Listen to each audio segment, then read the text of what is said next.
Let's just go ahead and get this. I'm going to drop it for you. Stop, look, and listen. Please stop resisting. It's a new day. Let's try a new way. Jesus put an offer on the table, and everyone out there is now able to come home with God in your heart. You're never alone if you believe me. You don't need that weed. Give Jesus a hug and put down those drugs. The victory over death is already won. So why are you picking up that gun? If your spirit is activated and think, why do you need that alcoholic drink? Because the devil tells you, he rules you, he fools you. But the minister is here to school you. I'm here to preach. I'm here to teach. And it's you I'm trying to reach through this song that I compose. When Jesus comes back, only God knows. Are you ready or are you sitting heavy? Are you ready or are you sitting heavy? You won't be if you follow me. Alright, come on with it now. Oh God, what can I say about thee? You still love us sinners and you offer your grace for free. I'm not worthy, but you still search me out of a life of sin. And with Jesus' help, I know I can win. I love serving my Lord. He opens the door to a relationship with God. This is the only way in. In the name of Jesus, I always pray and I lay myself as a footstool for the lost demons. I know that for me. It's not true to be a believer, but I'm not with my soul in the hands of the deceiver, a wicked devil who bring up input trouble. I put my desires on ice and long for reaching paradise. A day with no pain, no stress. You gave me the way, and now I'm blessed. You can test me, let the devil stress me. But baby, hell is one place I don't want to see. So stop, look, and listen. Please stop resisting. It's a new day. Let's try a new way. Are you ready or are you set heavy? Stop, look, and listen. Please stop resisting. It's a new day. Let's try a new way. Minister, Brother Darren. I hope y'all enjoyed it. Hey, Nia. Peace, everyone. This is Minister Brother Darren. I'm coming at y'all real. And that's what I do. It's really hard to be a Christian in 2020. Yes, it is. Everybody seems to have a double stamp on it. And we don't get no respect in the world. We are considered weak. We are considered strong. We are considered dumb for believing in the book. But yet, these people have no morals. And you see what the world is going to see. We get no credit. So, this is for those who are hanging, who are remaining, who are clinging on Jesus. Let's get it. Every day I dance before the Lord. So I stay connected to Jesus like an extension cord. I walk upon the Christ as long as my name is in the book of life. Let my light shine. Let it broadcast worldwide. I let Jesus be my guide. And if he lets me live another day, I'll continue to come to the people and say, stop being selfish, stop sinning, come to God and start winning. I roll with the Lord who is in control. Heaven is my goal, this earth is a first level. I help my fellow man deal with the devil. He's a liar, he's a fraud. His desire is to keep me away from my God. The most people I come off as righteous, but if tempted, I might just do a few of the things that God can't stand. He frowns on every day. I've been reborn, I've been hit with many opportunities. I cannot remain in unity with the Holy Father. Sometimes I wonder, is it work of Father? I remain devout, but it feels like I'm missing out. Most of the people that I meet who lie, steal, and cheat seem content, while Christians like me, our time is spent struggling. It should be the other way around. I'm not complaining, but how can you tell someone who's living it up to give it up when they're posting high? Doing right is a headache. There's got to be a better road to take. You know, a middle ground between Jesus and Satan. I know who to follow me. I'm not debating for what I'm waiting for. Satan is winning the battle, but God is winning the war. Every day I dance before the Lord, so I stay connected to Jesus like an extension cord. I walk on all the stripes as long as my name is in the book of life. So let my light shine, let it broadcast worldwide. I let Jesus be my guide, and if he lets me live another day, I'll continue to come to the people of the day. Stop being selfish, stop saying that, come to God and start winning. I roll with the Lord, is in control. Getting to heaven is my goal. This earth is the first level. I help my fellow man deal with the devil. He's a liar, he's a fraud. His desire is to keep me away from my God.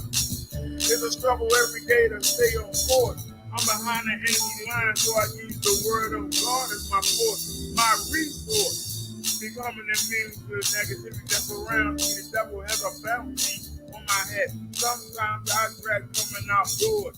I feel like I've been drafted for war. But it's okay, the devil can play his mind game, but he can't hurt me where I am. That's spiritually. He tries to distract me physically, financially. But these things don't mean jack to me. I turn my back to thee. It's not easy. It's in man, things could be greedy. So I always want what we can't have. A material thing is nothing to me. Hey, don't make me laugh. A Buick or a Benz, what's the difference? It's all show. Cause both of these things will take me where I got to go. But if I cheat or steal, then I lose all protection. For a house or election, to be under the direction of a sick demon. Who goal is to own my soul? No thanks. I roll with the Lord who is in control. Every day I dance before the Lord, so I say niggas be like an extension cord. I welcome all the stripes as long as my name was in the book of life. Let my light shine, let it broadcast worldwide. I let Jesus be my God, and if he lets me live another day, I continue to come to the people and say, stop being selfish, stop sinning.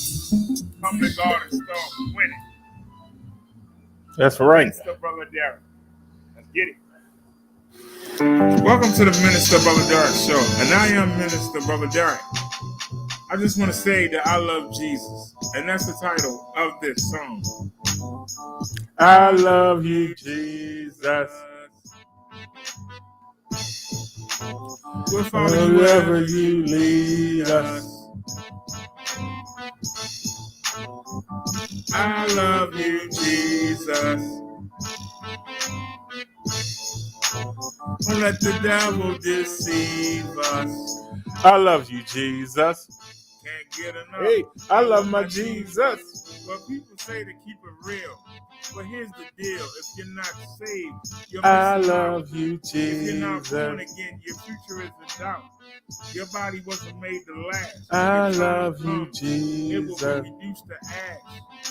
Your flesh will rot, but your light will not. I love You know you, your soul will go on Jesus. forever, so you better realize that you need God, or you will be I surprised love you, by the pain of Jesus. a flame that never goes out. The pits of hell, where the heat I swells love up, you, there's no relief, Jesus. not for a moment of peace. The agony and cries I never love cease. you, And someone in the Jesus. background singing, burn, baby, burn.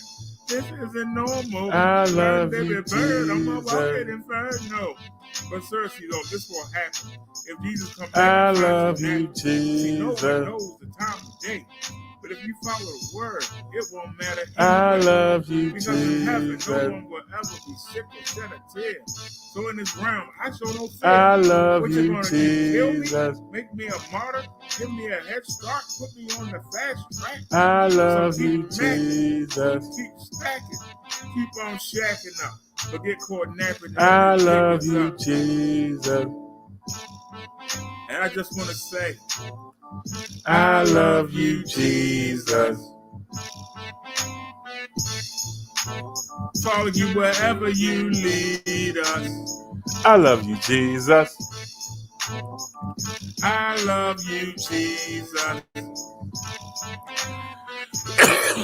Don't let that devil deceive us. I love you, Jesus.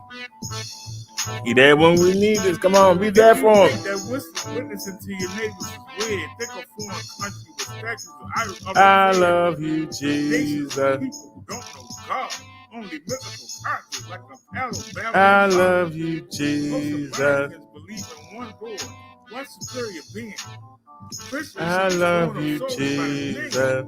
but we spend our time fulfilling the desires of our flesh.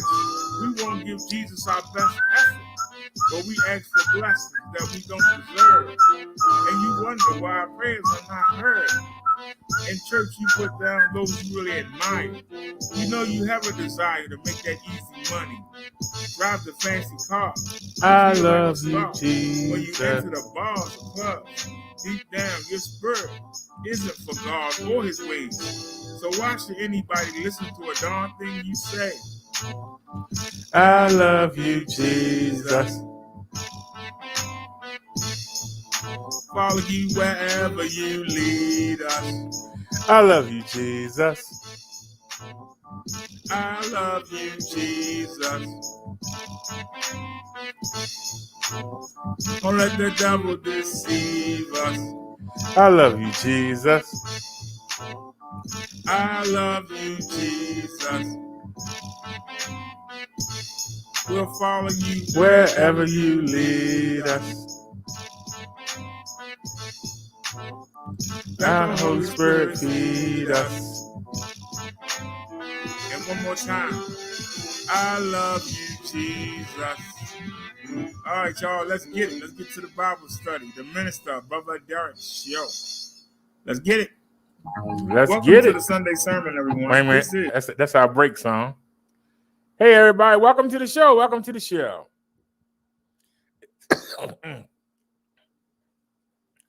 It's Saturday night. I believe that Saturday is the end of the week. The Romans convinced the other religions, took them about 200 years. I believe the last church to give in was in 1948 or 1958. If somebody want to Google that, you're welcome to. That's a long time. The only two religions that have not given in is the Latter-day Saints and the Jewish. Those are the last two holdouts. Everybody else is doing it on Sunday. As somebody who has driven Jewish people around, on Saturdays, they don't do no business. They don't, if they have to go to the hospital, you have to open that door for them. Close it. You got to open the door for them to get in the vehicle. Close it. Luckily, the hospital has automatic doors. If they do need to go to the grocery store, most grocery stores have doors that open by themselves. They're not allowed to do any work. Luckily, they have credit cards and debit cards because they're not allowed to exchange cash. They're not allowed to do business. With a debit or credit card, that's the computer doing the work. They're not doing any work. So I'll explain to you how the Romans were trying to bring so many different people together under their empire. And they used the church as the social media. By getting you to believe that a priest is on par with Jesus, that a priest could forgive your sins, they could trick you into telling them what you were doing so they can come get you. When I say this, y'all, I'm lying, but you can go look it up yourself. You ain't got to believe me. See, it's one thing to hear. It's another thing to receive. Because a lot of times you hear stuff and it don't match with what you've been taught. It don't match with what you feel. It don't match with what you think. So you put it to the side or you ignore it because it doesn't match what you know or what you think you know. And I come here and I remind you of that. And that's why people can't last through our sermons. Because we're not going to let them come tell us what somebody else told them. I tell you what the Spirit tells me to tell you. I don't tell you what some man said. A man can't get you into paradise. A man can't get you off this planet. A man can't keep you from going in the furnace. Only Jesus Christ can. And if you don't know him, you going in that furnace. You can talk to me all day. Well, such and such said this, such and such said that. Well, on Judgment Day, we'll see. Because I bet you such and such is going to be first in line to get thrown in. And I guarantee you, going to be going in there too. They're not teaching you. We covered this Wednesday. They're not teaching you the truth. They don't think you can handle the truth. They think if they teach you the truth, then it's not entertaining. It's not fun. It don't make you feel good. What did my ex-girlfriend say? I don't doubt what you say is true, but you're not a real minister. Huh? Because you don't make me feel good. You supposed to make me feel good when I leave. I'm trying to keep you from going in the lake of fire, and you worried about feeling good. Is it going to feel good to spend thousands of years on a slow burn? Is it going to feel good to get thrown into a furnace so hot that it burn a spirit up? You worrying about feeling good? Well, when I leave church, I want to feel good. If you had Jesus Christ in you, you would feel good. You would feel safe. Isn't that what that woman was talking about? Isn't that what a sanctuary is? A place to feel good. If you let Jesus into you, you will feel safe.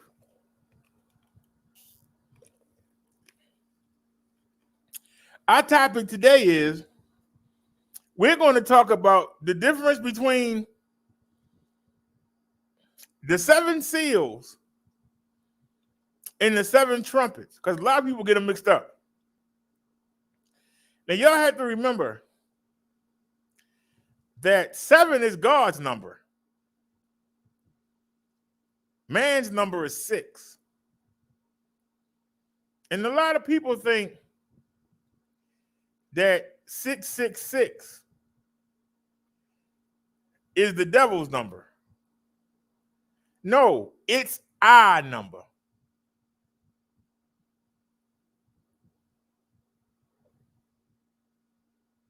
Seven is God's number. 6 is our number.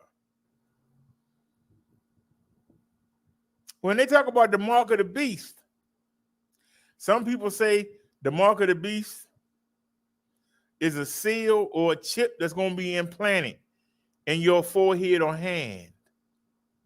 Some people say the mark of the beast is changing the date from Saturday to Sunday. I'm telling you, the mark of the beast is being marked by man, not by the devil. The devil uses man. But when they talk about your forehead, what does man have you thinking? When they talk about your hand, there's a chip in your hand, What does the man have your hand doing? Evil.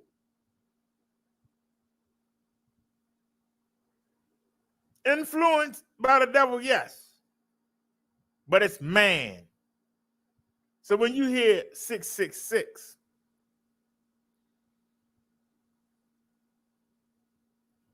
don't try and do no calculations. Man's number is 6. And you might hear some people say, holy, holy, holy Lord. Salvation, salvation, salvation. Hallelujah, hallelujah, hallelujah. Glory, glory, glory. Yes, sir. They say it in threes.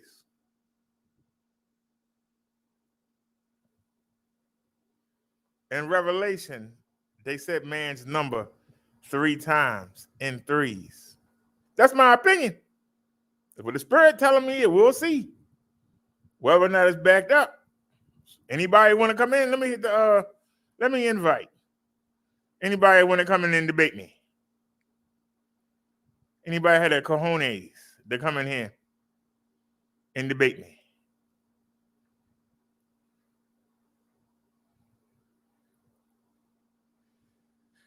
Last week, somebody came in here and said, you're having service on Saturday night, on the devil's night, where people are out there partying and doing all kinds of things. That person got it mixed up. The devil has convinced man to abandon Saturday, to take up Sunday and do a total flip-flop. Anybody want to come debate me on that? Saturday is the end of the week, not Sunday.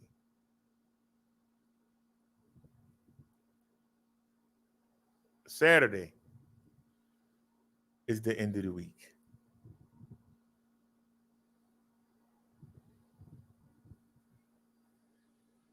To be honest, instead of Good Friday, it should be Good Thursday. If you want to be honest. But see, the Romans took the pagan and Babylonian and heathen holidays and mixed them all together. And then slowly pushed out the pagan influence over time.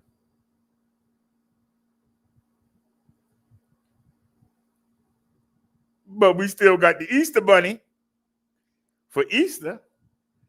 So they didn't push it out too far. You're supposed to be honoring Jesus' death on the cross and resurrection. Instead, you got your kids out there hunting for Easter eggs. You got your kids wondering about an Easter basket. You got your kids worrying about getting the Easter clothes.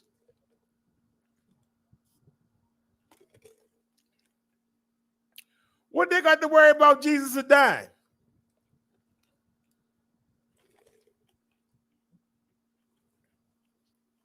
You are honoring a fertility god, a god of fertility. When you worrying about all that Easter stuff, you're not honoring Jesus. He just thrown in there. You honoring a fertility god. When you dress your kids up for Halloween, you're not honoring anybody other than the devil and his demons. Why is the graveyard associated with Halloween? Those of you that follow me, there ain't nothing spooky about no graveyard, because there ain't nobody there. When you die, your spirit leaves your bloodstream and it goes to one of two places. It goes to baby hell or it goes to paradise. You either go up to the good spot or you go down. There's no either or. I tell y'all that a funeral is not for the dead, it's for the living. Because that thing in the casket ain't got no soul in it. It's just bones and flesh that the worms are waiting to eat up, that the maggots is waiting to eat up. That's all that is. That's why they got to keep it cool. That's why they got to use them ingredients to keep the body from deteriorating. Because there ain't no life source in the blood. So who are you there worshiping? Who are you there giving honor to? Who are you there remembering? That person ain't there. They been gone. They don't know what you're doing. What are you going to the graveyard for? I've been to the graveyard one time to see my little girl, and that was when they buried her. What am I going back for? Ain't nothing there. It wasn't nothing there when they put her in the ground. What am I going to keep going back there for? What am I going to lay next to a cemetery plot for? Ain't nobody there. My little girl ain't there in the cemetery. She didn't live long enough to do any sins, so we know she's in paradise. So I need to go join her. What good is me laying next to a graveyard? Oh, I miss you. Well, who is that for? It ain't doing her a bit of good because she gone.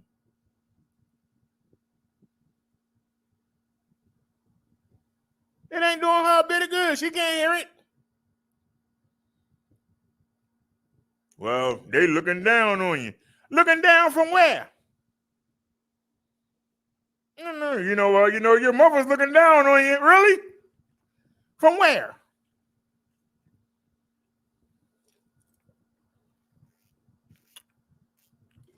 These are man-made things you saying.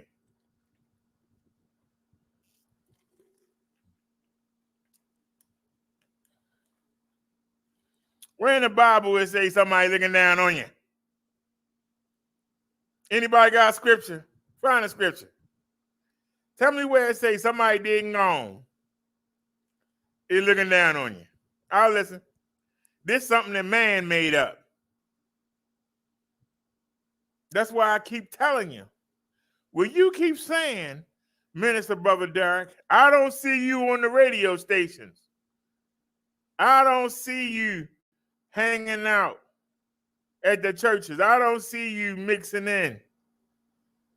Why do I want to hang around a bunch of liars?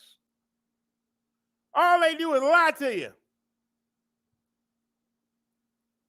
Why do I want to be associated with liars? Why would you want me to associate with a liar? Why would you brag about being associated with liars? If Jesus didn't hang with the clergy, why should you? If Jesus didn't look up to the clergy, why should you? If Jesus had nothing good to say about the clergy, why should you? If you want to walk with Jesus, you got to do what Jesus does. And one thing he didn't do was hang around the clergy of his day. So why the heck should I hang around the clergy of the day? Why should you hang around the clergy of the day? I'm asking you questions. Link in the chat. Somebody want to come in here? Come on in. Don't get the whooping. People keep worrying about getting a stamp. I'm getting a chip in my brain. You already got the stamp. When you believe that foolishness, you got the stamp in your mind. When you use your hand to sign and let people do awful things, that's the stamp. 6 is the number of man.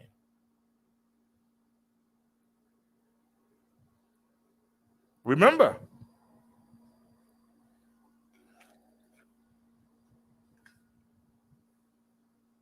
in the garden.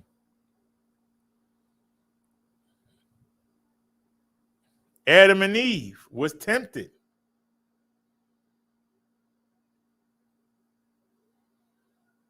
They were told.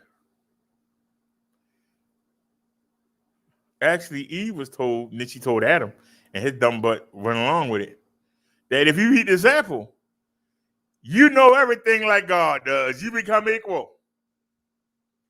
Well, we found out that's not true.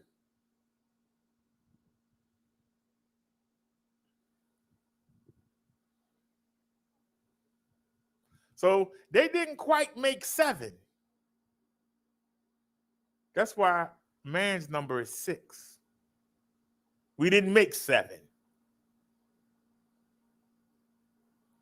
Could have had the potential to be on par, but we didn't.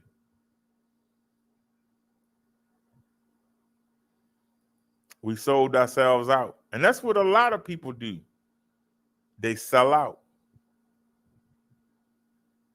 You sat in the church and known that what you were being taught was not correct, and you said nothing.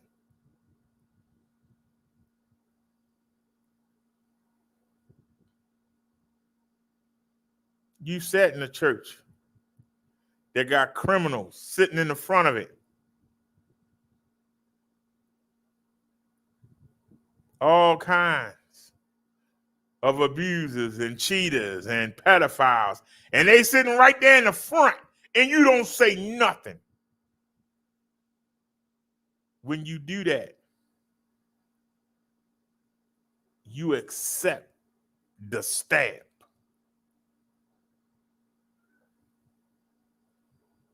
When you know your boss is doing wrong, but you benefit from it. So you say, okay. And you keep helping that boss cheat more and more people. That's your hand.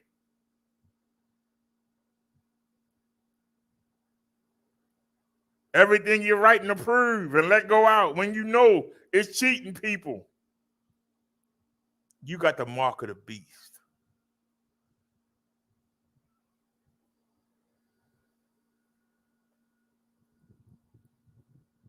Who is the beast?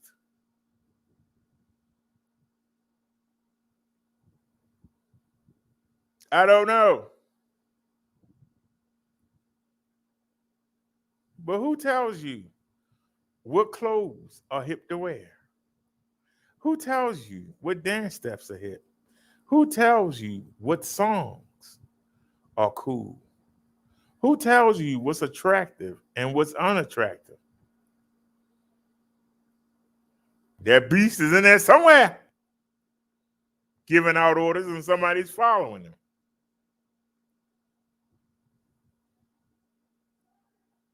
Doesn't take much imagination. Doesn't take much at all.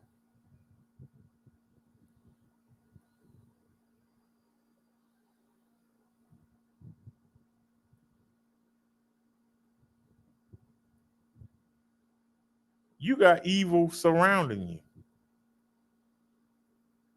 all day, every day. And some places it's worse than the others. But you tell yourself, well, the evil ain't bothering me right now. It's only bothering the people over there. So I'm good right here until they turn to you. And then when they turn to you, you want somebody to come help you. You ain't helping nobody else. Why should somebody care? Now they're looking at you. You didn't care when they was jumping on me.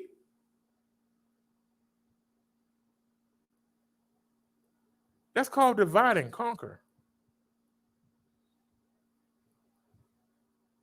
Because you're mad now because ain't nobody coming to help you. But you didn't help nobody else when they was in trouble. But you didn't get no help, so now you're mad. What you mad for? Yeah, well, if there was a Jesus and God, this wouldn't happen. They sitting there looking at you like you retarded. Yeah, you bring our name in it for.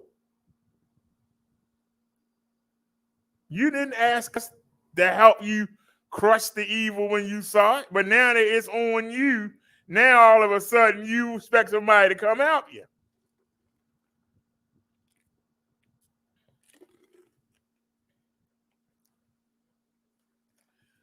They looking at you like you crazy. Not getting involved with their food. What's going to happen is your punishment, and this is something that the devil's been very good at hiding. The best way to hide something is to put it in your face and make you ignore it. What am I drinking? Ask Nia. It's sugar-free A&W. Mix is a powder mix.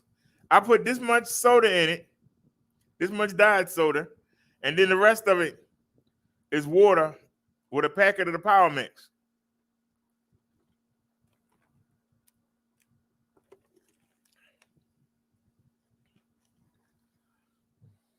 I had a whole box in the cabinet. I had a whole box in the cupboard. So I went on and made my little mix.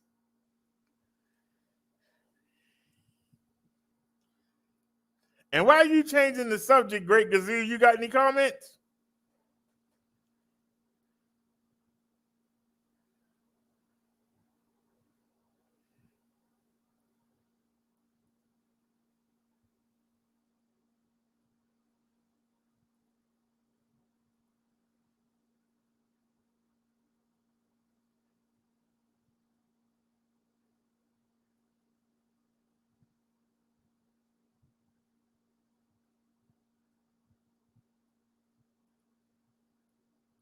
Hold on a second.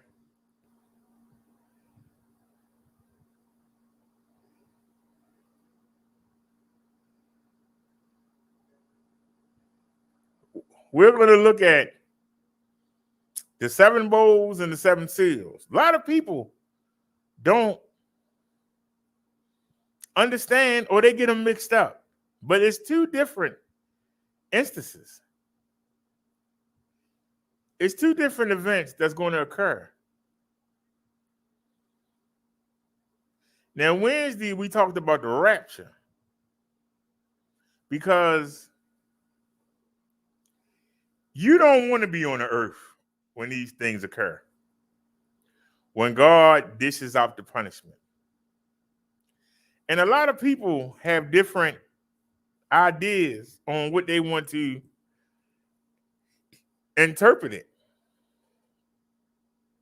But pretty much just like you had the plagues on the Egyptians,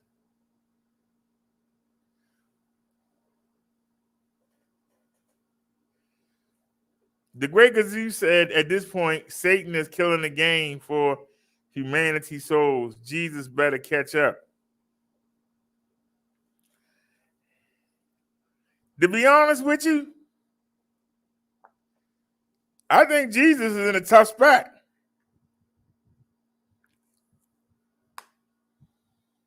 Because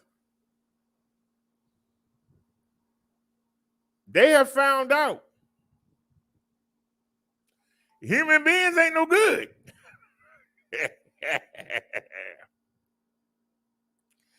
They have tried to separate. They have tried to separate people. They've tried to call them their own. They always go with their sinful nature.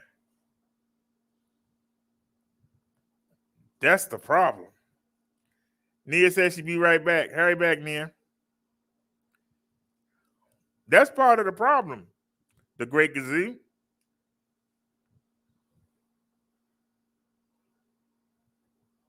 I keep telling y'all, we human beings have the ability that no other animal, creature on this earth has.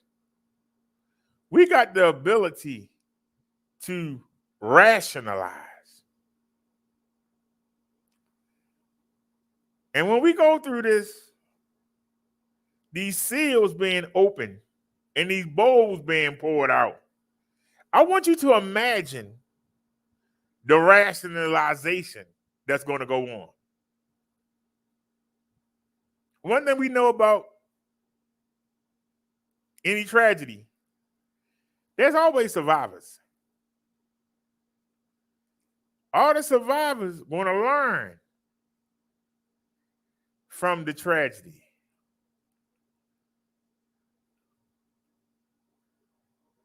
After we see these things that happen, all the people that still survive, all 14 of these events, are they going to repent? Or are they going to rationalize and go back to doing what they were doing?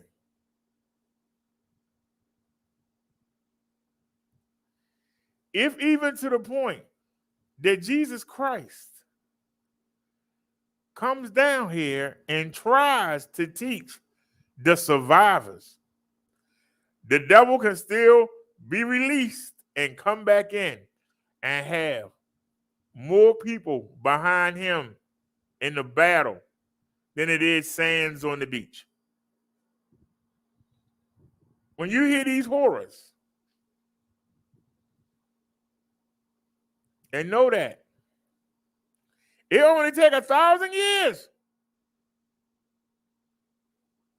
for the devil to come back and tempt these people again.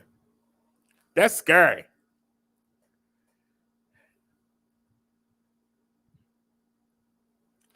The Great Gazoo says God has a laid out plan, but Satan has a track record 4,000 years and confirmed.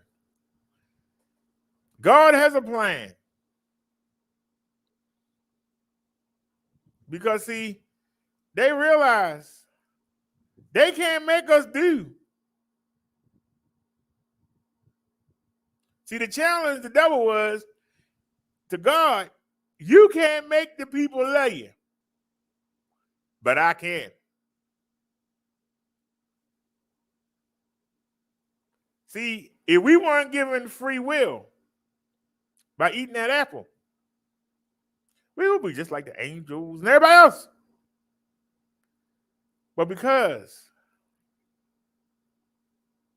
of letting sin into the world, and us understanding it, some of y'all got animals in the house with you right now. They just do what nature tells them to do. That's what they do. But you got a child in the house.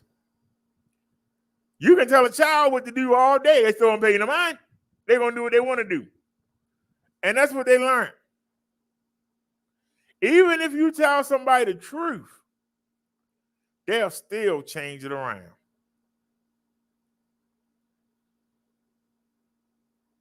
If you tell a child, I want you in the house before midnight,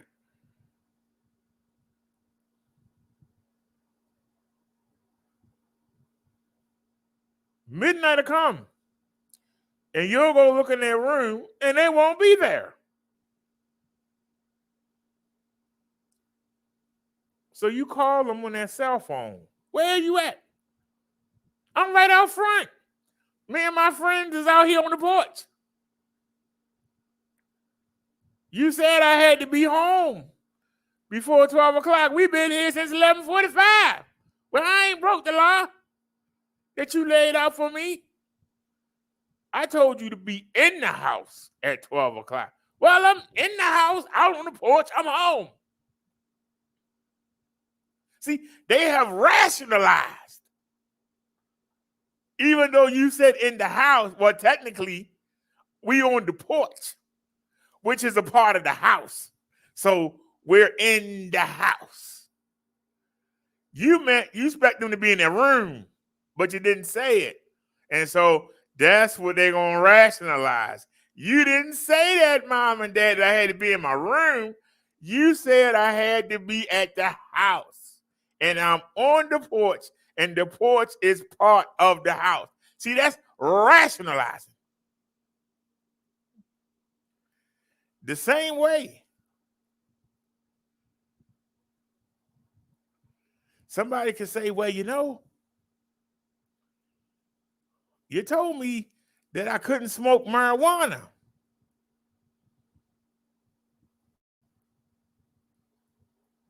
You said I couldn't smoke it, but I'm eating marijuana brownies. I'm not smoking it. Well, you're not supposed to have marijuana. No. You said I can't smoke it. I don't have no blunts. There ain't no habukas here. I'm eating a brownie. That's human rationalization.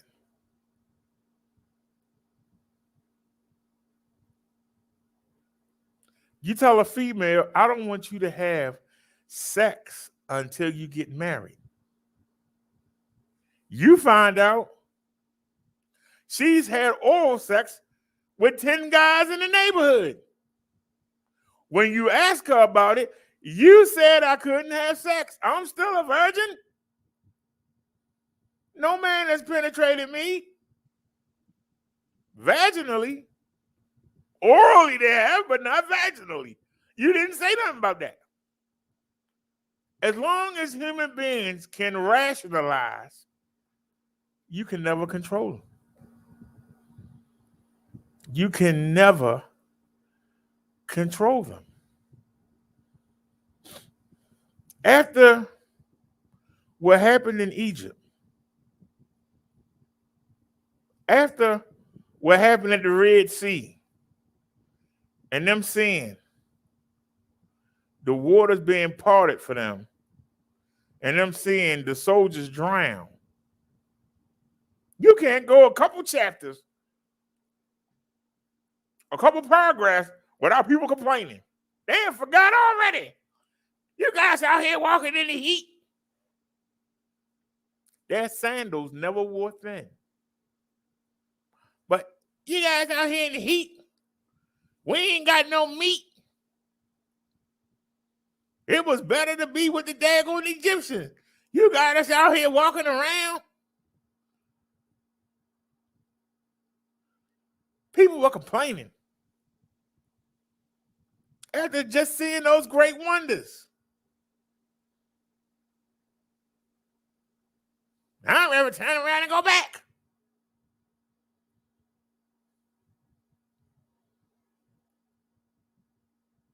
The memory, the few good memories that you had in Egypt, even though you got Jesus leading you in a cloud, the few good memories that you had, you'd rather be back under the whip.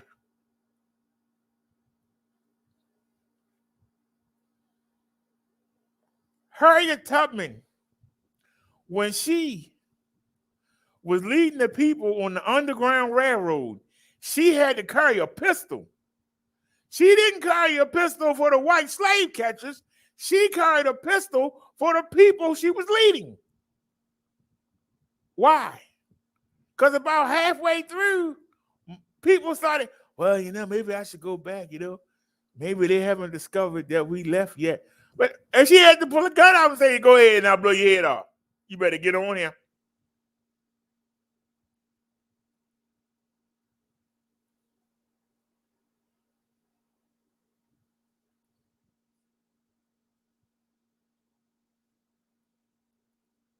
The fact that somebody can look you in your face and say, I'm not going to be at the bar tonight. Trust me. And you decide to go swing by the bar and you look in the window and they right there, hey, and just, oh, man.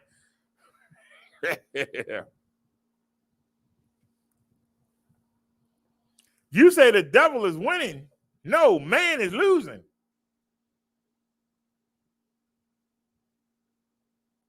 You say the devil is winning. Well, as far as us, yes, he is. Because he's feeding into what we love.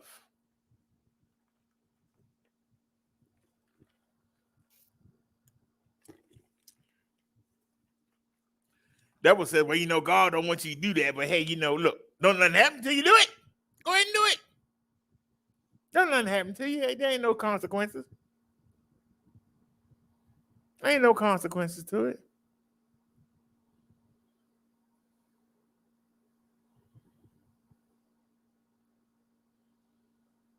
People do what they want to do. And they'll make up a reason to do it. How do you get people to stop thinking about themselves first?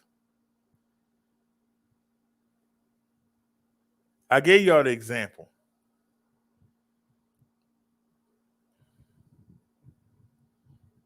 Somebody's leaving your place of work. That means there's an opening. There's a promotion available. You get mad because your coworker gets the promotion and now they're over you. Why should you get mad? Because you let that voice in your head, which is the devil, tell you, hey, you better than them. You look better than them. You do everything better than them. But you the last to come to work. You always late. You the first to leave. You only show up 2 or 3 times a week. Other person got perfect attendance. They the first person there, first to leave. They the most productive. They run circles around you. But you let that voice in your head tell you, no, you're not. You're better than them. You should have got the promotion, doggone it. Now go ruin that person. Go find something on them and bring them down. And you start to say, well, you're right. I am better than them. You suck as a worker. You shouldn't be in charge. But your ego, you're trying to drag that person down. Trying to break up their marriage. Trying to get them locked up.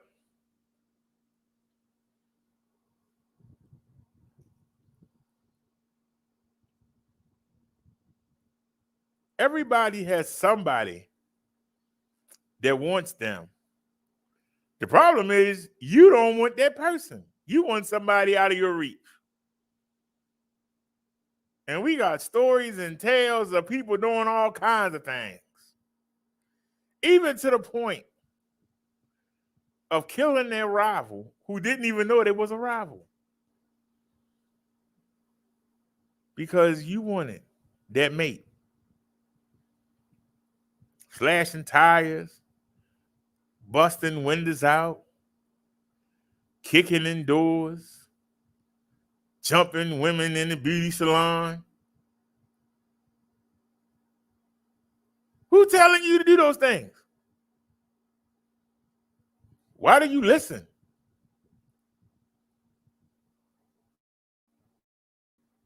To every woman that's ever done something crazy like that, where you get the idea from? Anybody here ever done something crazy like that?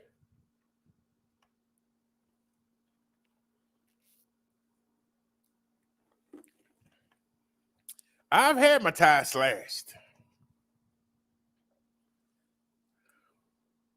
I had my tires slashed by a dude. I said, why don't you just fight me?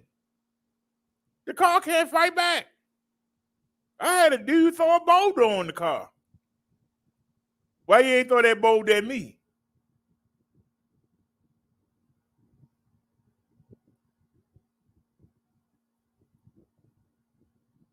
The answer was they didn't have that gun on them. So to fight me, you need a gun. I don't think you need to fight me then. If you think you need to bring a gun to beat me, you shouldn't even be trying to fight me then.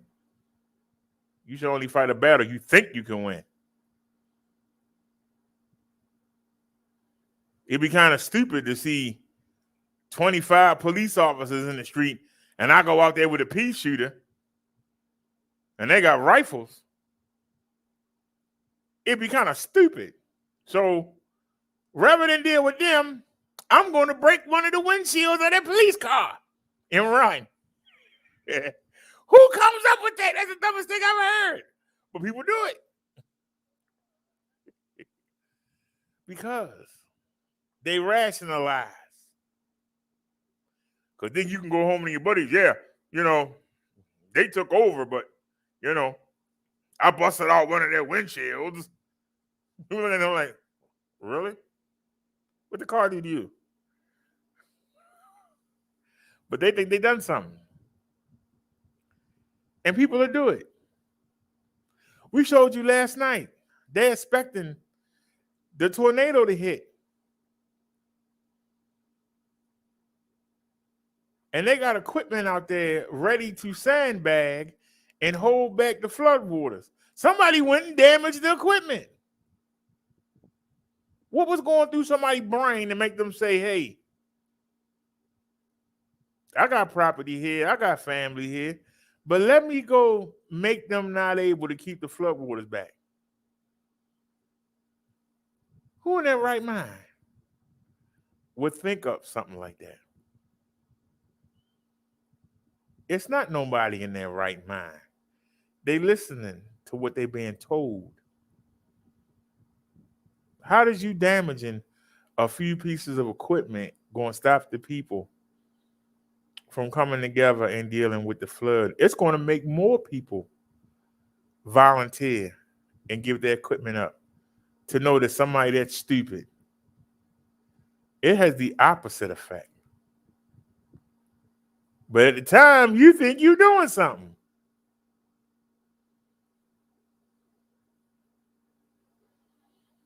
Somebody's going around imitating my accounts.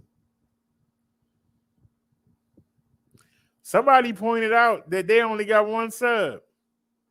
We don't have no channel that don't at least have 8. We don't even use. They at least got 8. But you got somebody going around with one sub. That's somebody that they changed the name. I don't know what it's called now. It used to be called Minister Brodero. They've been around for a year and a half. They got 13 subs. And they still going in chats impersonating me. They got 13 subs. In a year and a half, you got 13 subs. We've had the e-bike channel since the end of April. We got 134. How you go that long? But what's making you want to imitate me when I'm supposed to be small fry? What purpose do you get out of imitating me? What do you get out of it? If I'm so small, why would you want to impersonate somebody that's small? When you want to impersonate somebody that's big? So obviously you must think I'm big. To the point that you want to impersonate me and go around.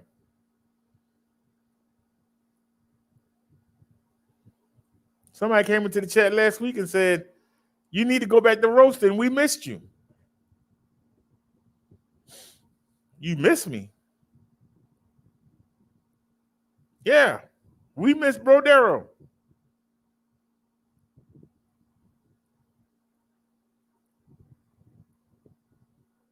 Then why don't you become the new Brodero?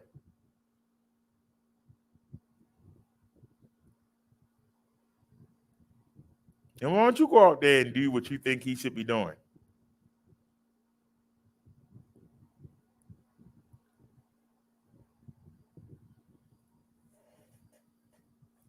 You got people that's still trying to be a big YouTuber. They trying. They find out it ain't easy. It's not as easy as you might think. Number one, they don't want to show who they are. It's hard to trust somebody who won't show you who they are.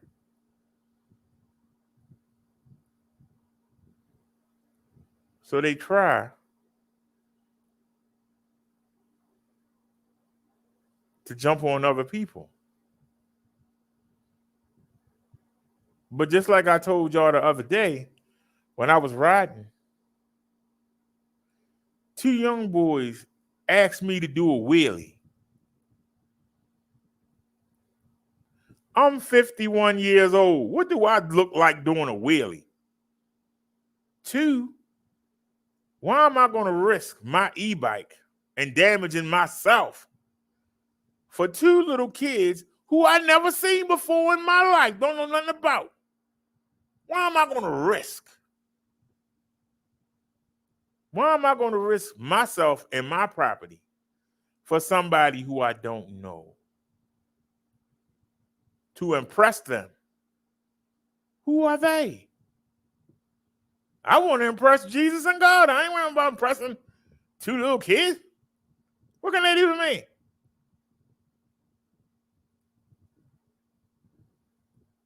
If something did happen, I don't think they had a sense to call 911.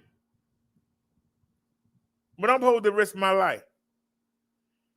But then think back. Look at how many dummies you see doing wheelies. Look at how many dummies you see doing wheelies. How come I'm able to resist, but they not?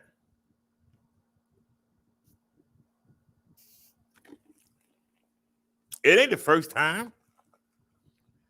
I had an old man tell me, can you do wheelies? Looking at him like he retarded.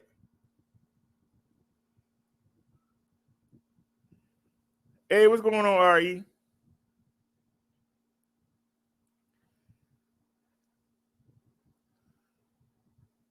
I'm looking at them like they're retarded. I'm supposed to go and put myself at risk. And if something happened to me, they can't do a darn thing and wouldn't care to do a darn thing. But yet, you got knuckleheads out here, they on motorcycles and dirt bikes doing wheelies. At 30, 40 miles per hour. What's going to happen when they mess up and land up on their head? Who's going to help them? People can go, oh, look at that fool, and go right about their business. Now they going to call 911 for you.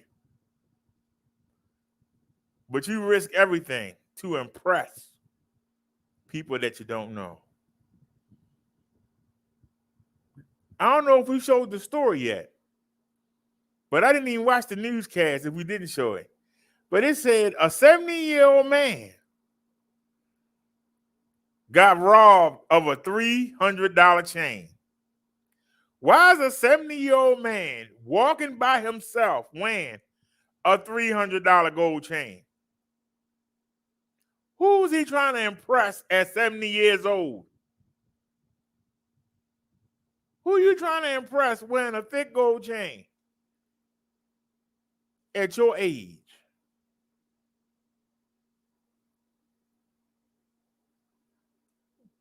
Young boy saw him, ran up and snatched that, took him to the ground, snatched that chain right off his neck. Who are you trying to impress? If you're going to wear that kind of stuff, you got to have an entourage. You know, you see all these young boy rappers, they have an entourage. What happened when they don't? They get robbed and somebody on social media, hey, we got your chain, you want it back? So why would you wear it? I used to wear chains.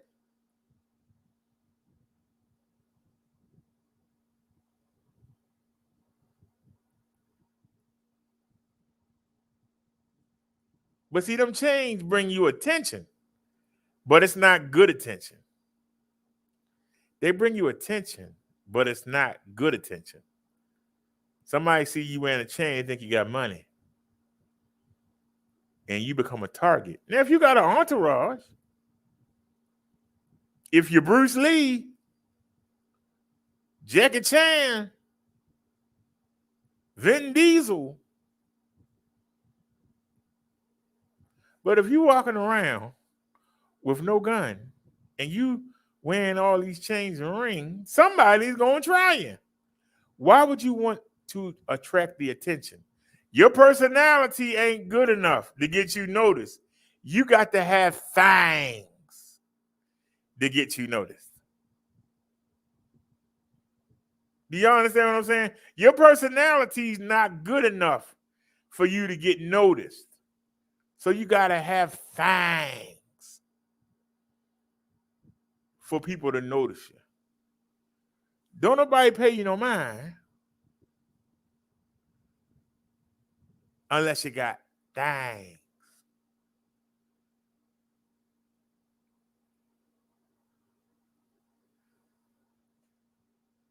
Why not work on your personality?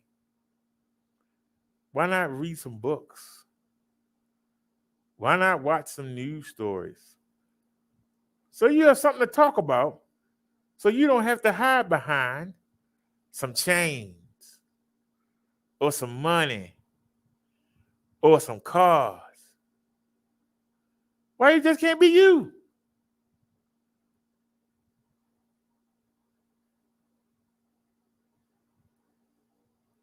Just a question. Why you got to be the man sitting outside dining with a $500,000 watch on your wrist, waving it around? You expect somebody not to notice. You expect somebody not to say, hey, I want that. We showed a man at the ATM. There's a dude behind him waving around a hatchet, an axe. And the man just la-di-da, I'm at the ATM and I'm white, nobody gonna bother me. And the man start hacking them with the hatchet. And he don't pull nothing out. If you looking at the screen sometimes shows what's behind you. You don't see nobody with a daggone axe behind you. If I was white and there was a big black man behind me and I was going to the ATM, I would leave. Say, there you go, bro. There you go, bro. My card ain't working. I ain't got no money in there. And I would leave.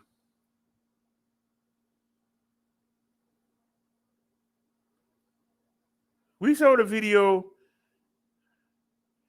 about a guy that was in a car. And he pulls up at 11 o'clock at night. And for no reason, some youths came up, dragged him out the car and beat him up. Didn't take no money. Didn't take anything. So it wasn't a robbery. So what were they bothering him for? He had to say something slick out his mouth. But see, they ain't going to tell you that. He had to say something slick out his mouth. Because if they didn't try and take his phone, they didn't try and take his jewelry, they didn't try and take his cash, they didn't try and take his car. So what did they want with him? It's out the blue?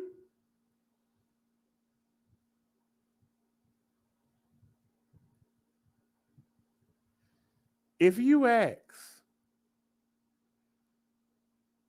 most criminals of any ethnicity, they rather rob somebody that's ethnic also, unless it's a real easy target, or they get insulted because the police won't try as hard. But if you mess with somebody white, they'll keep digging until they find something. So usually they're the last people you want to mess with, unless they're an easy target or they say something smart. So let's keep it real. Because what are the things that I keep asking? Why do people of ethnicity pick on each other? Why don't you go pick on the people that got the real money? Why are you always stealing in the poor neighborhoods? Why don't you go out there in the rich neighborhoods and steal? They don't feel comfortable. Y'all see me riding through them nice neighborhoods. I ain't comfortable and I ain't doing nothing.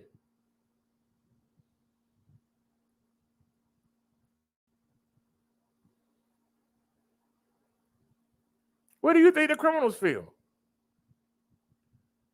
when they go riot? They don't go out there to the nicer neighborhoods and riot. No, they riot. They go downtown. Or they go into the what you call his? I'm just asking. Nia says, why suggest anyone steal? I'm making a point.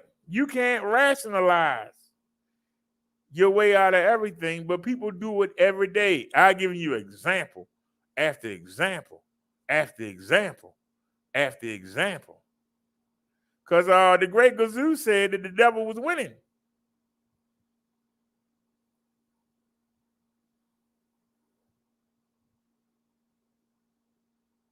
Humanity is losing.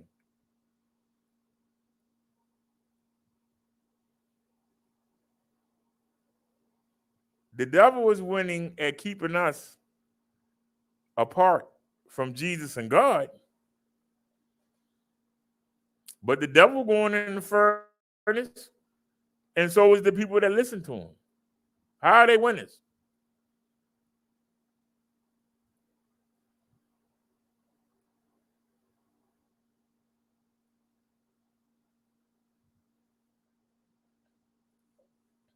I'm asking, how are they winners?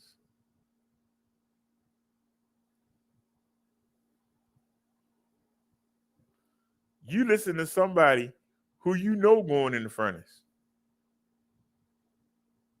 Why would you listen to anything he had to say?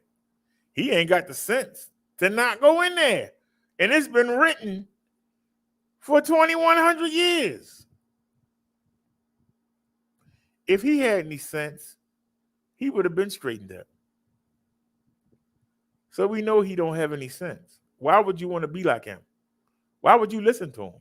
Why would you follow him? That's why I told you, when he tells me something in my head, I tell him, take it to Jesus.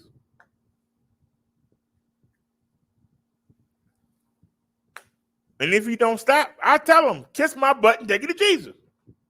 Go lick my drawers. I ain't trying to hear that dumb mess. Well, ain't no way,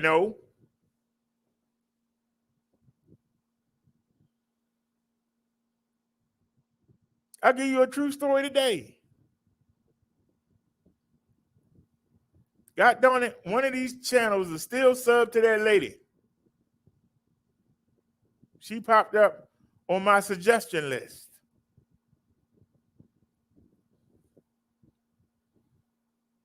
Devil said, why don't you click it and see what you got to say? I said, man, get out my face. You know you want to see it. Get out my face with that mess, man. I am not trying to get involved in that stuff. And I went on and click something else. I said, take it to Jesus.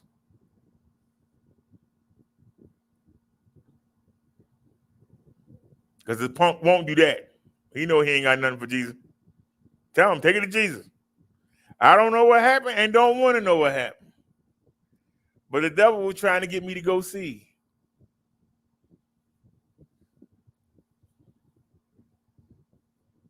And I switched channels. And it popped up again. I sent it to somebody in the Hangouts and kept right on going. Didn't pay it a bit of mind. I said, you happy? I sent it to somebody. Maybe they'll look at it. I'm not. Why? Why do you think I want to see something somebody else did?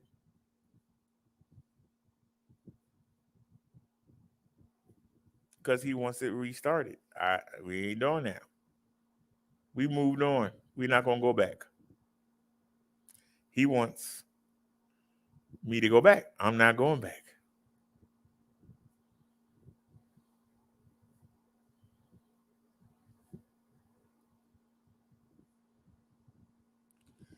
I was looking at y'all know that we stream on 2 channels. That we stream on the Minister and the e-bike channel at the same time. The e-bike channel is beating the Minister to the point that we only got 20 views on the Minister channel last night.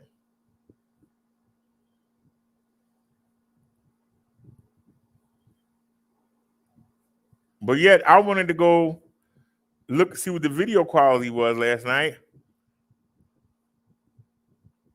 I had to go to the actual channel because it wouldn't show up on none of my channels. The video.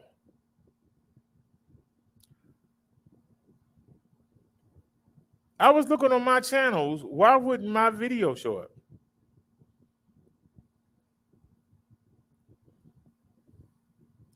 When we left out last night, we had to stop because I realized that for once, the Minister channel got suggested. And everybody else was over because I could look up, the phone was on the bike. But I could look at the phone and see people talking up there on the handlebars. You really can't see it, but I can see it moving. I look down at the phone that I'm supposed to be watching the chat on. It ain't moving. And then I realized that everybody was over there on the e-bike channel. And I'm like, if that's the case, then why didn't that channel pop up? If it had 8 people over there and the Minister had nobody. Why did the Minister channel pop up when I went to home? When you first log into YouTube and they show you what to watch? If it was 8 people on the e-bike channel, why did the Minister channel that had nobody pop up? Now, I didn't mind being on the Minister channel, but I'm supposed to be using that so I can keep track of the chat. If everybody's chatting on the e-bike channel, why did I have to come back and manually go in and type in Brother Derek e-bike life when I'm on one of my own channels?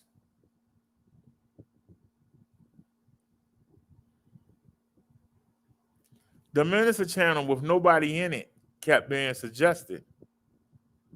But the e-bike channel that had 8 people in it was not being suggested at all. Why is that? So I'm riding and I'm thinking that nobody's watching because there's nobody in the chat.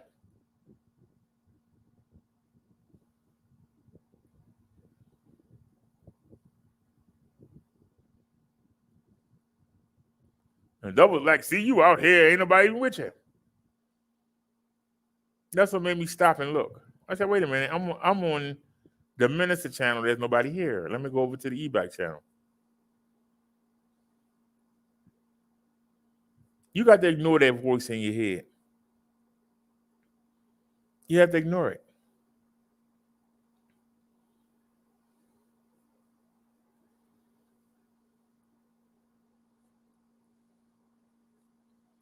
A lot of people like to watch, what's his name? JD from New York. I like to watch him too, but he ain't got on my nerves. He whines too much. All he do is holler and whine about the WWE. And well, why don't he go get a job there and help us out and go write some good stuff instead of just complaining? It get old. You go, But then he tried to tell us about the new wrestling, the AEW, how great they are. And I mean, it's a nice alternative, but they're not great. The match is too long and they're too phony. And I'm tired of watching 150-pound men beat up 300-pound men. I don't believe it. They expect you to take if the WWE is too comedy stricken, they just unbelievable. And you got people standing there waiting for somebody to jump on them. And then they bring these Japanese wrestlers in, and the Japanese people don't speak good English. And you can literally see them tell the American wrestlers where to be at for the spot. Doesn't seem realistic. But this man trying to tell you that it's the greatest thing right now. It's okay. That ain't the greatest thing. It's okay. But they need to get the realism down. Because I'm wondering how Daniel Bryan and CM Punk is going to fit in. Because this is more like a circus than it is the wrestling. I'm just saying, they spend too much time doing stunts. And they get to the point that you actually see them standing there waiting for somebody to jump on a rope jump on another rope, and then jump on you. And you just standing there like this waiting to catch him. Like, what the hell? Instead of getting out of the way. I can see if it's something quick. I can see if you were turned around and wasn't looking for it. But if you standing there waiting for somebody to jump on you, it's phony. It's just phony. I had to sit there and watch Chris Jericho and MJF.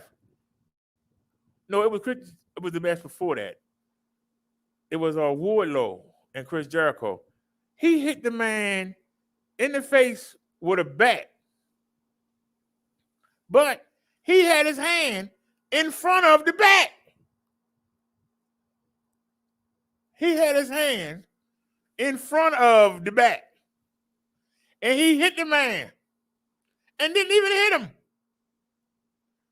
He had his hand in front of the bat, went to hit the man, and didn't even hit him. And I'm going to believe it.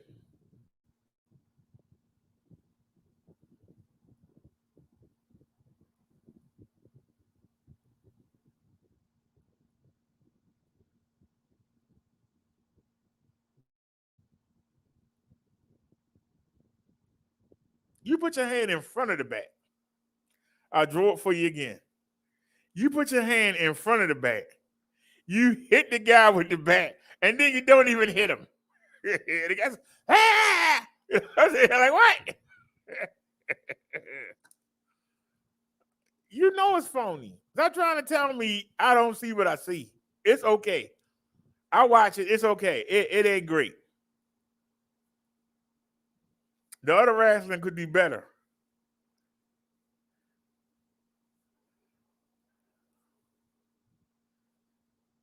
The other wrestling might have some crazy comedy storylines, but at least it's kind of believable.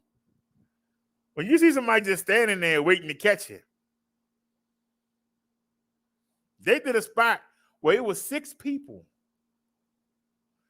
And they down like this, just standing like this. And the dude get up on the top rope and do like this. And then jump off. Now one person tried to get out of the way. They all stood like this and tried to catch him. Not one of the 6 tried to get out of the way.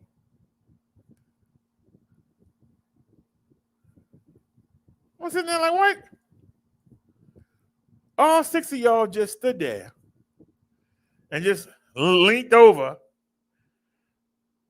holding each other, hands on each other. Y'all supposed to be enemies. Y'all got your hands on each other's shoulders, and then y'all all stand up and do this to catch the man. I'm like, come on, man. Come on. But that's why I say when you hear that voice in your head, you got to ignore it. Or tell it, take it to Jesus. That's the one thing he won't do. Tell him to take it to Jesus.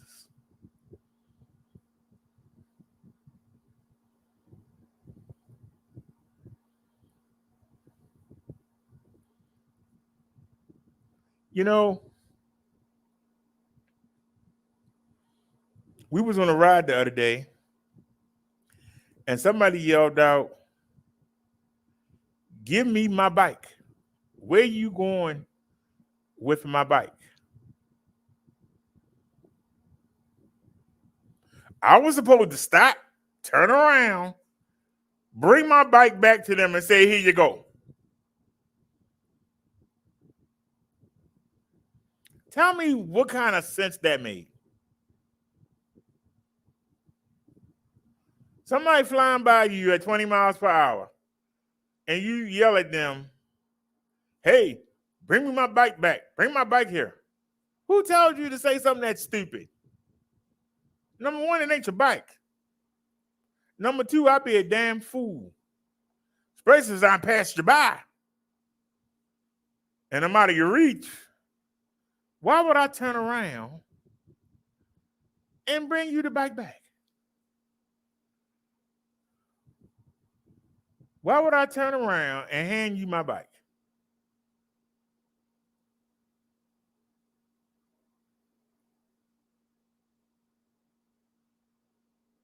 We were in front of the building a couple of weeks ago. A dude came up and said, "So I guess you're not gonna let me ride your bike." I don't know this dude. Why am I gonna let him ride? He ain't coming back. I guarantee you that. Why would I let him ride my bike? The fact that he said that made me start getting ready.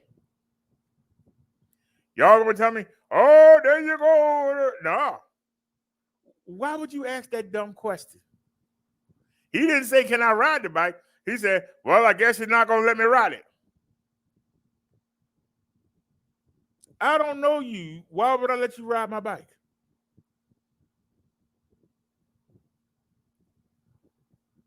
I don't even let people I know ride my bike. I wouldn't let a relative ride my bike.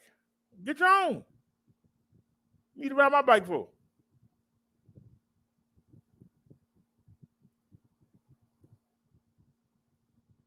Who tells people to say the stupid stuff that they say out their mouth?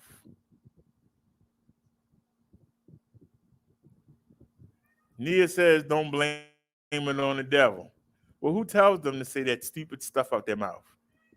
Because it makes no sense. Makes no logical sense at all.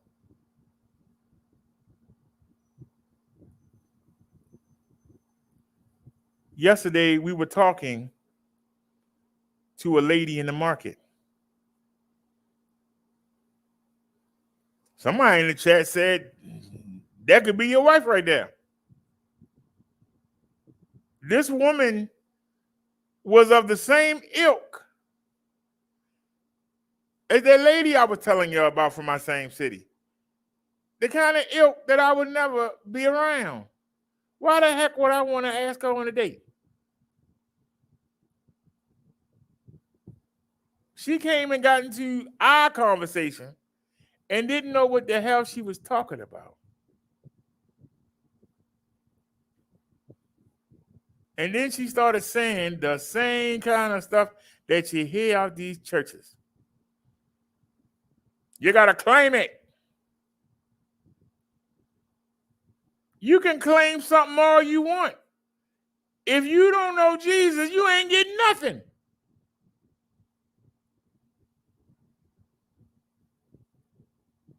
But you got these ministers telling you, just say it out your mouth. Just say it and it'll happen. Just say it. Claim it. Who the hell came up with that? There ain't nowhere in the Bible.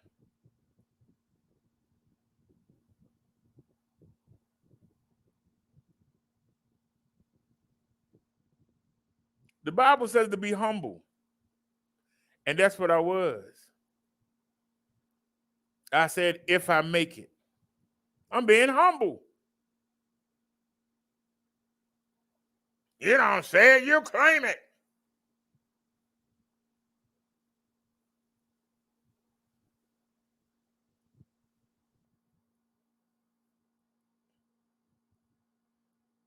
I don't know no man that got the power to tell Jesus and God he need to do anything.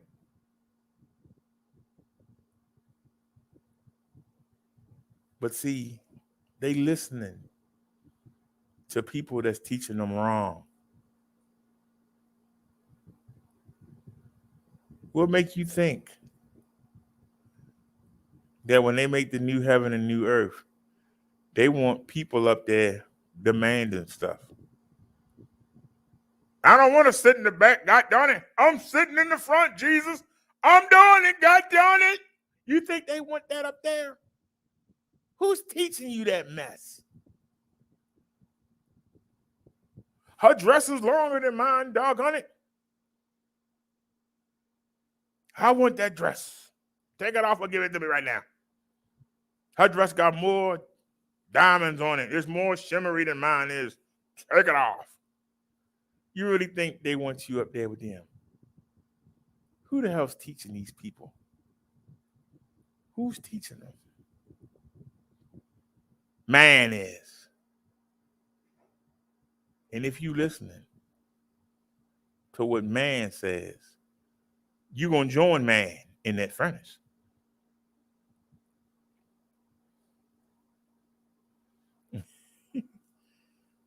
I didn't say you were speaking about the bike situation.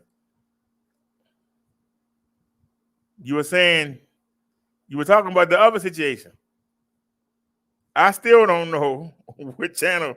You know what? And maybe I should. But like I said, I resisted the temptation.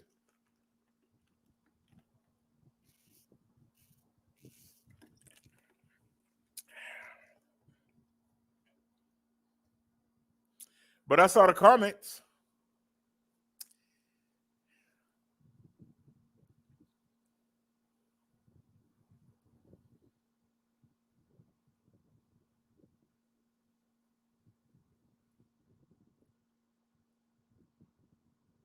And that's why we leave that alone. Ain't nothing but the same people trying to draw up drama. Ain't got nothing going on the ball. That's all it is. I'm your friend today. Tomorrow you my enemy. 2 or 3 months later, we friends again. 2 months later, I need to find out what channel it is. I got too many of them. I'm being honest with you. I got too many of them. We got 25 channels.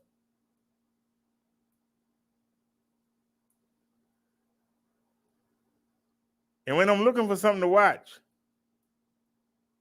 it'd be like if we was on, say we was on the Cleric channel. That was the channel we were using before we started doing the e-bike channel. If I go to the home screen there, it might suggest some things. If it ain't nothing there I want to see, I might switch to another channel and see what's there. You seen me do it live. I did it last night. We was on the Cleric channel. There wasn't no news. Then we went to another channel to find there wasn't no news. We went to the Minister channel. Then we went to the e-bike channel. We were trying to find some news to find last night.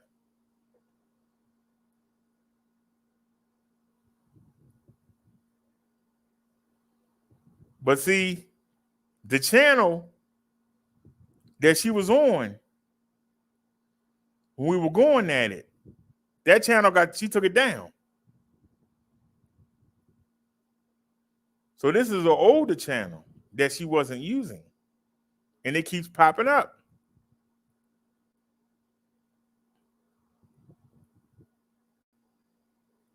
So I'm not subscribed to the channel that she was on none of the channels, but there's a channel that she was there before. She hadn't been on it since last year. But now she's using that.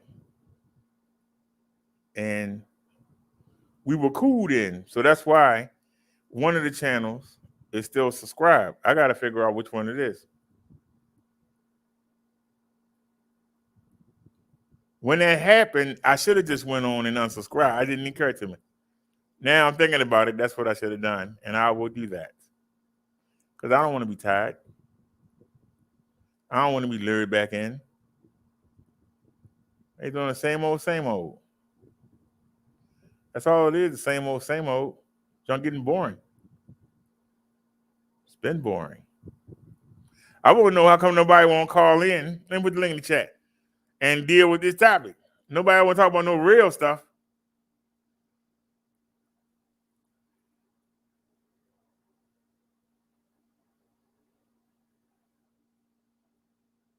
There it is, and it's on both channels. There's the link.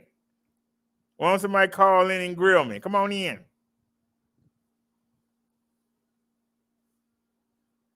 But let's take a look at the difference between the 7 seals and the 7 trumpets.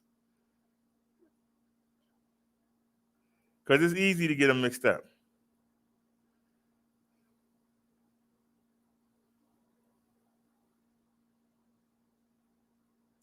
Hopefully they went them long articles like yesterday. That was a long article, boy.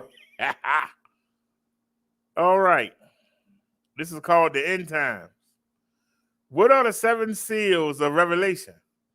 During the end times, 7-year tribulation, God will pour out his wrath as judgment for the world's sin and as a final call for humanity to repent and worship him.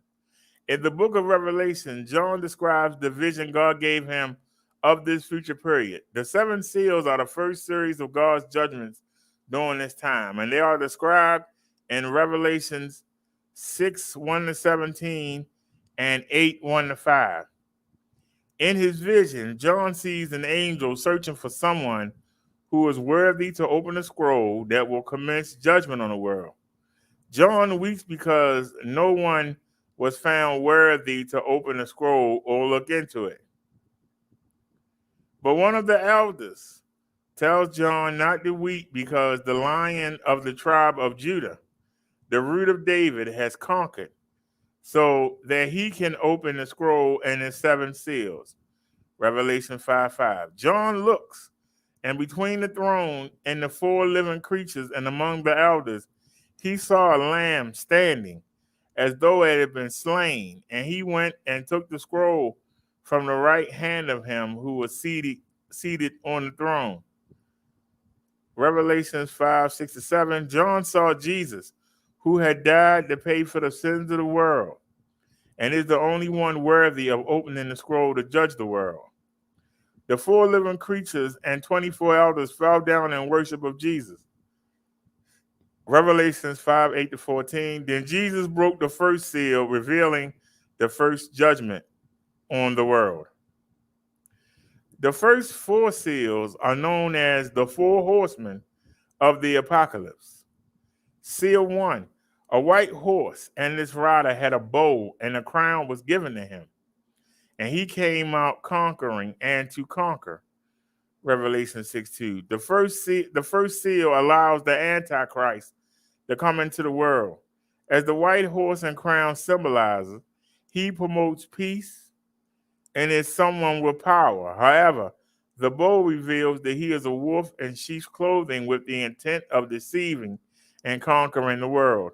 The image of the white horse is similar to the one used to describe Jesus' second coming in Revelation 19:11. However, Jesus will come wielding a sword with the intent of bringing justice to the world. Seal 2, and out came another horse, bright red. Its rider was permitted to take peace from the earth, so that people should slay one another, and he was given a great sword. Revelation 6:4. The second seal marks the start of intense war on the earth. The war is worse than any war we have experienced so far. Seal 3, a black horse, and his rider had a pair of scales in his hand. Revelation 6:4. The third seal depicts a famine on earth and people working hard for little profit. Seal 4, a pale horse, and his rider name was Death, and Hades followed him. Revelation 6:8.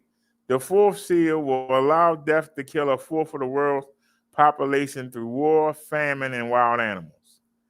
Seal 5, I saw under the altar the souls of those who had been slain for the word of God and for the witness they had borne. Revelation 6:9. The fifth seal shows all the people martyred for God, asking, when will he avenge them? He dressed them in white robes and promises to avenge them after the final people are martyred in his name.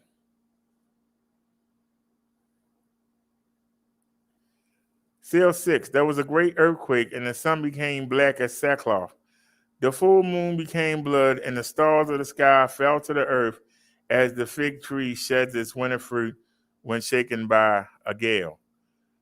Revelation 6:12 to 13. The sixth seal causes an intense earthquake that moves both mountains and islands. It also affects the sun, moon, and atmosphere. The people hide in caves from the wrath of God. Seal 7. When the Lamb opened the seventh seal, there was silence in heaven for about half an hour. Revelation 8:1. The seventh seal contains the second series of God's judgments, the seven trumpets. These judgments are even worse than the first set as the end of the world draws near. In the midst of the outpouring of God's wrath, God's desire to bring humanity to salvation is evident. After the sixth seal, an angel shows John that 144,000 will be sealed, so they will be protected during the upcoming judgments on earth. They will preach the good news and bring many people to Christ during the tribulation. The angel confirmed this by showing John the many believers from every nation of the world that have come out of the tribulation and are worshiping God in heaven. See Revelation 7. Unfortunately, many people will not repent and instead curse God for his judgment of the world. Therefore, the opening of the seventh seal will commence the second stage of God's wrath, the seven trumpets.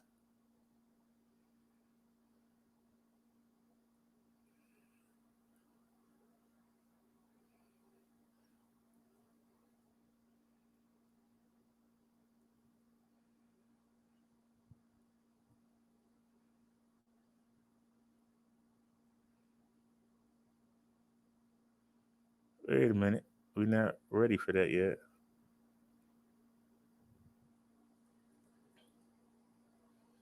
All right. Now let's get to the bowls. This is called We Need Jesus. The seven bowls of Revelation 16. I want to see this. Let's get it. What they got to say. Are you struggling with Jesus right now? Perhaps right now you are taking a first look at Christianity. Though it all looks quite nice, you don't see compelling reasons why you should know Jesus, why you should commit to thinking and trying hard to find out who he truly is. Or perhaps you grew up in a Christian home and your parents' worldliness and selfishness repel you and has put you off Jesus. If that's what it means to be a Christian, count me out. Or perhaps you're an older Christian who is struggling with complacency. I'm a Christian disciple, but it's more out of habit than living conviction. If I'm honest, I get more excited about a new series on Netflix or a new donut shop downtown than I do about knowing and loving Christ. There's a common element to these three struggles, the element of need. Do I really need him? Why should I commit to knowing him? Why should I look past my parents' Christianity light? Why should I try to shrug off the smothering wet blanket of complacency? Do I need him? Revelation 16 shows that you do need Jesus, that you need him more than air. Revelation 16 shows seven bowls of God's fury poured out on humanity's sin and rebellion. The bowls are tipped toward us right now, and already we feel the acid drips and splashes of his anger. At any moment, they will be fully upended, and his total fury will cascade and crash upon us. These seven bowls are seven urgent reasons why we need the Savior, Jesus Christ, and protection from God's fury that only he can give. Then I heard a loud voice from the temple telling the seven angels, go out and pour out on the earth the seven bowls of the wrath of God. Revelation 16:1.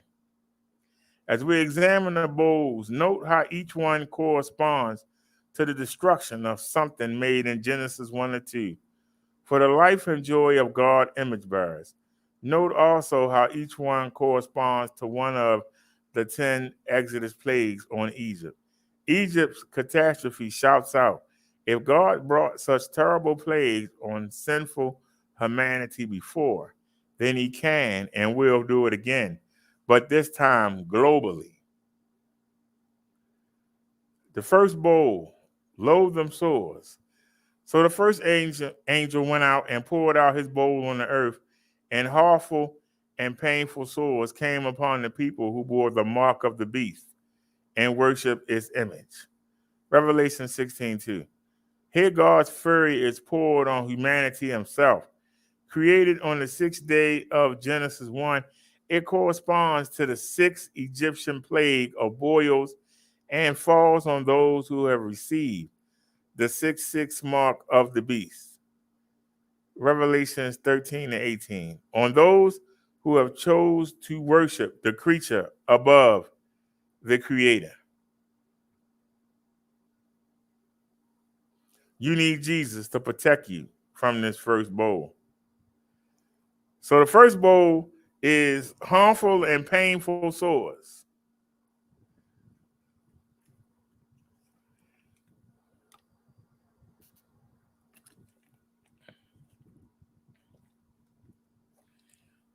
the people,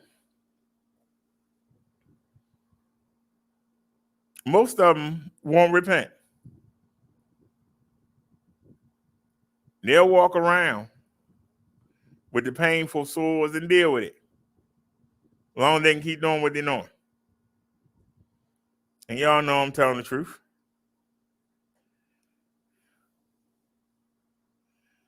Let's check out the second one. The second bowl, the seas of blood. The second angel poured out his bowl into the sea, and it became like the blood of a corpse. Everything living died that was in the sea. Revelation 16:3. Now,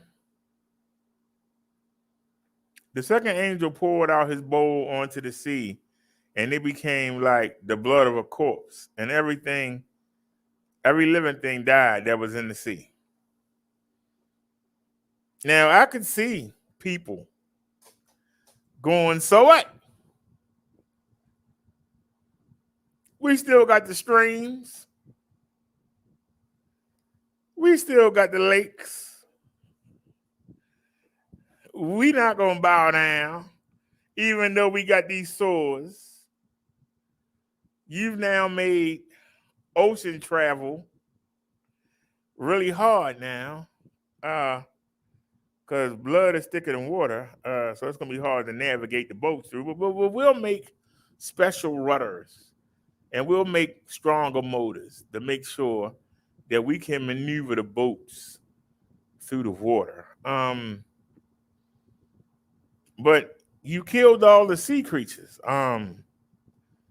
There's really no need to go on the water, unless you're traveling, because there's no fish to catch. That's really going to hurt the fish market and the fishers. The people that make the seafood, there ain't going to be no shrimp, ain't going to be no lobster, but we'll be all right. We'll be all right. We still got the fruit from the trees. We still got the animals to eat, get meat from. And we still got the lakes and the rivers and, and it won't kill us not to have the sea. And people won't keep doing what they're doing. But let's keep going. Here God's fury pours out on the sea and its creatures. On the second day of creation, God separated the waters above from the waters below in order to give humanity breathing space.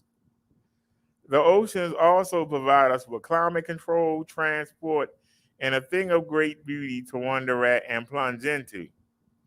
On the fifth day, God filled the waters with life, including fish as a marvelous source of food. God's second bowl destroys the blessing of the ocean.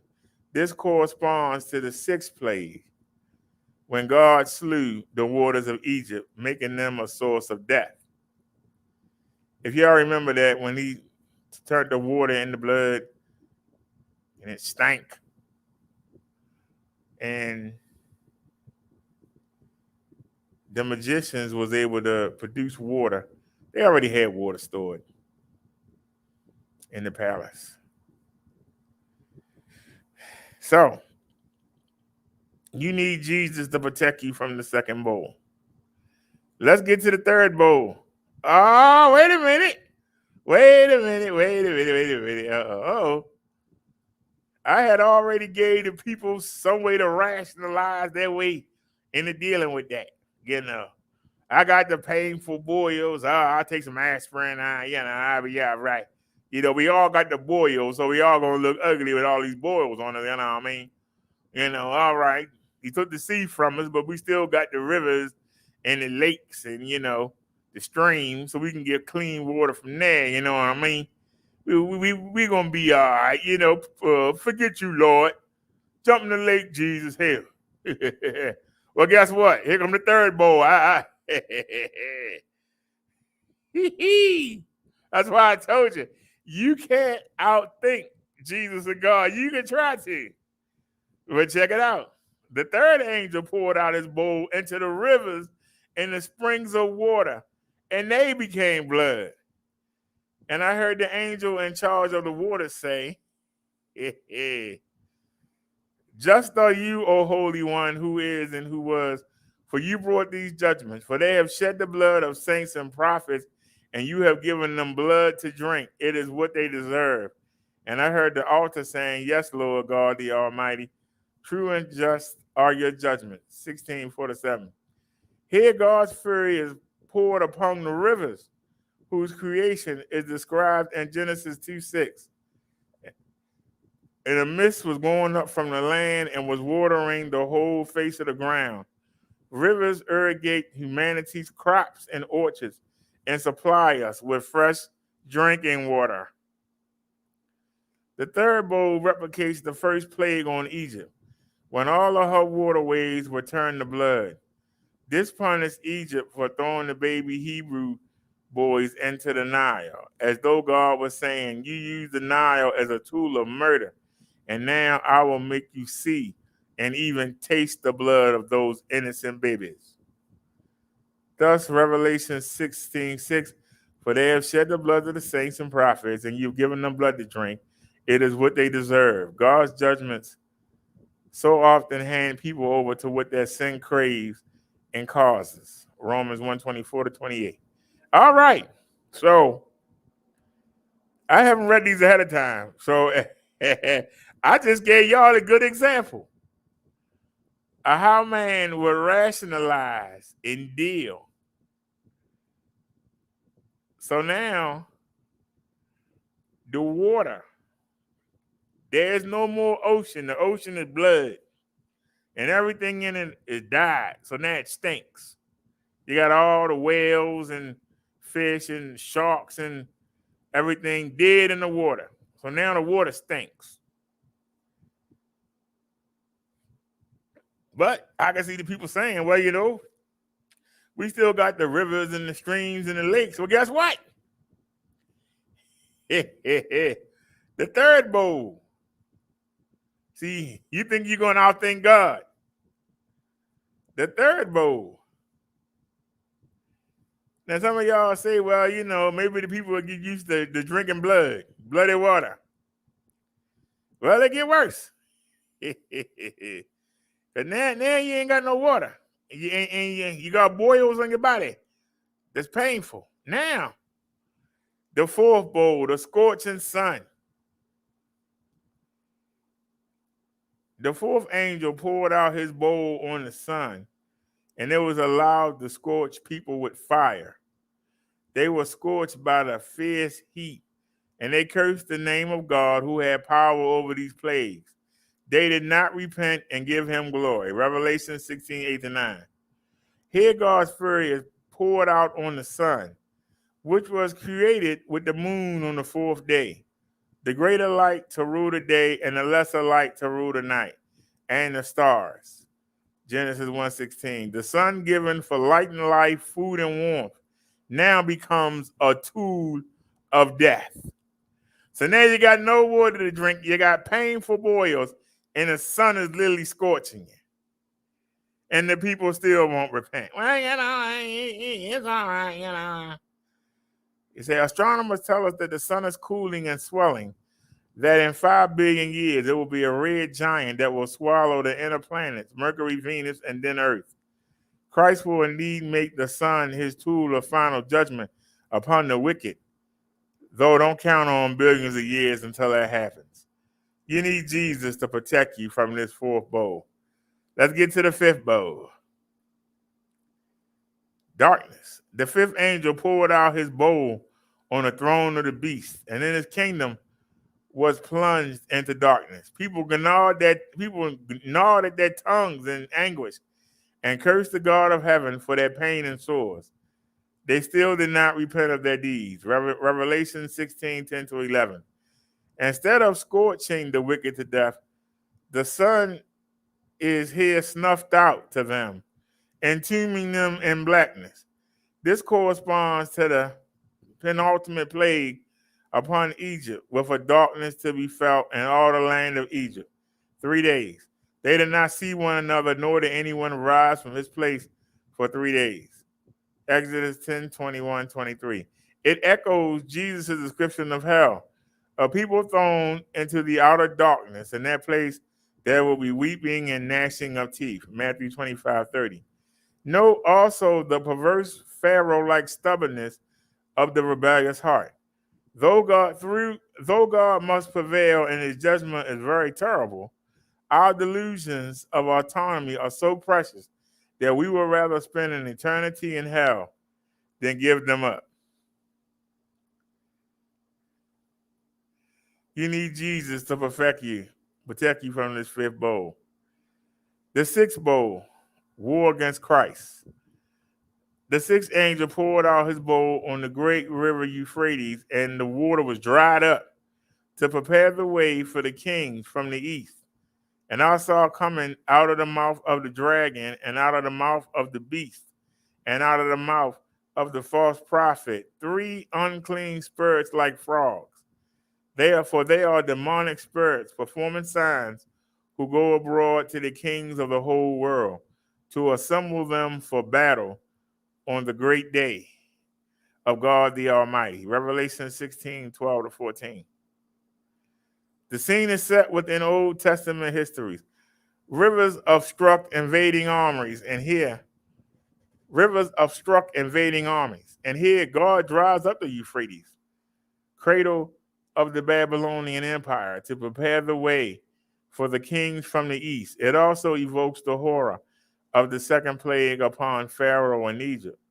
The Nile shall swarm with frogs that shall come up into your house and into your bedroom and onto your bed and in the houses of your servants and your people and into your ovens and into your kneading bowls. Exodus 8:3. The sixth bowl of God's fury whoops up satanic beings resembling those frogs to harangue worldly powers and to rebellion against Christ. See Revelation 19:19. Note carefully, warfare against Christ does not merely earn God's judgment. It is God's judgment. In judgment, the Lord handed Pharaoh over to his doomed war against himself.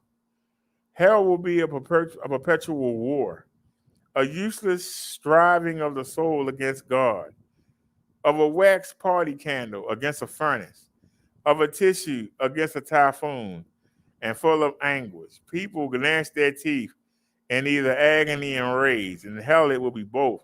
A tantalizing historical precedent is then dropped. And they assembled them at the place in Hebrew is called Armageddon. Revelation 16:16. Armageddon transliterates the Hebrew Ha-Megiddo with the mountain of Megiddo. Megiddo was a Canaanite city, and 2 Kings 23:29-30 reports a great battle there, when good King Josiah was slain by Pharaoh Necho. Zechariah saw in Josiah's death a shadow of Christ's crucifixion. When they look on me, on whom they have pierced, they shall mourn for him, as one mourns for an only child, and weep bitterly over him, as one weeps over a firstborn. On that day, the mourning in Jerusalem will be as great as the mourning for Hadad Rimmon in the plain of Megiddo. Zechariah 12:10-12. In Judges, Megiddo was the site of the Lord's victory over the evil Sisera. Deborah sang, the kings came, then fought the kings of Canaan at Tanakh by the waters of Megiddo. They got no spoils of silver. From heaven the stars fought. From their courses they fought against Sisera. Judges 5:19-20. Armageddon, therefore, represents the battle of evil against God and evil's destruction. This was the battle fought and won by Christ on the cross, who canceled the record of debt that stood against us with his legal demands. This he set aside, nailing it to the cross. He disarmed the rulers and authorities and put them to open shame by triumphing over them in him. Colossians 2:14-15. You need Jesus to protect you from the sixth bowl. The seventh bowl, final fury. The seventh angel poured out his bowl into the air, and a loud voice came out of the temple. from the throne, saying, "It is done." And there were flashes of lightning, rumbling, peals of thunder, and a great earthquake as there had never been since man was on the earth. So great was that earthquake, the great city was split into three parts, and the cities of the nations fell. And God remembered Babylon the Great to make her drain the cup of wine of the fury of his wrath. Every island fled away, and no mountains were to be found. I want y'all to catch this. Every island fled away, and no mountains were to be found. And great hailstones, about 100 pounds each, fell from the heaven on people, and they cursed God for the plague of the hail, because the plague was so severe. So after all of this, the people still didn't repent. They still cursing God. After all this, we on the 14th. We started with the seals. Now we on the 14th. 100-pound hailstones are falling. And it said, every island fled away, and no mountains were to be found. So where do you hide? Where do you hide from 100-pound hailstones?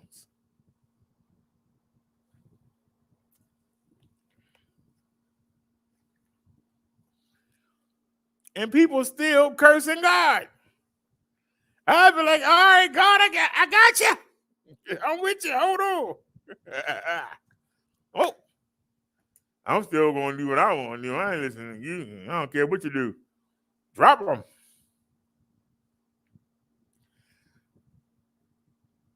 Six phenomena surrounding the seventh bowl show that this is humanity's final doom. The voice from the temple crying, "It is done." An earthquake of unprecedented power. The total evisceration of Babylon the Great. Rebellion embodied. The final outpouring of the cup of God's fury. Creation, represented by islands and mountains, swept clean prior to its redemption. Romans 8:21. In a rain of 45-kilogram hailstones, the supreme amplification, the seventh Egyptian plague.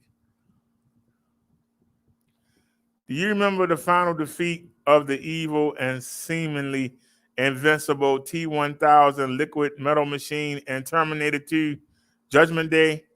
Remember how it is destroyed at last in a vat of molten iron? After a frantic struggle, blood-curdling metallic screeches, it liquefies its face, dissolving into the lava. That is indeed a representation of Judgment Day, a picture of rebellion and evil after the seven bowls of God's wrath, absolute, final, irreversible, and irredeemable dissolution and agony. You need Jesus to protect you from this seven bowl. You need to be dressed in the righteousness of Jesus Christ. Are you struggling with Jesus Christ right now? With whether you really need him? We needed him 7 times over, for the 7 bowls of God's fury are pouring out upon sin and evil. And we by nature are full of sin and evil. In Revelation 16, the sirens wail and the blood-red warning lights flash. Behold, I am coming like a thief. Blessed is the one who stays awake, keeping his garments on, that he may not go about naked and be seen exposed. Revelation 16:15. Christ, like a thief in the night, will not pre-announce his return. Will you stand naked and exposed, wearing nothing but your sins, when those piercing eyes of fire gaze upon you to determine your eternal place in heaven or hell?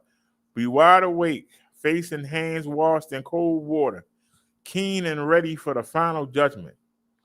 Be dressed in the rich, white robe of Jesus' perfect righteousness, his protection.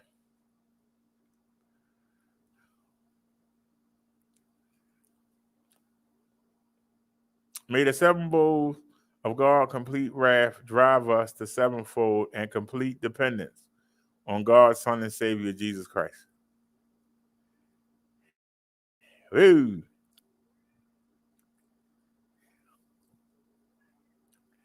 I feel for those that are going to be living in that time. I feel for those that's going to be living in that time. A lot of people will say, you can do whatever you want to do, and you don't have to pay a penalty. Well, there is a penalty coming. And for those that are alive when Jesus come back, ooh, child, I don't want to be you.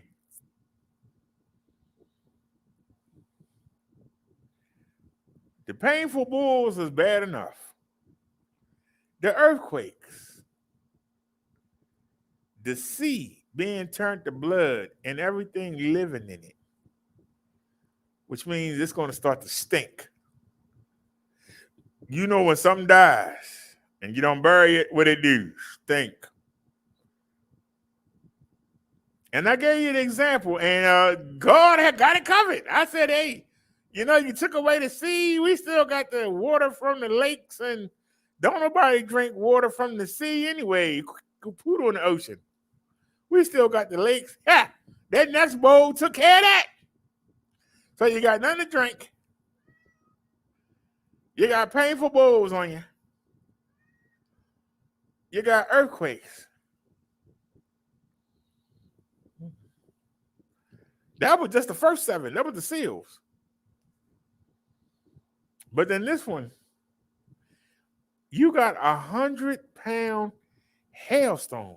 Imagine it raining 100-pound hailstones. And the earthquakes and took the mountains away. You can't go hide in the mountain. And let the hailstone then took them away. The earthquakes and took away the mountains. So how do you hide from the 100-pound? Even if you jump into the bloody sea or you jump into the bloody rivers, they still gonna get you. 100 pounds coming down at that force, whoosh, right through the water and pin you underwater, and now you can't move and you can't breathe. The sun's so hot that it's burning you, almost putting you on fire.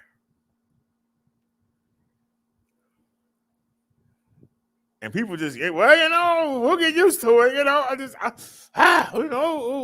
we'll get used to it. We can still do what we want to do. I just can't see it. But I can see it. People that are hard-headed. People do what they want to do. People that set in their ways. Even when they see God's power coming down on them, they just shake it off like, whatever.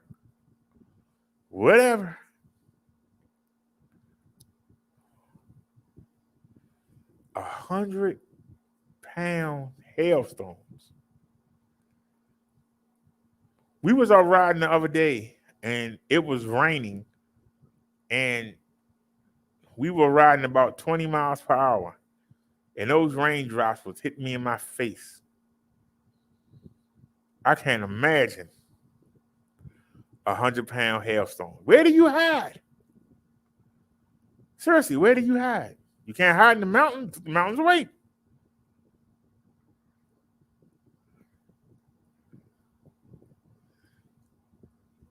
They cause an earthquake. You can't even trust the ground that you on.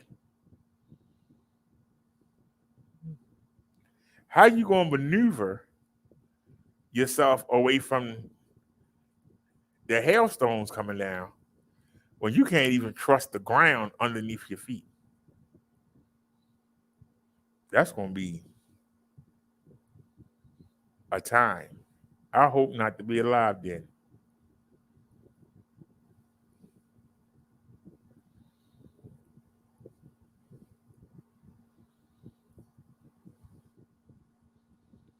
People treat it like it's a game.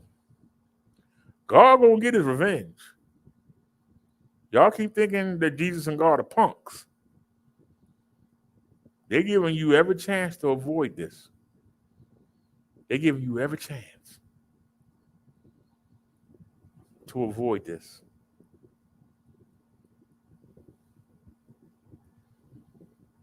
Every chance.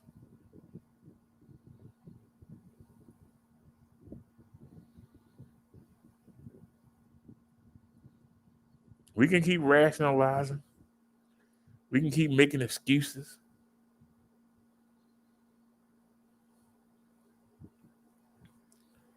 These things are going to happen.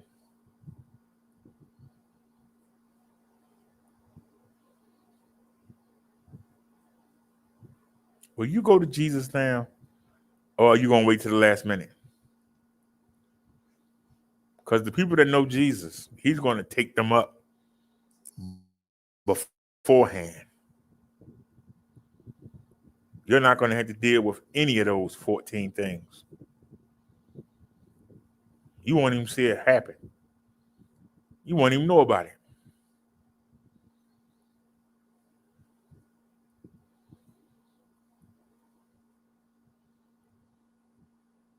What about the women that's holding babies in their arms before 100-pound stone drop on them and crush them?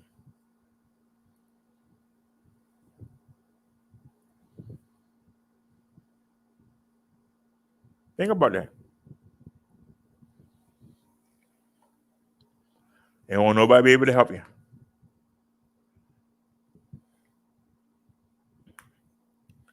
Well, I'm going to run to the church. Church going to fall right on your head underneath those stones.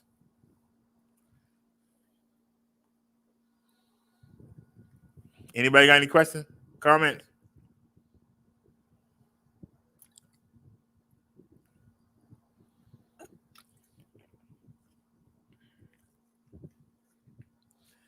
If you was alive when that was going on, tell us how you would avoid catastrophe. You got no water to drink. That means you're weak. The sun is scorching you. You got boils on you. That's painful.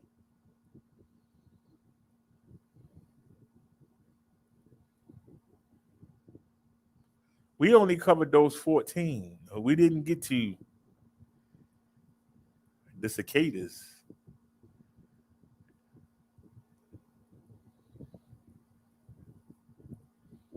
We're going to say that for next week. If you don't get to know Jesus now,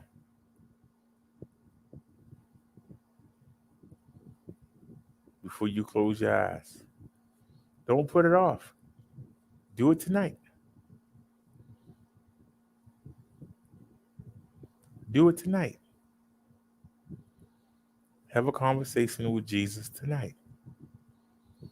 Ask him to come into you and to change you from the inside out, to erase all the stupid things that you've been taught your whole life that are man-made, inspired by the devil.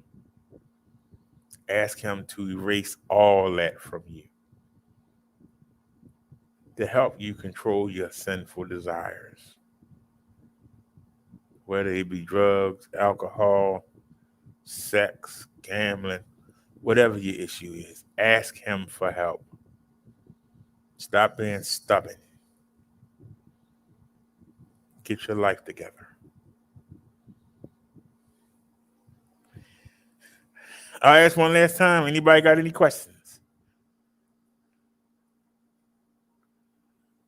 Hello? Hello? All right. All right. So that concludes the sermon for tonight.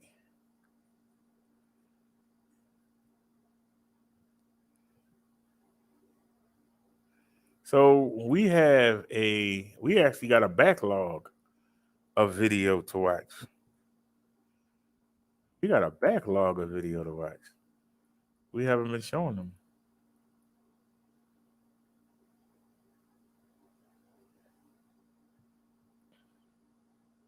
Turn the lights on.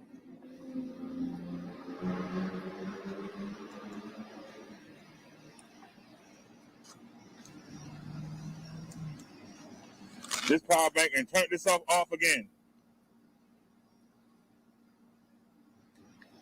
Keep turning yourself off for. All right. We got 3 lights on the joint today. How's it looking, y'all? Because it's dangling.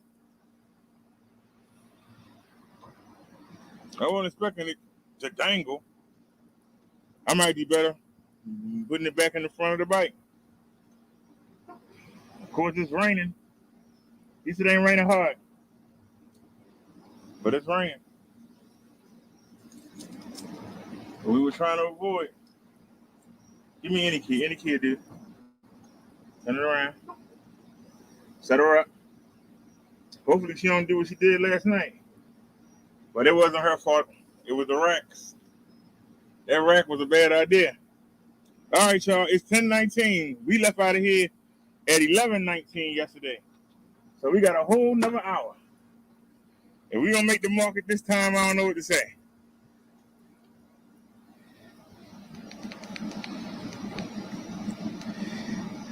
Now we got 4 lights and the one on my head. And this thing is every which way. I mean, it's every which way. Told you, doing the right thing don't work.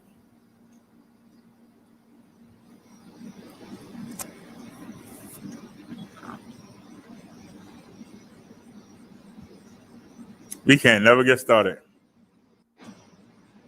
Still ain't going nowhere. See how it looks.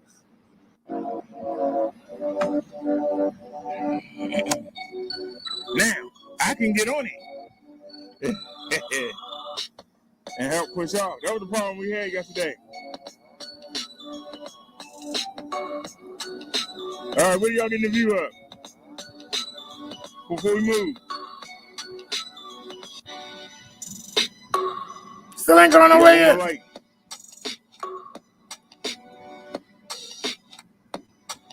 So we got plenty of light.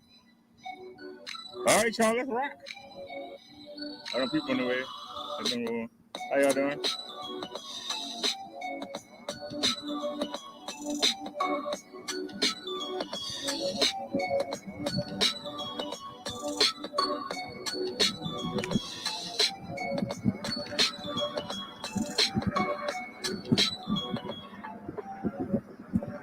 It's a lot better than yesterday. We ain't got that rack on. We're going to just slide the hill.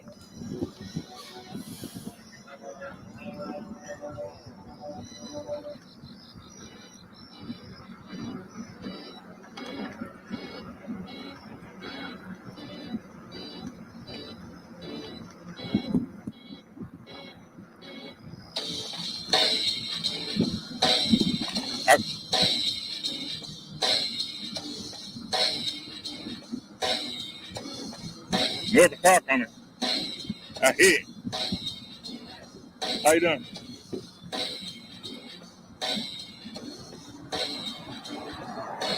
What?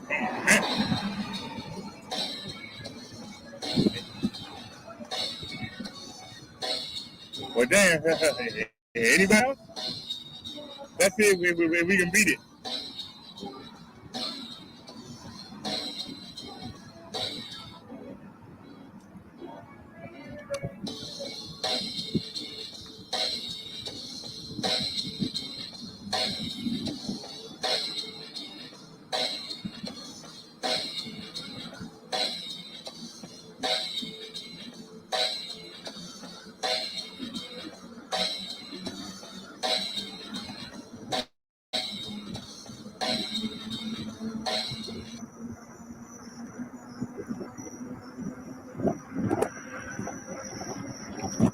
Yeah, this is a lot different than yesterday, ain't it?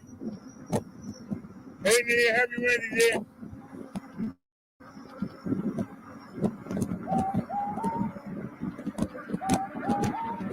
I'm gonna fix that second odometer up for y'all when we get to the red light.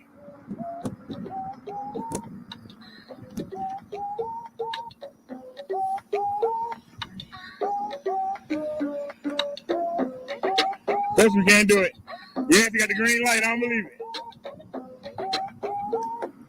That was Fox.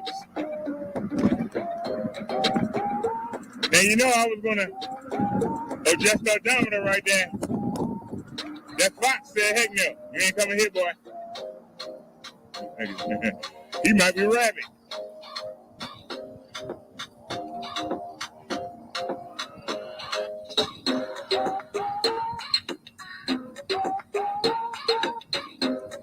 This thing moves too much.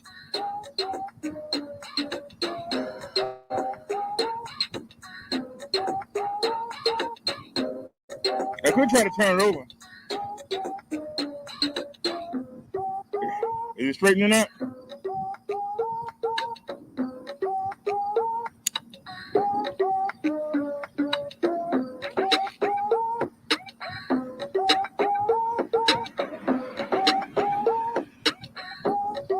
All right, y'all, what about now? Is it too high?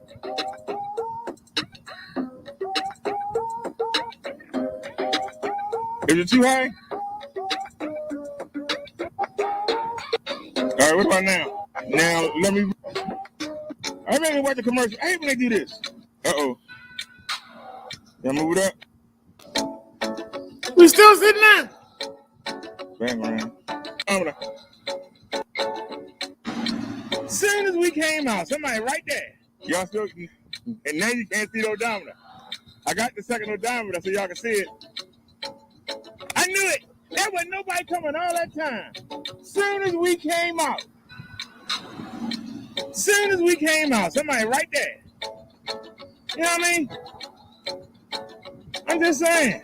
Like, damn. Soon as we came out, somebody was right there. That's all I'm saying. God damn. And then the daggone, the cows out here taking the jump again. And I mean, it's funky out here.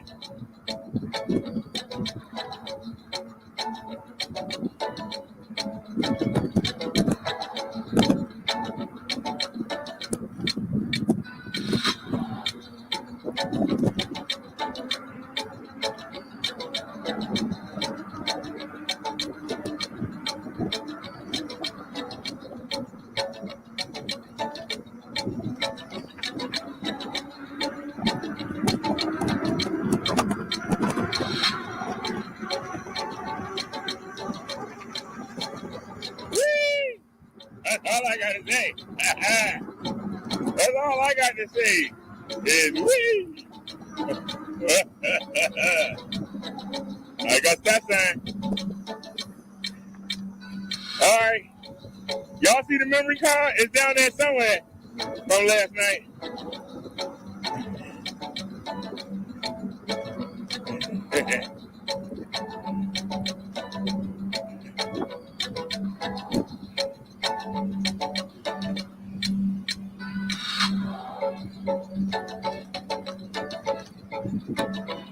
That was a good one.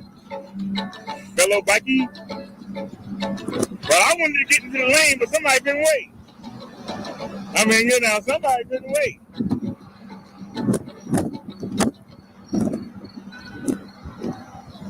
I think the speed limit 30 miles per hour.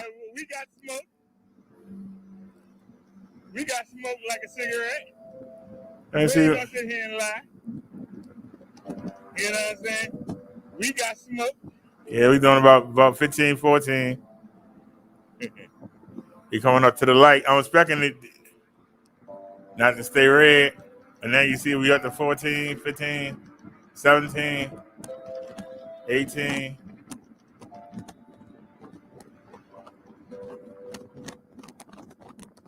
Don't have to worry about the bumps because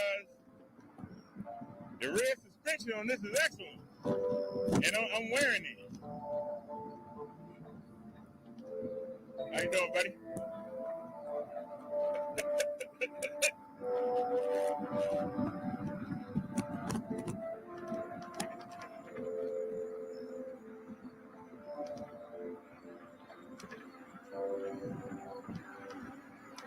He's on about 16. The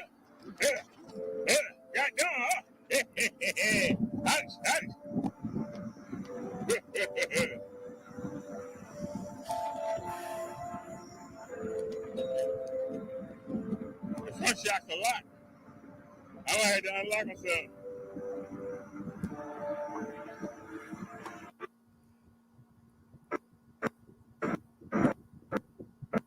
What's going on? I don't know what that was. I don't know what's going on.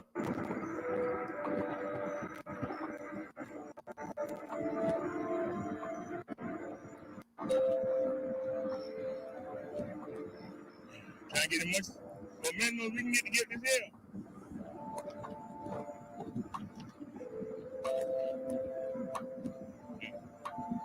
I'm going to get the momentum. We're doing 14 miles per hour up this thing here. I'm going to start slowing down now. She's slowing down. We were doing 14, now we're doing 12. Come on, Marsha. How you doing? Come on, baby girl. Come on.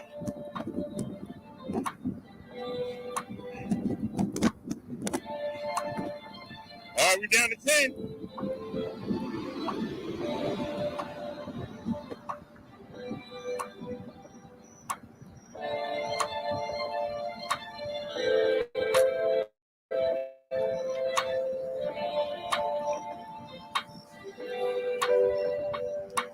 All right, let her rest for a minute. All right, she got for the first hill.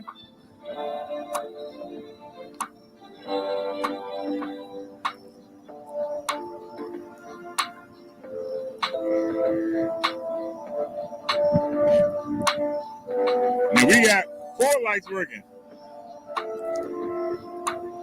Actually, we got 5 lights. Oh, now you're going to change.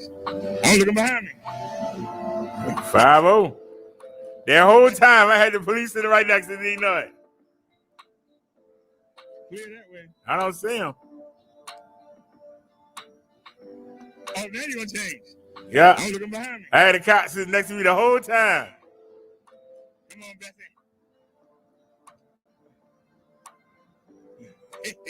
Good thing we didn't want to like a cop sitting right there next to me. I didn't realize it.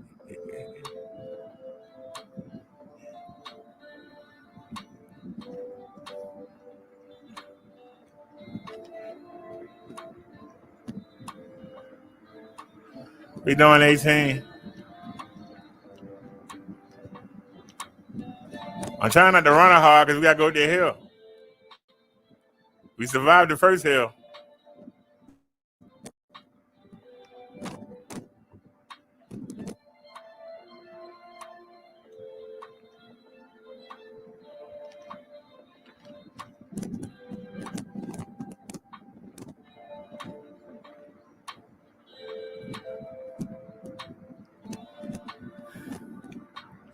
I wonder if this hill easier than the other hill. No. I went a bump. I got a big raindrop in my eyeball. Oh, right there. Nobody else out here. Oh, right there. Nobody else out here.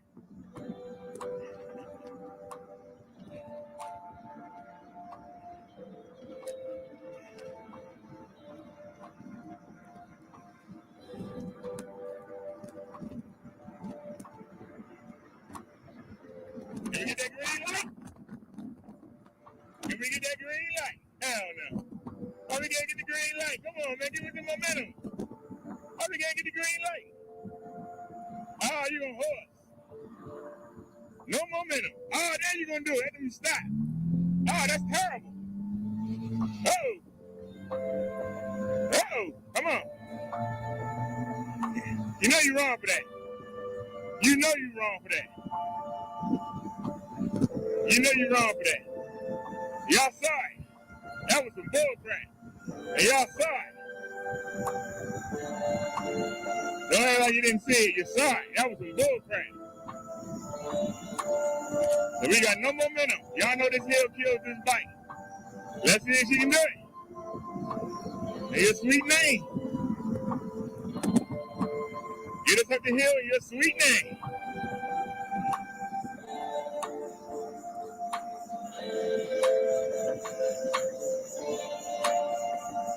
Can't give us the green light, can you?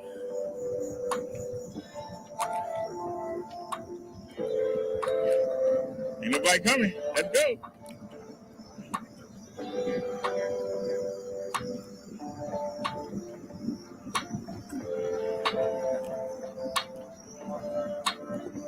All right, let's get it. Another red light. Oh, here on the steep part. How you doing, buddy? Come on, Marshall. We almost there. Come on.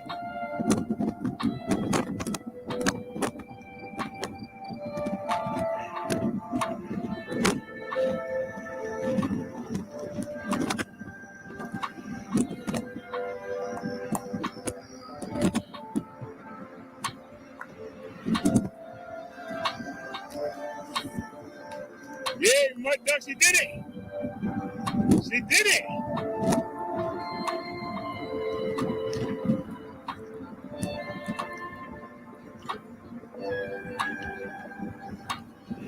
Look how raggedy that street is.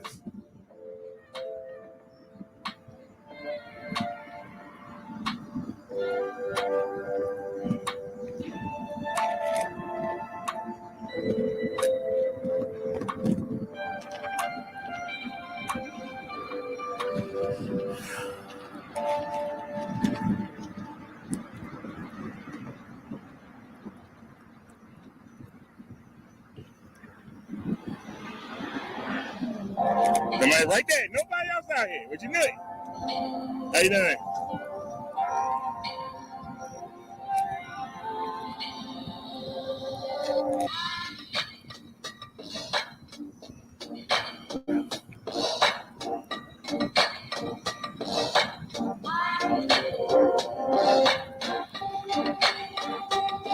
The motor left us. Yeah, right in the middle of the hill. Yeah. It usually cut off down there. But let's turn it off for the first time. Couldn't let me get to the market, could you?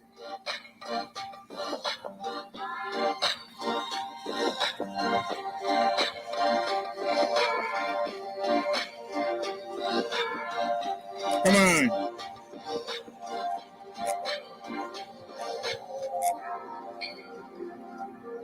It's ready, Tiger. See, we on the hill, I can't help you.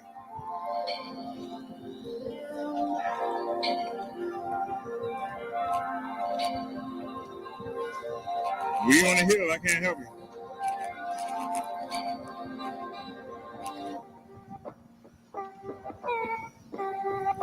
Look, bike rack right there.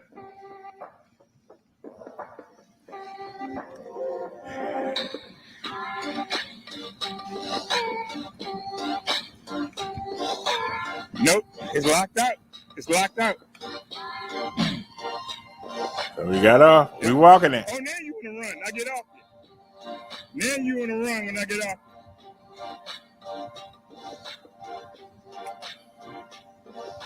So we had to hike it. But that's all right. I don't mind walking this. There's the rack right there where the man is.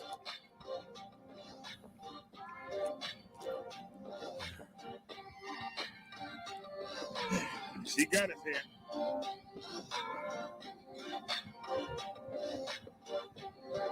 These nobody stole the stickers I left.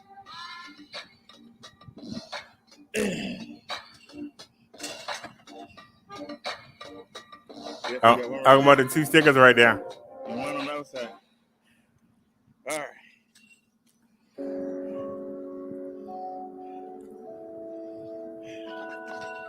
There you go.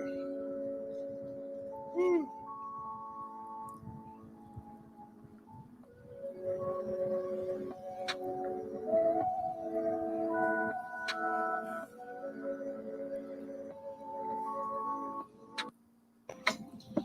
Very easy code here.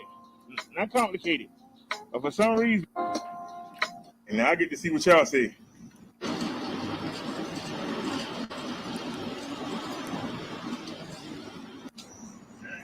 I almost forgot. Uh-oh.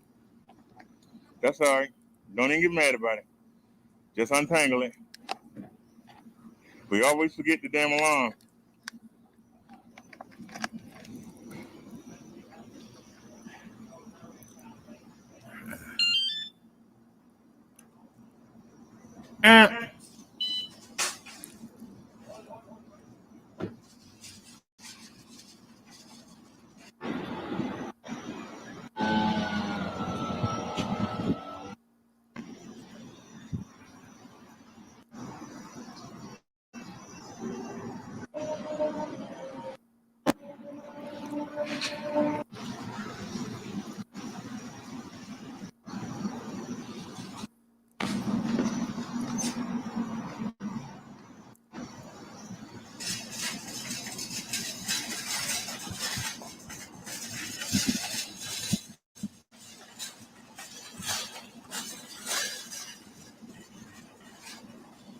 Why the phone not charging?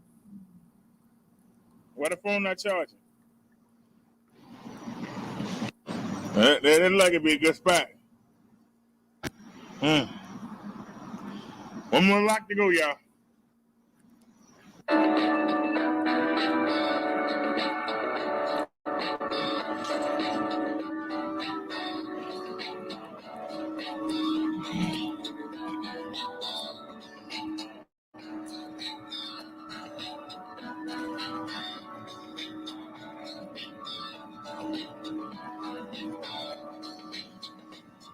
Oh, that man.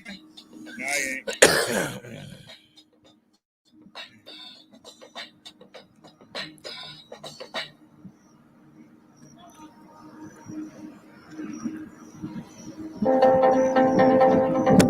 But there it is. Oh, come on. You gotta be kidding me. Thank you.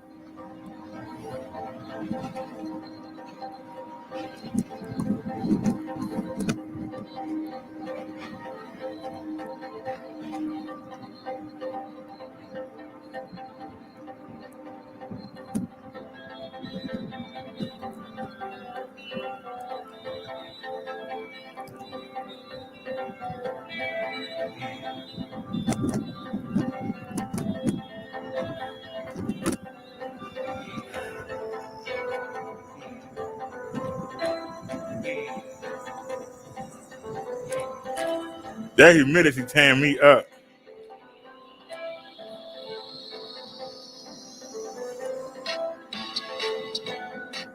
How you doing? You gonna go? Here it come. Oh, we lost something. Sound like we lost something. I don't see anything. I'm looking. You sure did?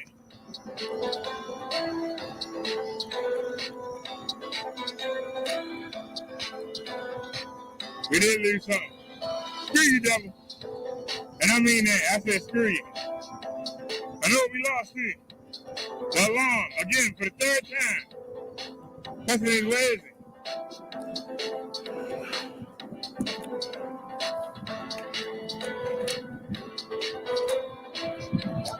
That's gonna get hit. Where is it?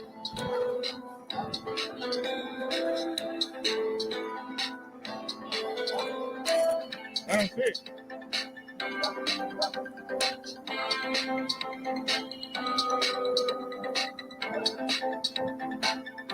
I don't see it.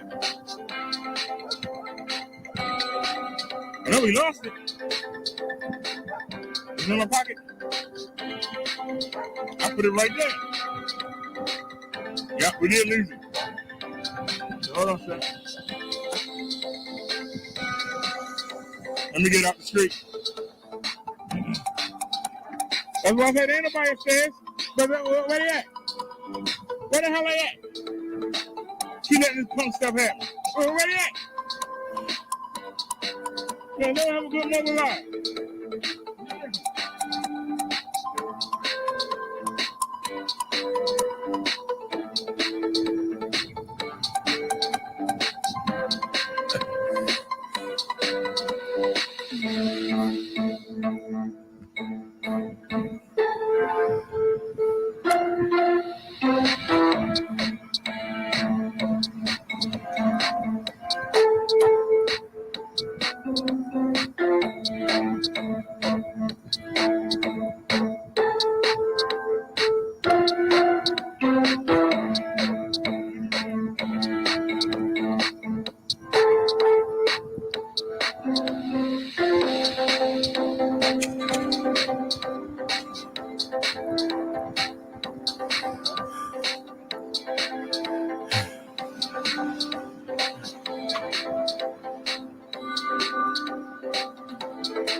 I'll put it in my pocket.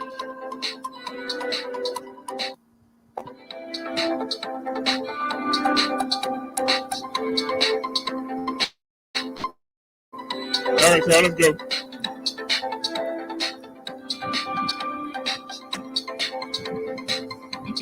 I know you're wrong for this, but whatever.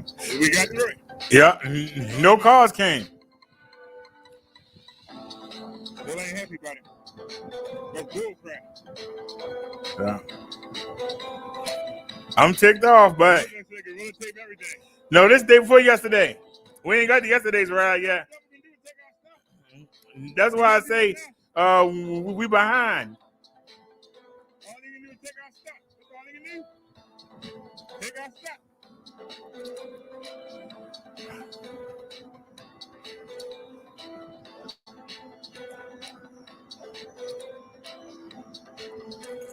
You see what we doing, all right? They got to come mess it up.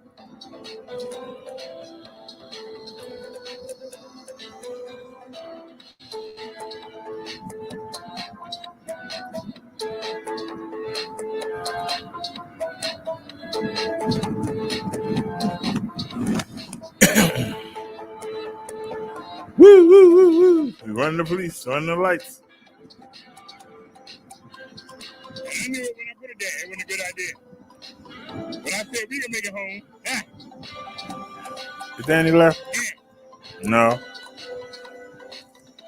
No short. I'm gonna go run to the bathroom real quick. No easy way. That's what I'm learning.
What's up, buddy?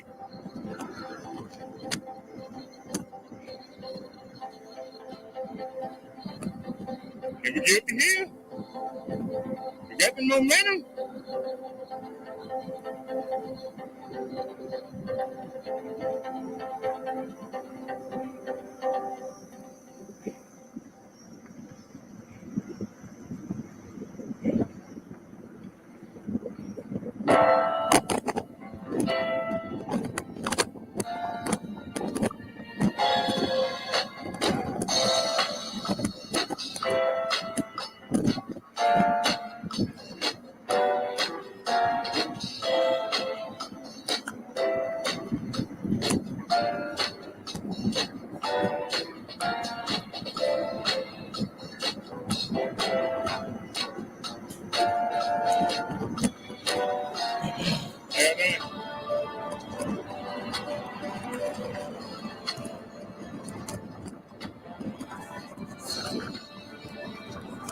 Oh, right.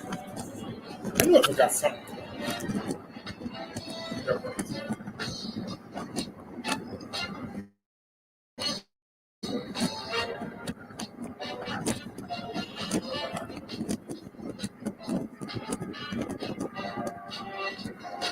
No green light. Come on, man.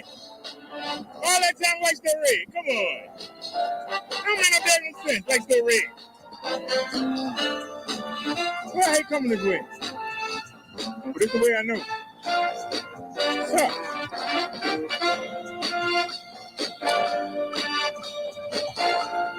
Is it ain't too high? Oh, now you change. You start doing something. See if we can make this light.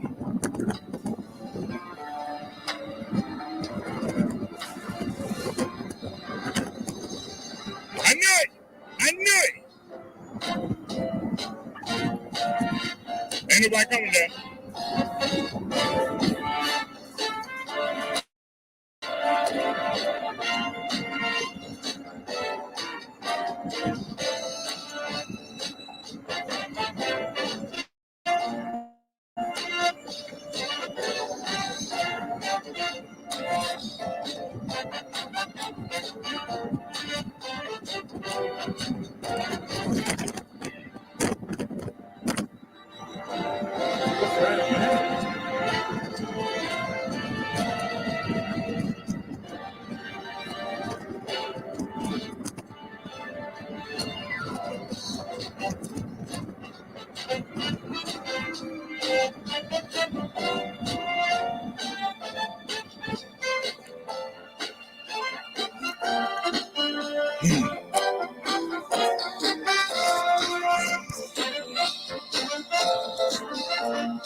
That's that 7-Eleven right there we had to go to the other night out of desperation.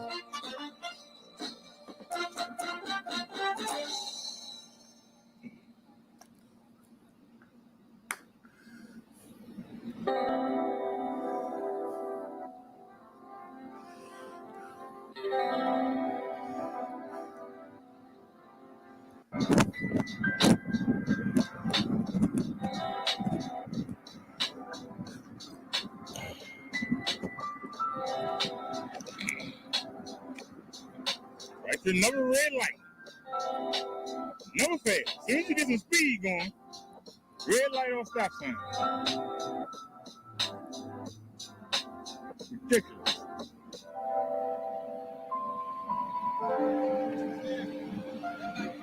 Yeah.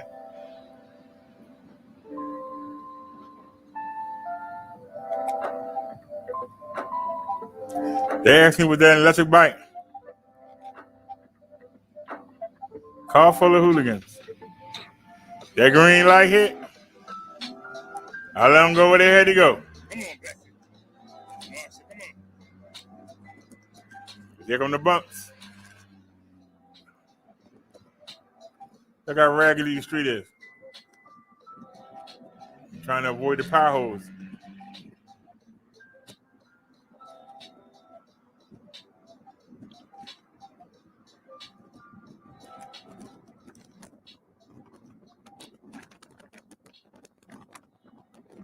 Did we set the odometer up yet?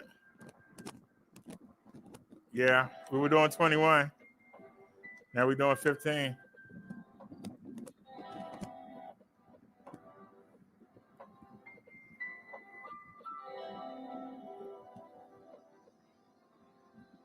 All right, let's gun it. How high are we gonna hit?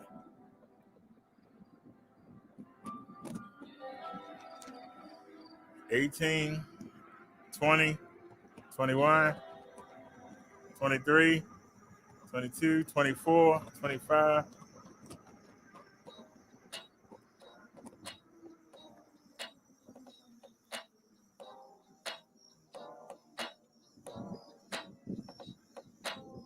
Speed bump. Wait a minute, something wrong. Hold on a sec, something wrong. What's the matter now? The camera too high. The weight of the groceries. Hold on a sec, y'all. Trying to maneuver down some. Look at how I'm sweating. What about now? Is it still too high? First, you got the wrong way, and it's not plugged up either.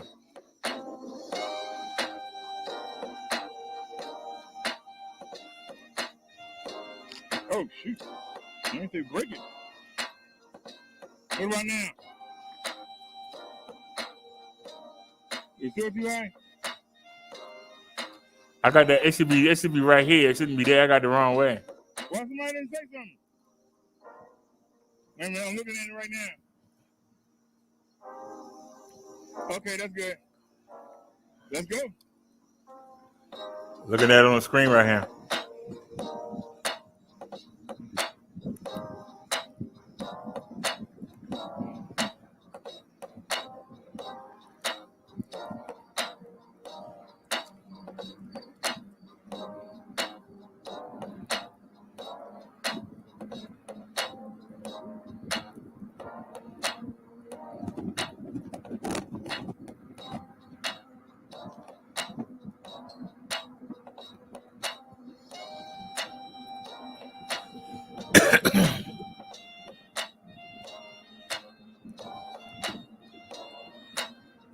Let's take our time. Maybe we can get some momentum going up the hill.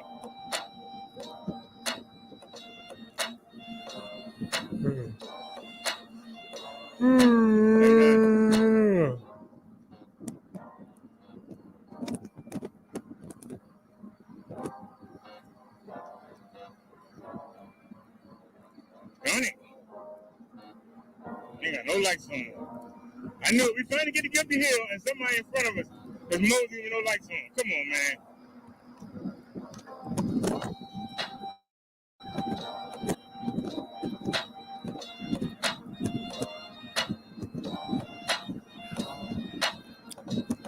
That's a steep incline. What we doing?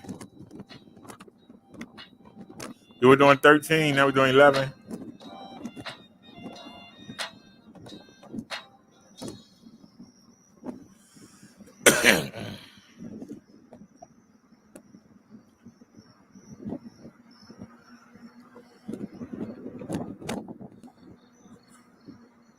We'll do 14. All right, y'all. We're going to pull over right here. And we're going to wait. We're going to do the real speed test today.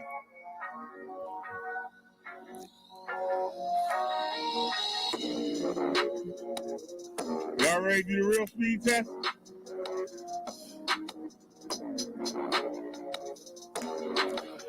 Yesterday's ride coming up next. We're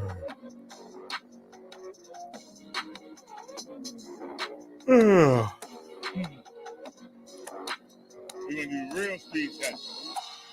Let's go. And the car's still right there in our way. All right. Where we at? We at 14, 16, 17, 18, Here we go, y'all. 22. 23. We're doing 24, 26. We're doing 29. 31, 33, 34. We're doing 34. Look how long we hold that 34 though. Wow, we're still doing 34. Look how long we held that 34. So, we held it though. We going uphill now and we still holding So we still did 24, 22. Back up to 24, 21, 22. real speed test. I see why I'm back. All right, let's get it. All right, y'all. This is the speed test in real time. Let's get it. We're doing 23. We're doing 24, 26. We're doing 29.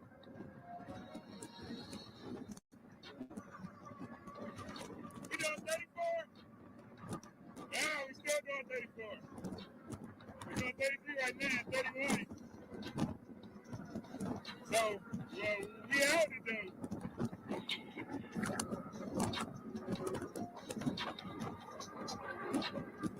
So we still did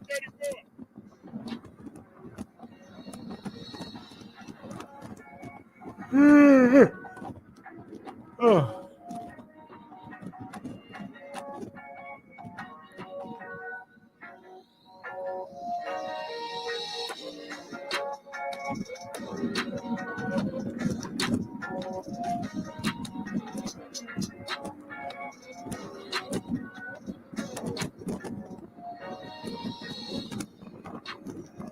No, 18, 19.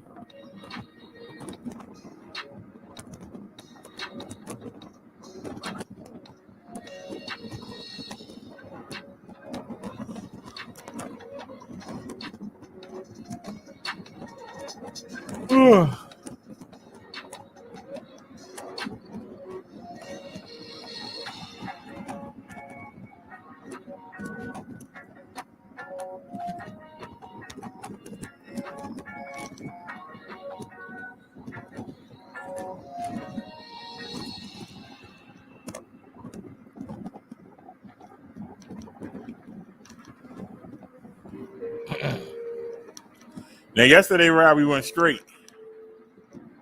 So, How you doing? 24, 25, 26, 27, 28.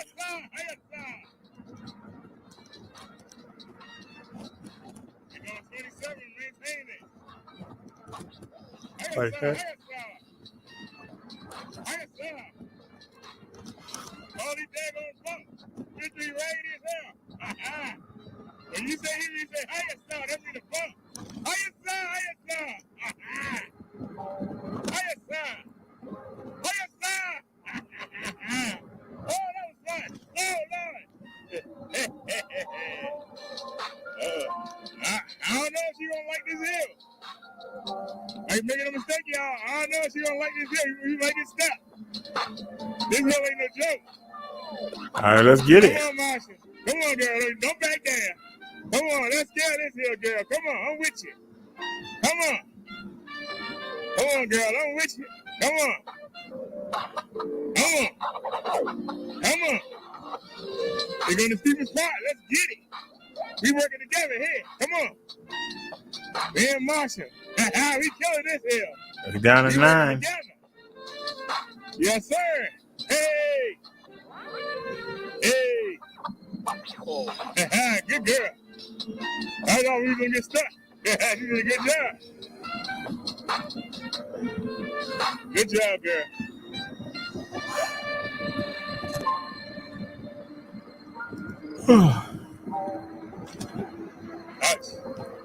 That's where we usually come out at. Come out right there. Well, down there by the train tracks. Good job.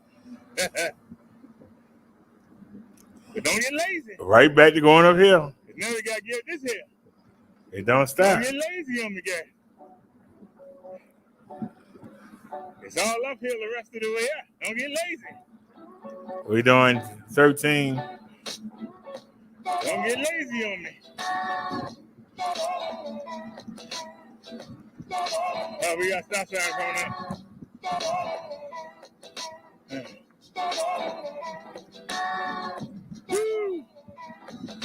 Woo! Okay, said turn on turbo mode. Tell you boy, when she on, she on. When Marsha is on, she is on.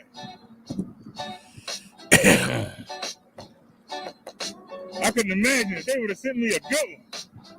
Oh, Lord.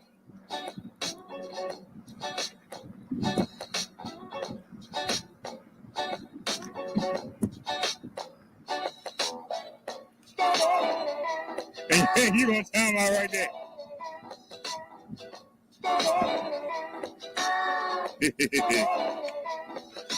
Can't complain. All righty. All right, let's go for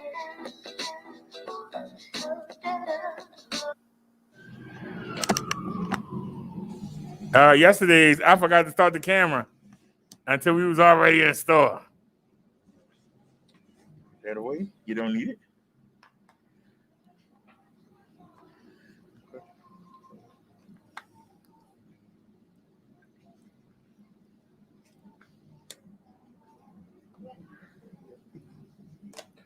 It's like they don't even have any.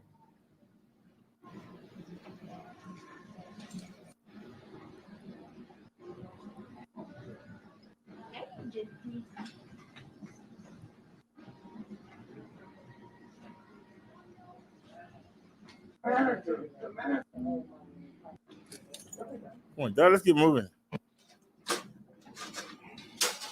They didn't turn this stuff off again. Doggone you. This power bank sucks. There it is. Let's turn it on just low. We'll turn it up when we get outside. Yeah, they got a bicycle too. Copycats. Yeah, hold on, think about it. It's still too safe. Right there. This power bank sucks. Look. There it is. Let's turn it on just low. We'll turn it up when we get outside.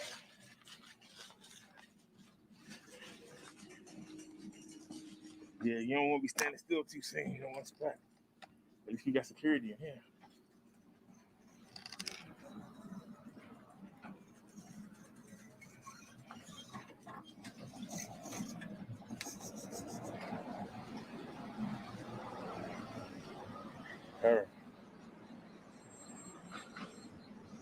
phone's already turned the wrong way. We ain't even got nowhere yet. That one's on. That one is on. 2, 3.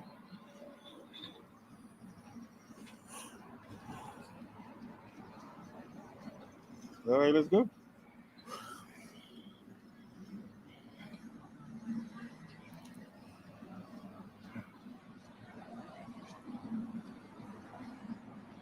There ain't no easy way. Something's wrong.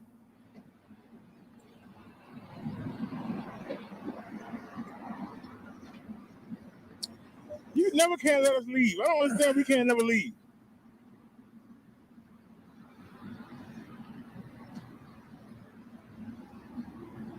I'm hitting the back button. It ain't doing nothing. Hit the back button, man. Now you're going to turn the whole thing off, right? You wrong for this. And Devil, you know you wrong for this. I ain't going to say nothing. Now wait for it to refresh. Now let it come back. Now you got from the minister, which ain't doing us a bit of good. Oh, you fast for it. For me, then.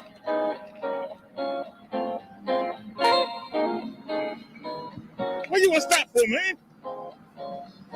Stop right in the middle of the street. Hey, how you stop for?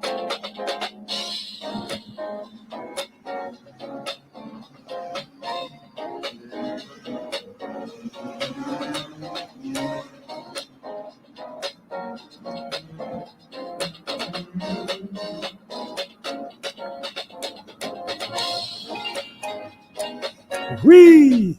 Like I say, we on the sidewalk, we rolling.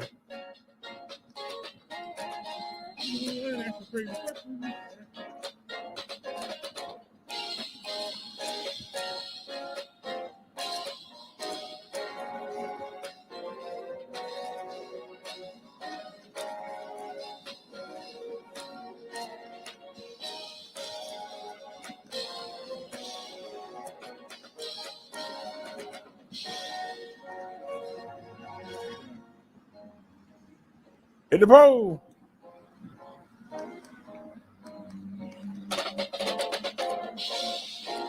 How fast we going on the sidewalk?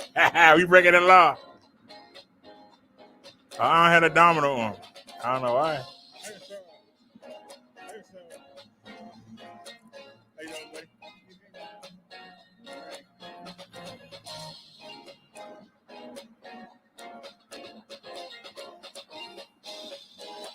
That's the real thing right there. Yeah. Now we coming up to the carryout.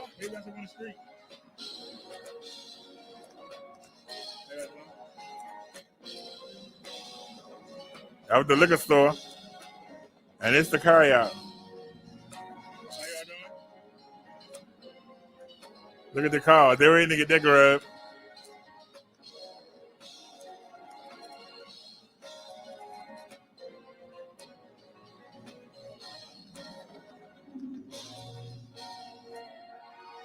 Let's get it.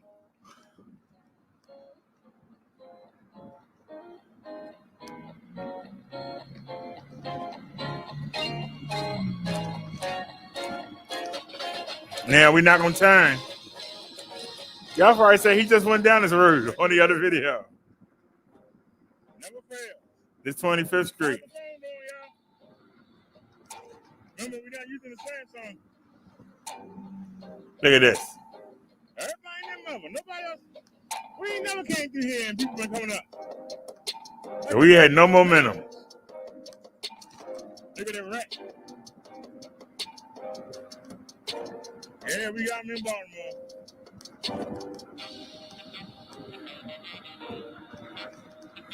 We riding through the hood. We up to no good. We riding through the hood.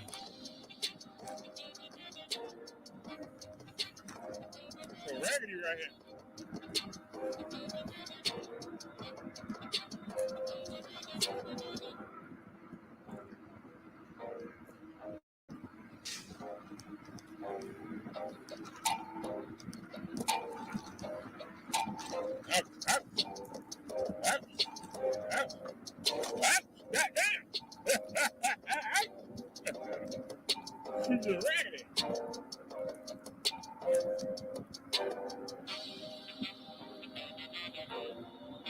Sit back and enjoy the scenery. We're going a different route than we normally go. Just sit back and enjoy it. Got Steve Hill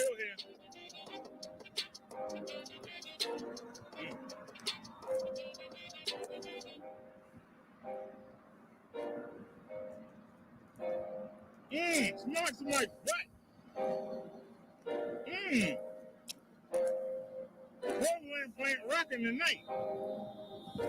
Cloverland Dairy Farm. They must let all the cows out and take a dump.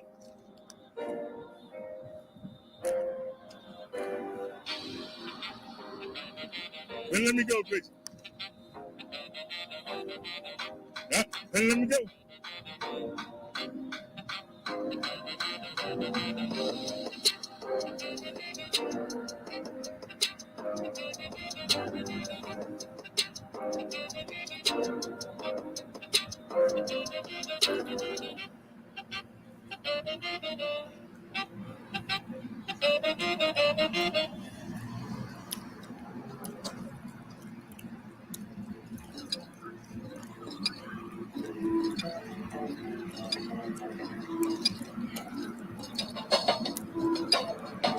Thank you.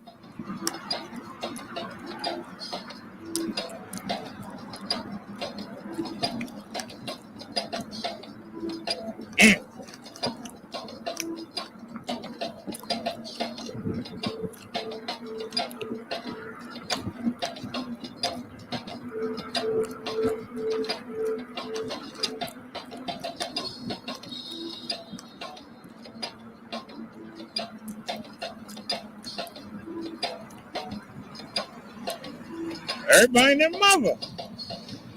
It's crazy.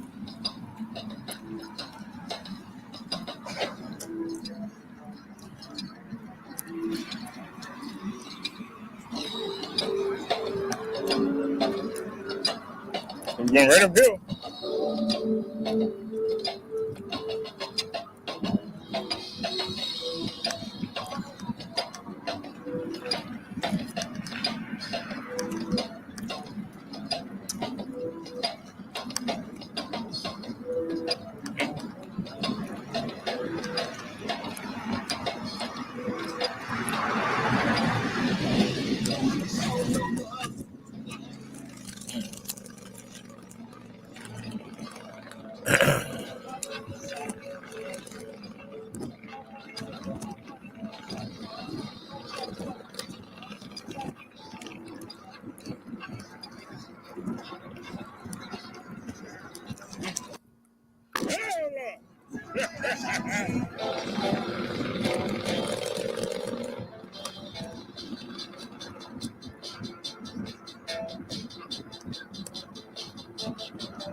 There's the Mickey D's.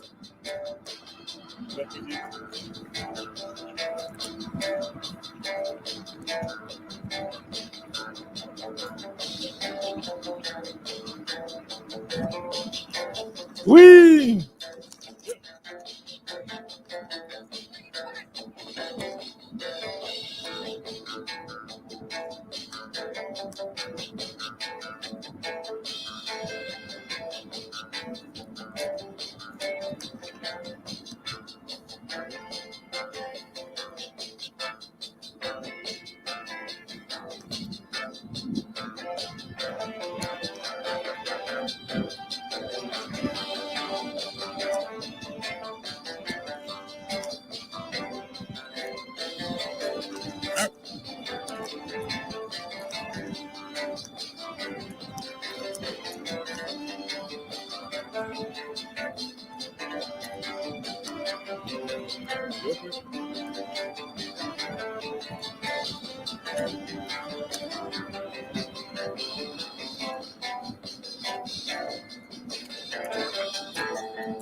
Still not right.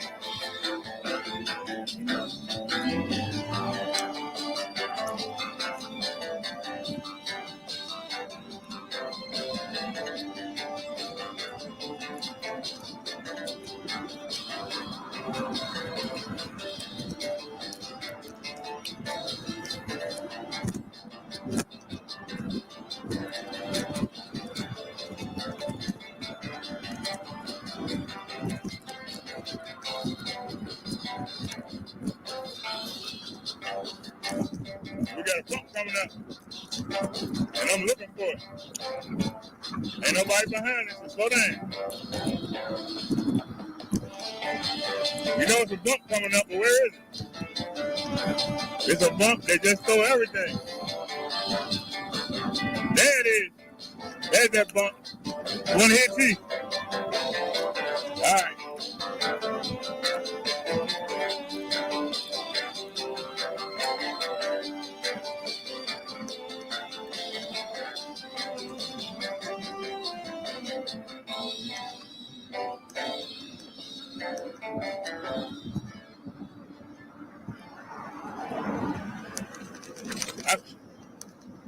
Nobody else. They had to find one person to get the way. You're like, ouch. Damn. We got a speedometer on? He's like, Nah, no speedometer. I'll say whatever. As long as nobody got hurt. All right, y'all.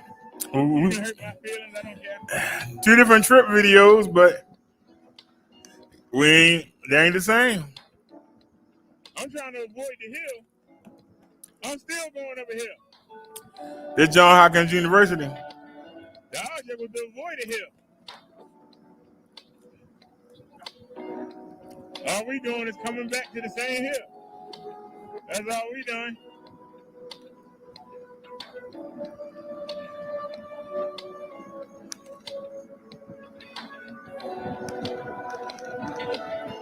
Ain't no cars coming.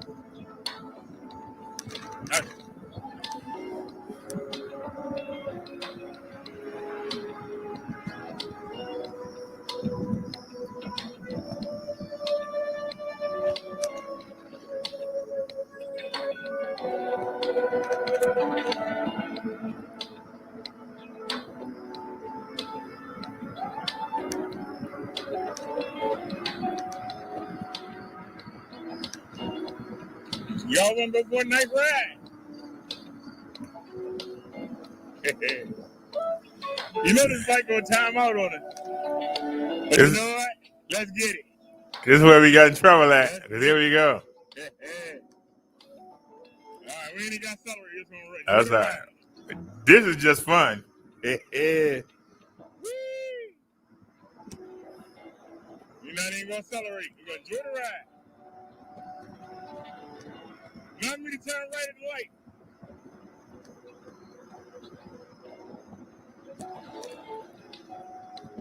Got bumps coming up. There's shadows. It's pitch black. Well lit. But look at how well lit we are.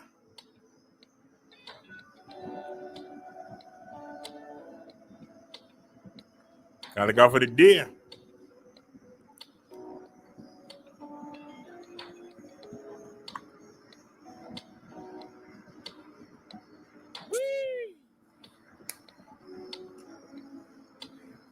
Never the Burger King.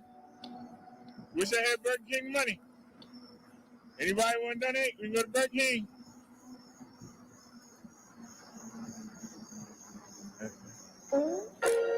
You got to make the right. Ain't nobody coming. Yeah, we trying to avoid the hill. But guess what? Don't try and time out now. Let's go. We came right to a hill. Thought we was avoiding the hill. We thought we was avoiding the hill. We ain't trying to hit.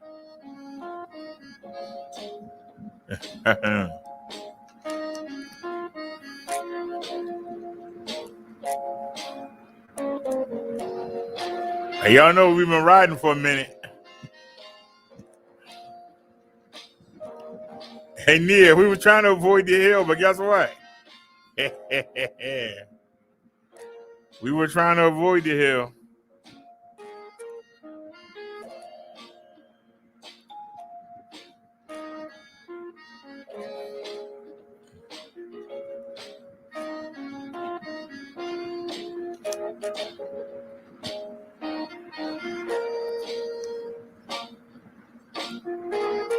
It says it's 7 of y'all on the e-bike channel and 2 of y'all on the Minister channel. I appreciate y'all for watching because it's a lot on tonight. The WWE SummerSlam is on tonight. We also got boxing. Manny Pacquiao is fighting tonight. And also we got the UFC 265 or 7, whatever. The UFC is on tonight too. So I appreciate y'all for rocking with me. Because when I get off of here, I'm going to go in there and fry me up some chicken. I actually got a taste for grilled cheese. I might actually make some grilled cheese. Or just some fake margarine toast. I got a craving. Maybe I'll eat that. I got a lot to watch tonight. I ain't going to be able to watch it all in one night. We're going to watch some of this tomorrow. Say something for tomorrow. Well, we got the 3-hour SummerSlam. Oh, this one Marsha cut off. Found out on it. Yeah. She got us almost to the top of the hill. What? She found out on it, y'all.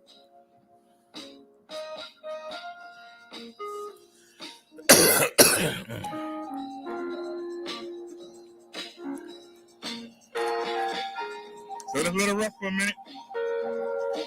But I ain't surprised. I ain't surprised at all. I'm surprised she ain't time out sooner. I forgot to turn the back lights on. So let her rest for a minute. Like I said, we're in a pretty good neighborhood. We're in a pretty good neighborhood. A lot of blue collar white people living around here. Oh, at least we didn't break down in the hood. I'm turning the light on. I ain't have my light on. All right, so Marsha took a break. Like I said, we never get to do what we want to do. We got to do. So we got to give this hill. Let's get it. The guys on the bicycle passed us. Now we're going back in the street. We're going to pass them. Come on, Walker. Don't start timing out on me now. Let's go. How y'all doing? All right.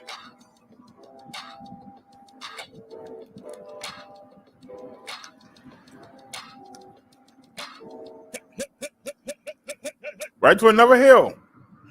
You're supposed to have been avoiding the hill. This going to get us in trouble again there. Look at this hill. You saving me now. Yeah, I burned my legs out. We riding the throttle now.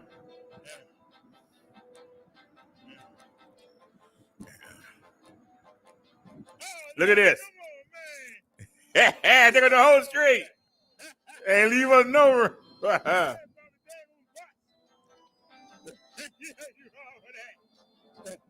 That devil said, you ain't going nowhere, boy. We adjusted a nice speed, too. Look at that Royal Farm we went to that one time. But I'm going to stop you with a bus. We still got a hill to go back. Maybe I should want that hill.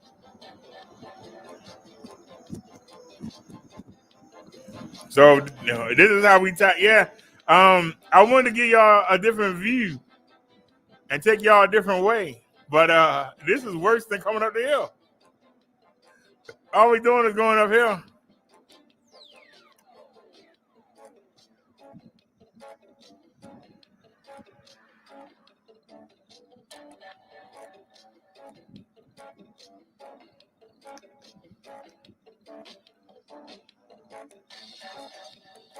You ain't nobody behind it.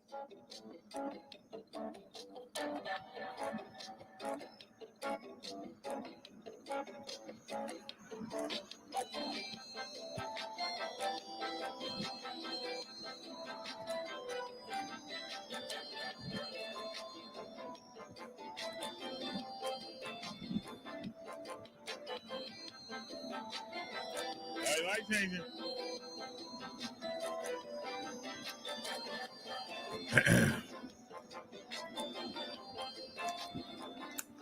Now this is the hill, and look, ain't no break. Yeah, he right to the.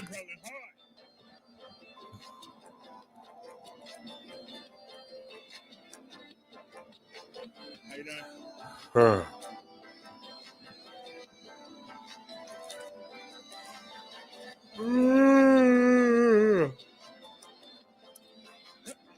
Y'all gonna say I ran that light? I knew if I did, she was gonna stop.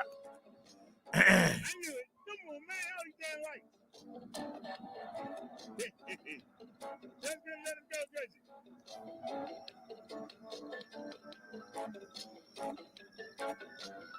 So I said we're gonna run the light, and guess what? D-Man said I got something for you.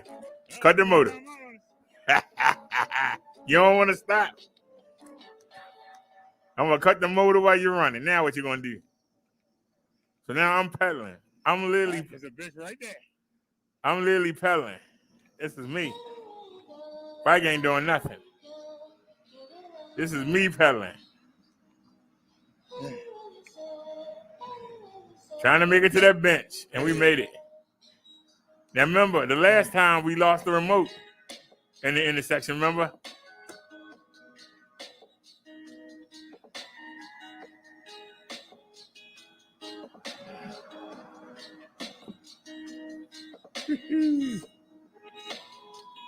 Turn around. And let her rest up. I went and had me a seat and started talking to y'all. See? All right, y'all, let's hang out for a minute. I get the rest. She get the rest.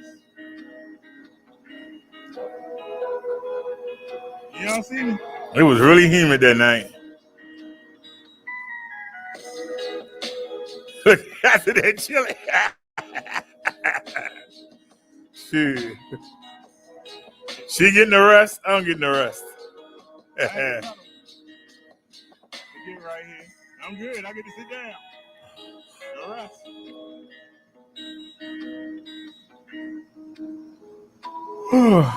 She get the rest. I get the rest.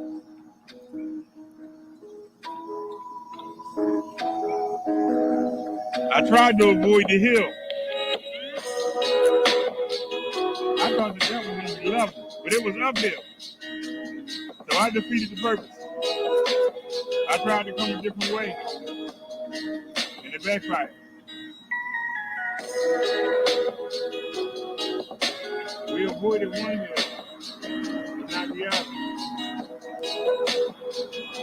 Now y'all would say, hey, you're stranded. I was sitting there smiling. You're welcome. Because I know she just needs to rest for a minute. When I walk into the light. All right, she walking the bike. Sure. I'm going to walk into the light. Look at her playing. I got my exercise. Right now. All you got to do is ride down the hill. Y'all see me? I am walking the bike, not riding it. That's exercise. All right, we made it. Let's go. Let's hop on.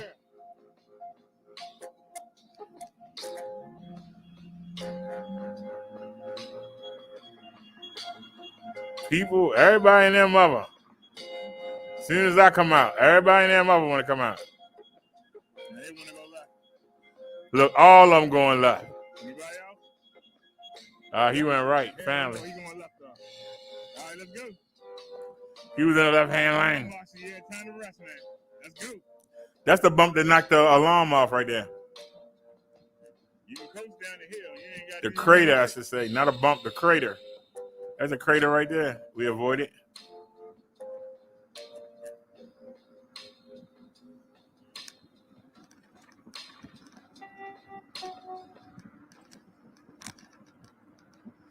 She trying to drive off fast now, Neil. We already there.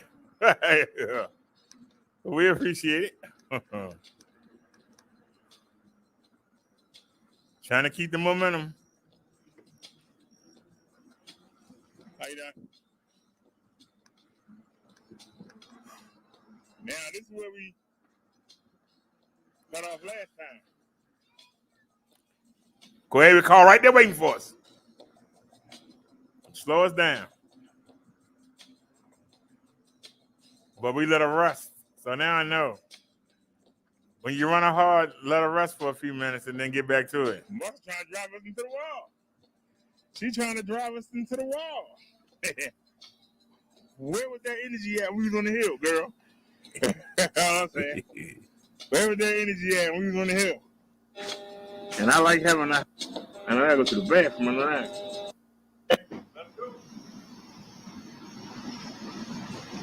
All right, I'm off to the market.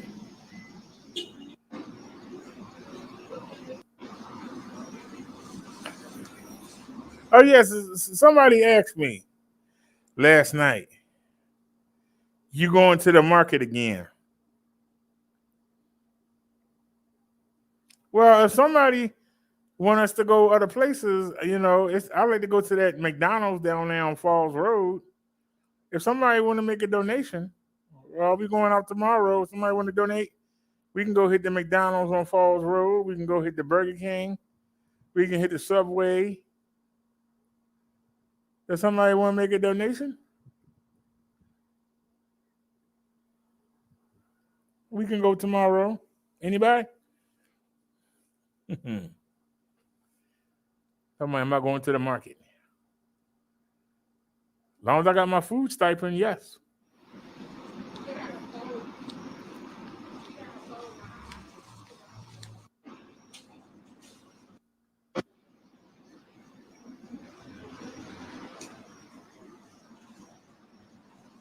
Yeah, I got her chained up.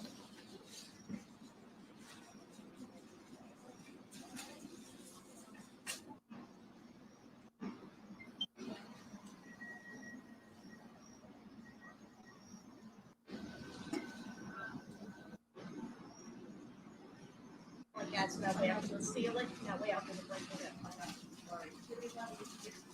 Okay.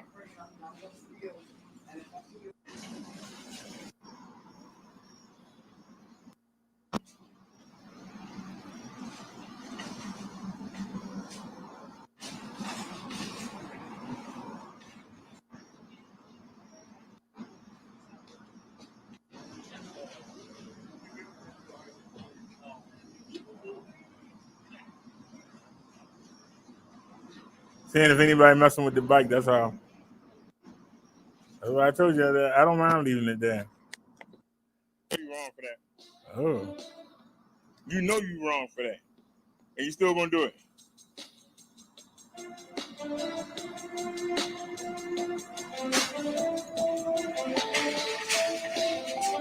And the good news is that I caught it. Normally I don't catch it. But I caught it today. Now I understand how it's not going on. We ain't gonna make it go on. Look on here. No, I ain't gonna fit. Put it in your pocket. That's right. You ain't gonna leave it 2 days in a row. No. All right, let's get to it. We're not gonna leave that long 2 days in a row. Don't even get double opportunity. Whoa. Wait a minute, you went too far. Nobody else can help out.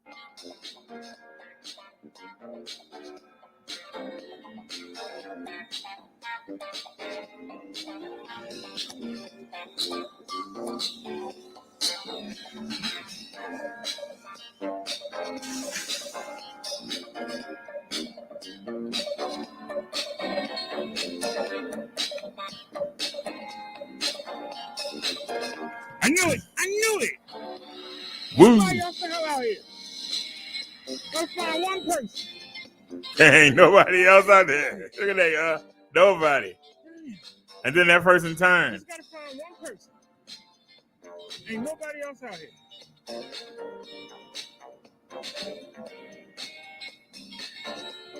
No damn sense.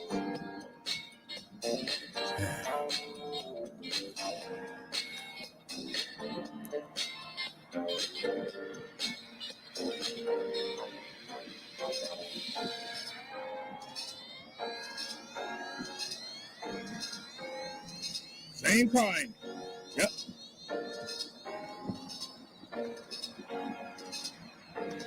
What? Hey, somebody else. One car. No, they're gonna find another one. Told you, when I go to the intersection, everybody want to go. Look at that. So we took a chance. Nobody coming up.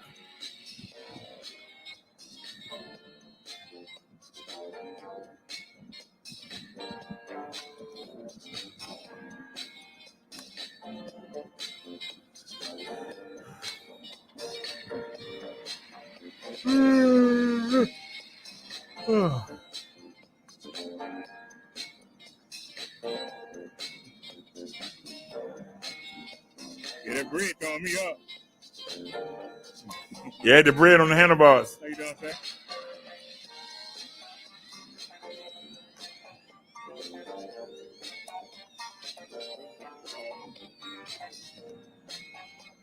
Oh, Lord. Adoos.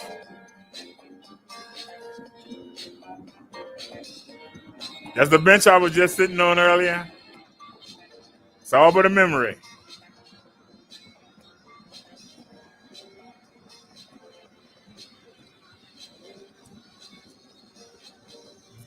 Did I have a domino set up? No.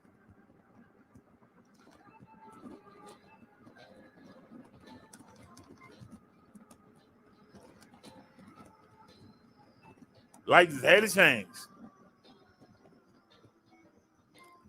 There's somebody coming. Yep, right there waiting on you. You ain't going nowhere, boy. Somebody was coming. 10:30 on. I'm riding Marshall.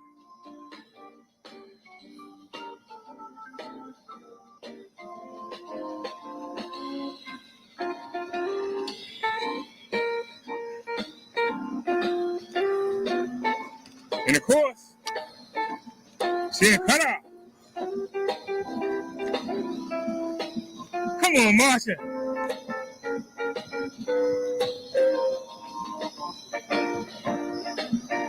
Marsha will get us killed. Come on, man, let's go. Brodero coming out Right now. because Come on, Marsha, let's go.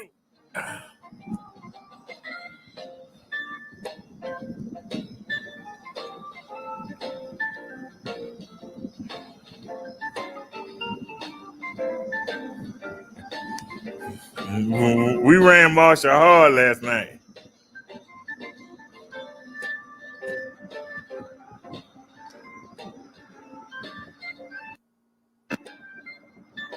Now, somebody right there.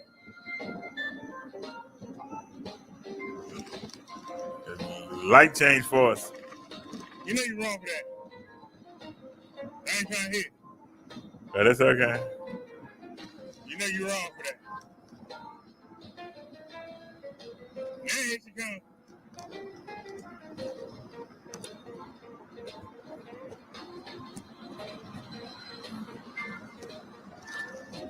Now watch this.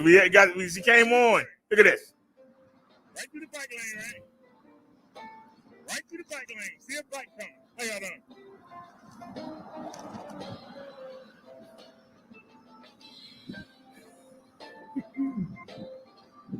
And y'all saw that, right?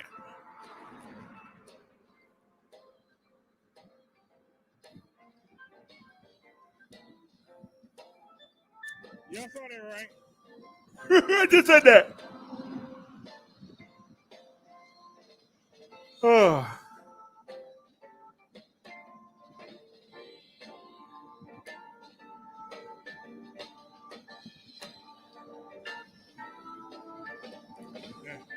I lost my e-bike down by the riverside, down by the riverside, down by the riverside. My e-bike cut off on me while I was down by the riverside, down by.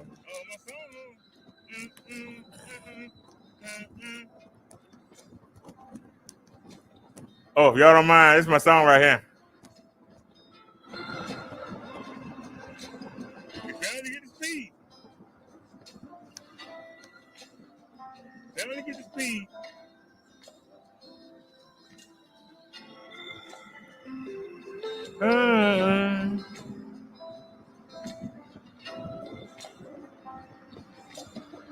That bus always sitting there.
Look at that idiot. You do all that breaking. You mad because we flying. You and your ego. Guy on that e-bike going pretty fast. Cop right there and cop ain't get him. Why the cop didn't get him? That guy was speeding.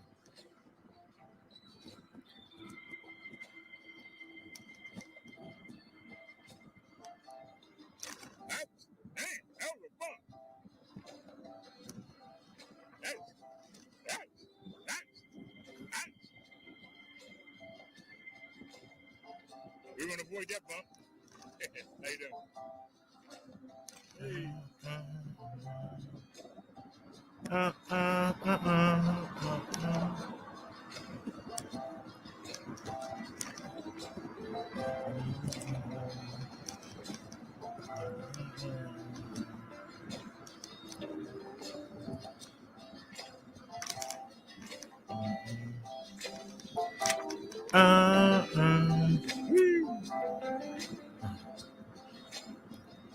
Look how dark it is, but look how well we lit. All right, let's fly. Here we go. Whee! Let's get it. Oh, yeah. Yeah. Stop sign. Can't even enjoy it. Can't even enjoy it. They're going to change. That was some fun. No stop sign. But like I said, you can't even enjoy it. Look at that Steve Hill. Done. I want to change the world, not blame the world. Misery, tough company. I don't want to lose it. It comes from me. Because, like, it's the least thing free. Men killing men, women having sex with babies. From fighting over guys and making signs. Come get a job. No stop sign. How y'all doing? I'm feeling bad. I'm a true right. This is the same old story. Night after night. I'm feeling bad, Come on, give me that green light. I'm calling it. I'm calling that green light. I'm calling it. I'm calling that green light. Where you at? I'm calling the green light. Well, I got nobody not picking the phone up. Because I called the green light. And somebody said, hell no. I called the green light. Somebody said, hell no. You're going to find somebody to be out here. You're going to find them. Look at them. They're going to make sure we get that slow start. You got to give it the last hill. They're going to make sure of it. Look at it. Look at all the cars. At 10:30 at night.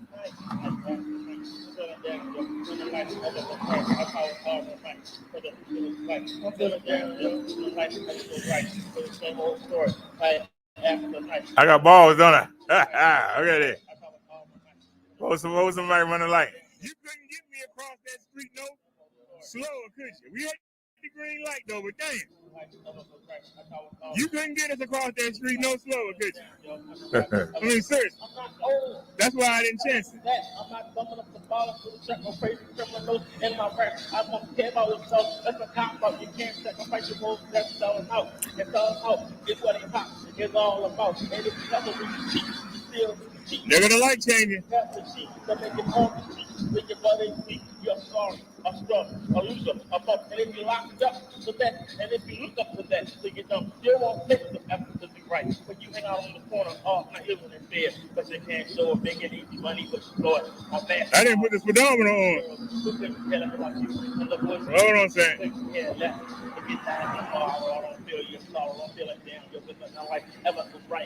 Oh, We my didn't put mic. the speedometer on.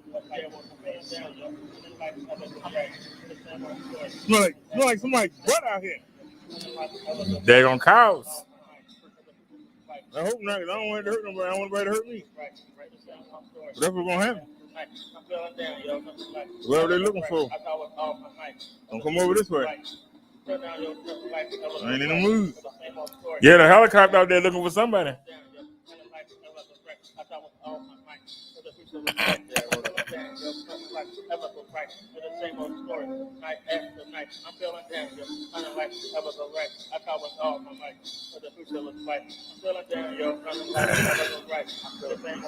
Somebody walked right by us. Don't hate the player. I don't care for the game. I'm just trying to understand you on my outside. I'm looking in the group. What the fuck is you doing? I ain't asking for none of this. What are you doing? You doing what you want to do. That's why I got irritated. All right, so I was trying to get a speedometer, but I ain't even gonna worry about it. Somebody. But did we get it? And of course, we can't get the green light no matter what. We pulled over for a minute, still couldn't get the green light.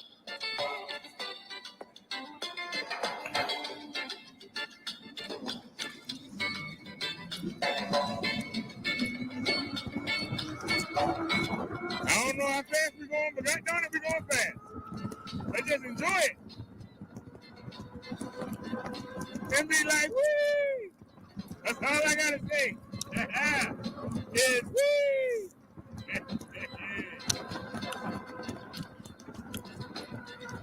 How y'all doing? That's all I gotta say. Woo!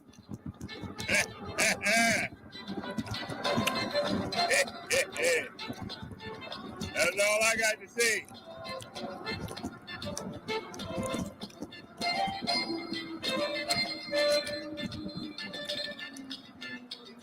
Can't never get the green light.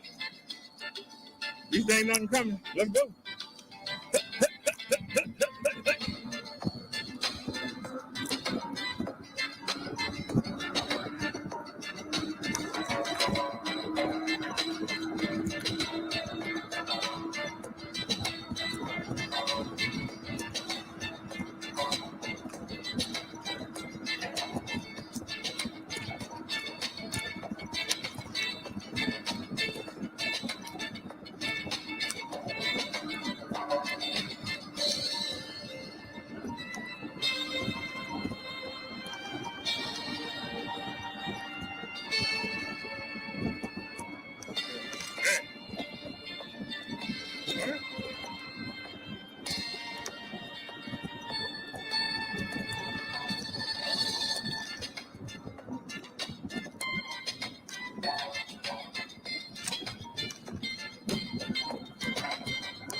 We back here for the third time today.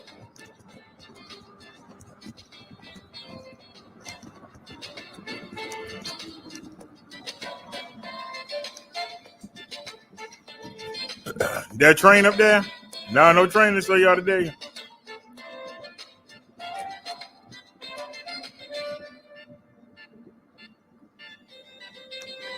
No cars? Scale this hill, girl. Let's go. Come on. And guess what? Y'all scale another hill. All right, y'all, we on the last leg.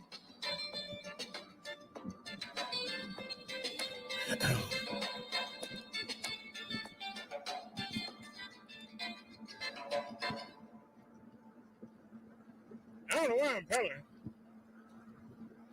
How you doing, bro? Anything coming? No.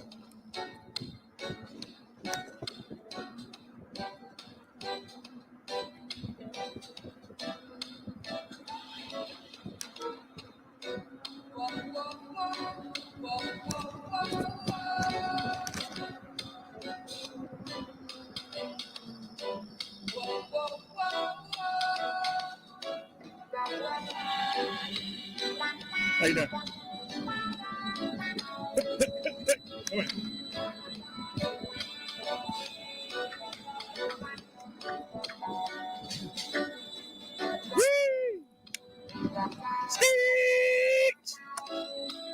Hydraulic brakes ain't no joke.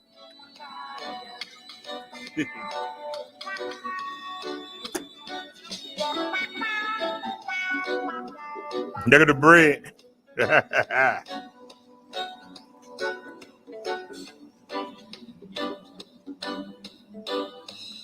All righty, y'all. We are caught up to date. Showed you the ride from 2 days ago. Showed you the ride from last night. We ran Marsha hard. We ran her hard.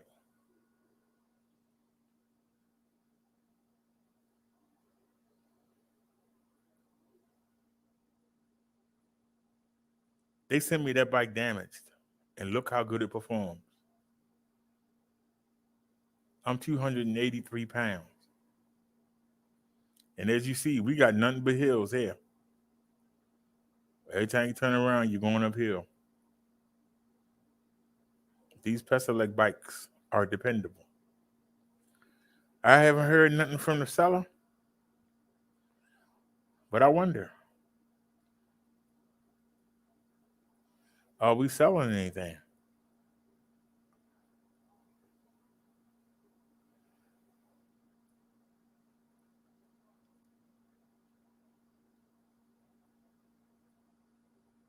Oops, I didn't mean to do that.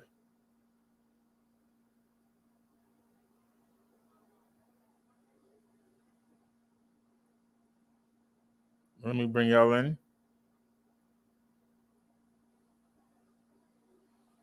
Okay.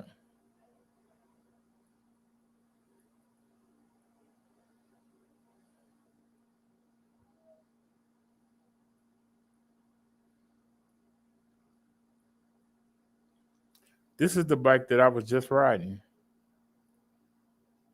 Looks like they sold 2 of them. This is the bike I was just riding.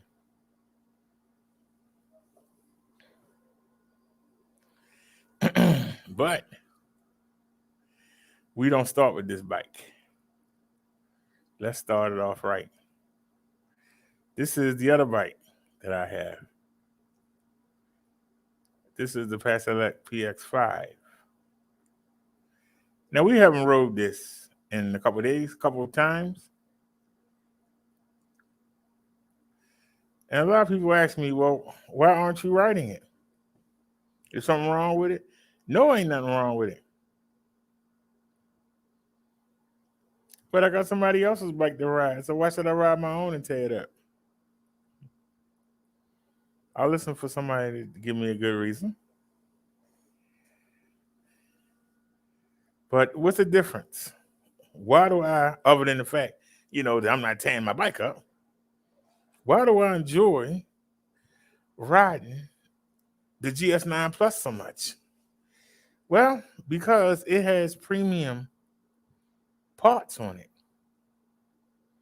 As good as my PX5 is, it got the basic stuff you need. You know, it got 20-inch, 4-inch wide tires. It got a rack. It's got fenders. It's got a suspension fork in the front, and it's got a suspension seat post. But it has mechanical disc brakes, which are good, but hydraulic is 10 times better. It's got a 8-speed, it's got a 7-speed Shimano Tourney shifter. It's got a 10.4-hour battery. I have the extended battery, so I got 11.5 hour. It folds. It's dependable. It's fast. It goes up the hill excellent. Matter of fact, I can guarantee you we could take the same trip on this bike and not have any problems because they didn't send me a damaged bike. I paid for this. See, I didn't pay for the other bike you just saw me ride. So, they're not going to send me the best. They can lie and say they did, but they're not going to send me the best. Why would they send me the best for free? And that's why I can't complain about it. Because I got it for free. But this bike, for $8.99 with my coupon, you can't go wrong with it. You can. Good for grocery shopping. Get a car seat adapter, put your child back there, and go out there and have some fun. When they old enough to ride, get them one so they can ride with you. This bike is darn good. And I know it's good because I own it.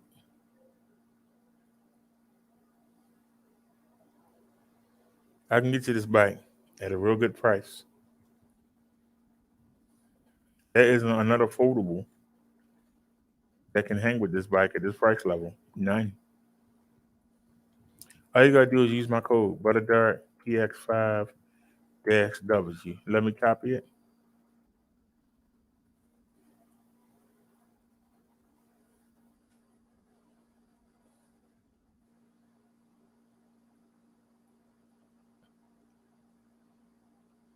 There's the link.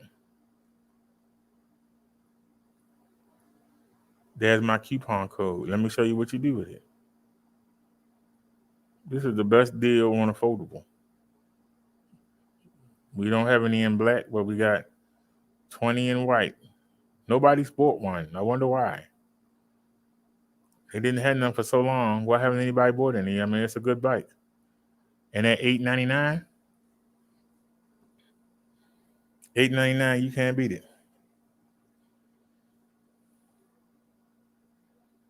Their price tag, $8.99, free shipping, in your door within 7 days. You can't beat that price. While we're on the $8.99, let me show you another bike that we have in $8.99. The budget version of what you just saw me ride.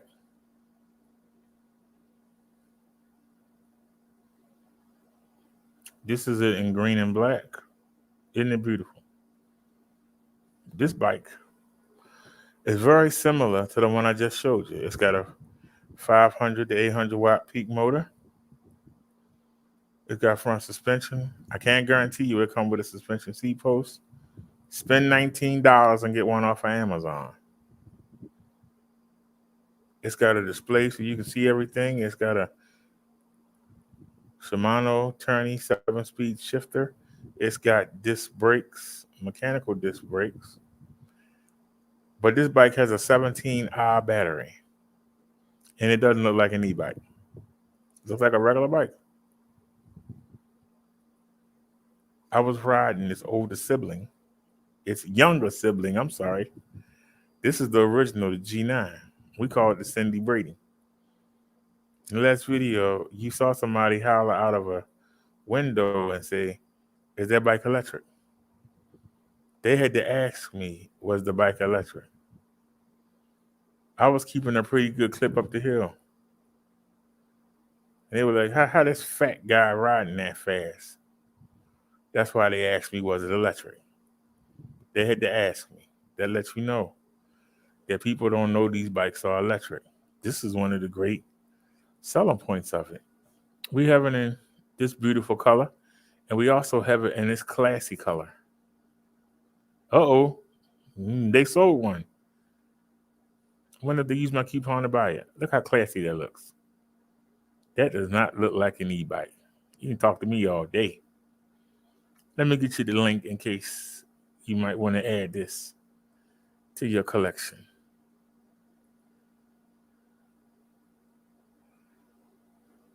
If y'all have any of the fun that I just had riding, I'm looking forward to going out and riding tomorrow.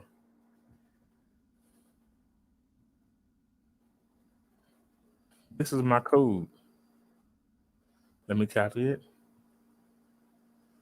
Let me post it in the chat.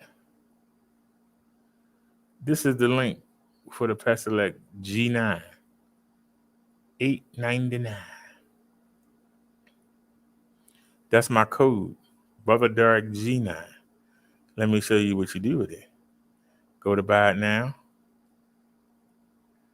Put my code in and get that beautiful bike for $8.99. $8.99. $8.99, ladies and gentlemen. We got it in black and green and black and gray. You can't beat them. $8.99. If you don't need a foldable, because I just showed you the best deal on a foldable. If you don't need a foldable, just want a regular mountain bike, look at that 27.5-inch tires, 2.8 inches wide. This will do it for you.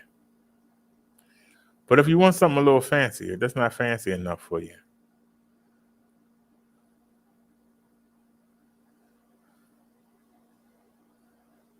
Then check out the upgrade. The upgrade to the G9 is called the GS9. Look at it. See, Pedelec know how to do an upgrade. That's an upgrade. Look how sexy that bike look.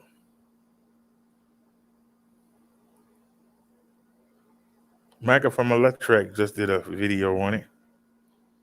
I don't like the fact that he made the impression. I got the impression he said the bike was cheap. But people send him $4,000 and $5,000 e-bikes. Everybody don't have $4,000 or $5,000 e-bikes.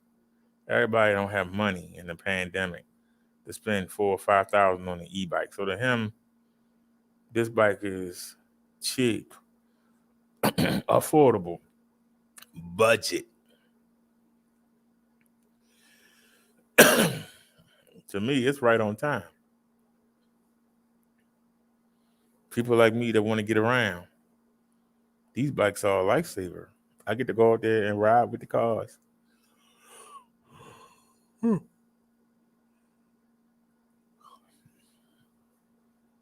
Instead of sitting at the bus stop, instead of getting on the subway, worrying about somebody slashing my throat or pushing me off or stabbing me in my head as I get out the train. I don't like sitting in one spot too long. When you sit on the park bench, when you sit on the bus stop bench for too long, trust me, somebody's watching. I don't like being a target. These e-bikes keep me moving. Hard to hit a moving target. And these bikes are fast. Let me tell you. We got this bike. What separates this bike from the one I just showed you for $8.99? See, this one's more expensive. And the reason is it doesn't have mechanical disc brakes. It's got hydraulic brakes. You seen me making them turns at high speed. Why was I able to do that? Because of the hydraulic brakes. I was making almost bus-like turns. Y'all see me? Because of the hydraulic brakes. This doesn't have a 7-speed Shimano. It has an 8-speed Shimano shifter with the gearing system. And it's not Mickey Mouse. This has a color display. This has a 13-hour battery, just like the G9 does. The one I showed you before that was $899. This has the same 13-hour battery. Same 27.5-inch, 2.8-inch wide tires. But like I said, this has an 8-speed shifter instead of a 7. It has hydraulic brakes instead of mechanical brakes. And it has that flex frame suspension. The first bike I showed you, the $899 one, doesn't have it. That's the differences. Now, to get those amenities, those extras, those premium things on your bike, it's going to cost a little bit more. Hey, what happened? I mean, we get to her next, but look like she jumped the gun. She said, "I'm the real deal." Hold on, we're gonna get to you in a second, honey. Just hold on. Let me get y'all the link for the GS9, the Pedelec GS9. And I don't care what nobody say. That's the sexiest e-bike I ever seen. I'm sorry. When I see that, I want to ride it.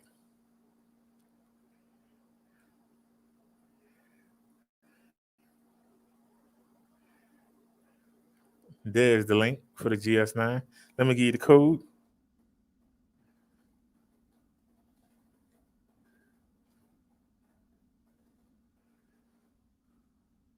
I appreciate y'all watching me when y'all could have been watching. It's so much on tonight. I'm glad that y'all hung with me. Appreciate it. Let me give y'all my coupon code. That's the coupon code. And let me show you what you do with it.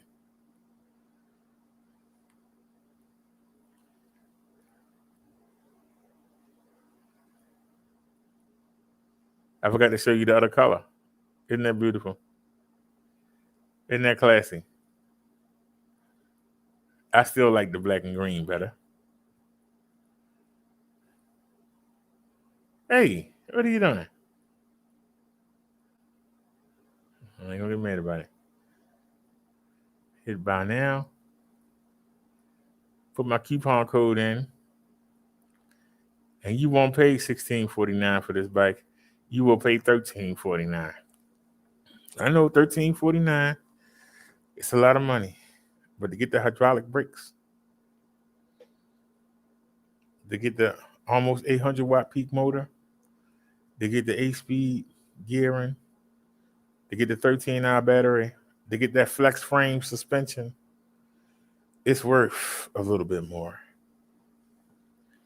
So I've shown you the G9. I've shown you the GS9. Now let me show you the Queen of the Hill. This is the Queen of the Hill.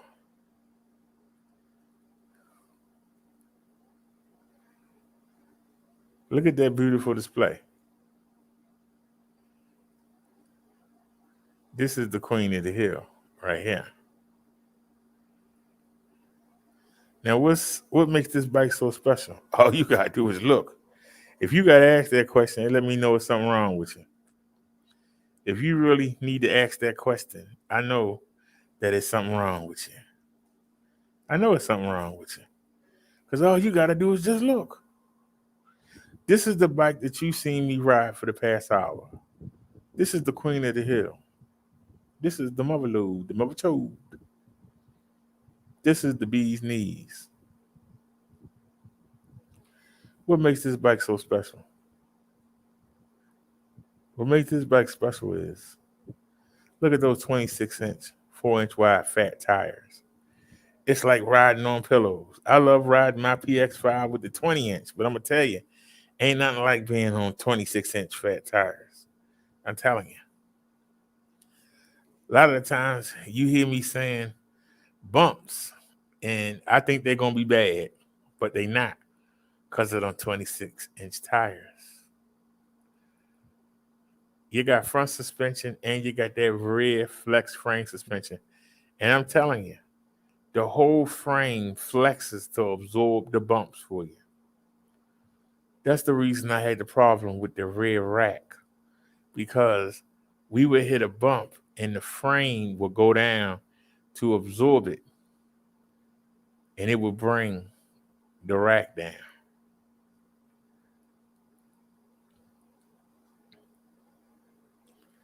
That's why we had an issue. This doesn't have a 7-speed or 8-speed Shimano. This has a 9-speed. It has hydraulic brakes, just like the one I just showed you. It has the flex frame suspension, just like the bike I showed you. But this has a better color display than the bike I just showed you. This has a 14.5 hour battery. The first two versions, the G9 and the GS9, the 899 and the 1349 version, they only have 13-hour batteries. This has a 14.5-hour battery. 14.5. And you're going to need it. You know why? Because this bike has something that the G9 and GS9, the Cindy and Jan, all they can say is Marsha, Marsha, Marsha, and be jealous. Because she got a 750 watt motor that peaks between 1050 and 1100 watts. And you just saw me ride her, and you've seen how this thing get up and go. This is the top of the line right here. This is the best of the best. Even though the one they sent me ain't perfect, I will put it up against any bike in this price point. I will put it up in a race, especially level ground or downhill, against anybody out there. I will put her up. I can't even enjoy how fast this bike go. I keep running into a stop sign or a red light. I can't even enjoy how fast this bike can go. I can't find a stretch with no stop signs where I can just get on there and fly. Because I would love to just run this girl. Maybe I need to go to, here in Baltimore, the tracks. They actually have the tracks, believe it or not. The running tracks. They have them blocked off on this side of town. Every track I see is blocked off. I would love to go to a track and just go around. I haven't found one yet. I know it's one at the college y'all see me ride by, John Hopkins University. They have one. It's one next to the elementary school that you see me ride by every day. It's a track next to it. They got them locked up. It's a track at the community college. They got it locked up. They got it gated. So I can't get in there, because I would love to go in there and just ride around. But you can't. I can't think of one stretch where we could just go in a straight line or just go straight downhill so I can see the full capabilities of this bike. I haven't came across one yet. I'm still looking. Because even if it is a road, it's got a bunch of stop signs on it, or it's got a bunch of light signals, or it's got a bunch of speed humps. They're afraid for you to ride. I might have to take it to maybe we have to get on Northern Parkway, but it's kind of dangerous.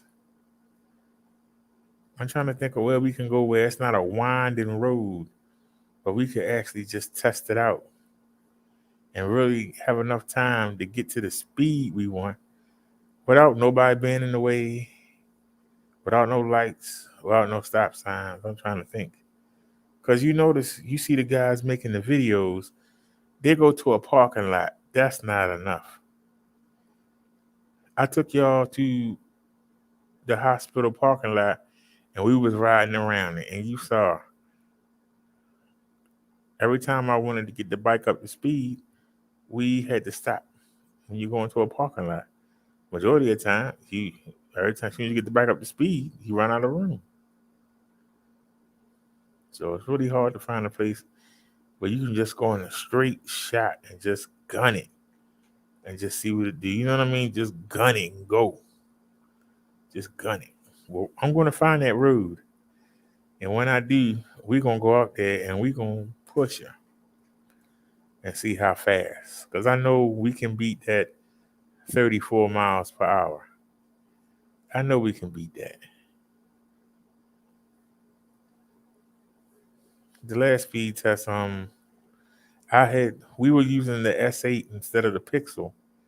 And so the app is on the Pixel, but it wasn't on the S8, and it was giving me a hard time. And then the helicopters were looking for somebody, and some dude walked right by me. And I was angry that I didn't notice him until the dude was within inches of me. Y'all saw it in the video. And you saw I got mad and started cursing because for some reason it wouldn't download the app from the market. Samsung kept trying to push their own market. And I'm like, I don't know what's on the Samsung market. And I got angry. But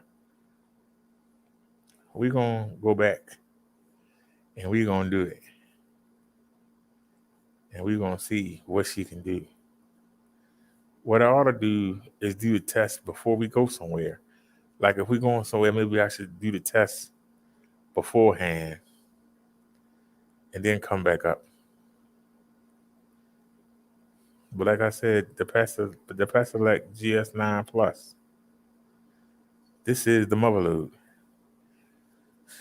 I don't understand how y'all could see me ride it and not want one. I don't understand it, but y'all do. I don't understand how you see me with all that power and you don't say, hey. Oh my God, that hurt my ears. I don't understand how y'all could see all that power and not want one, but it is what it is. Let me show you how to get one for yourself. This is the mother load. I'm telling you. You hear me out there saying "we," it's a reason for it. Because this thing is just beautiful.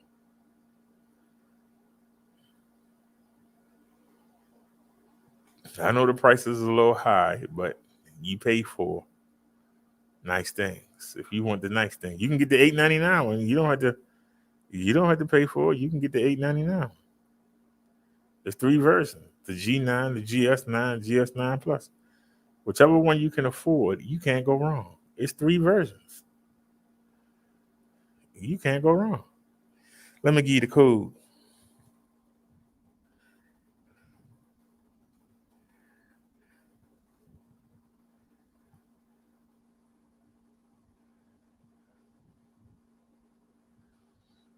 You know, people keep asking me, why do you keep taking that bike out? It's a pleasure to ride. Yes, I wish they sent me a perfect one. They didn't. But I appreciate the one that they did send. Because if they hadn't sent it, I wouldn't know. But there's the code.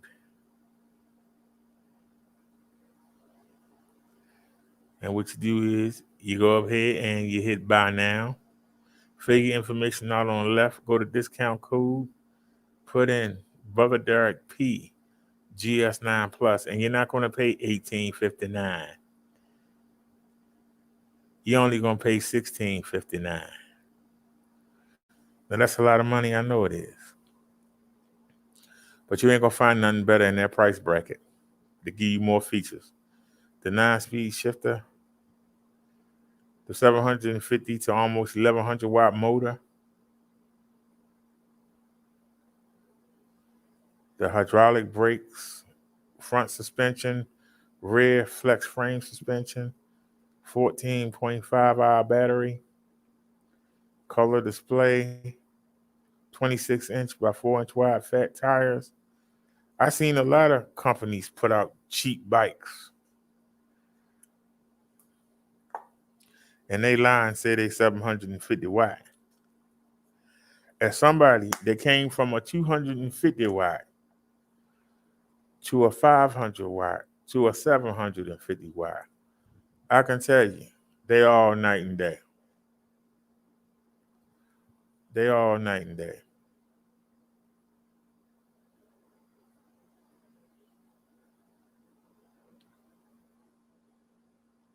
I run these bikes hard because I want you to see how dependable they are.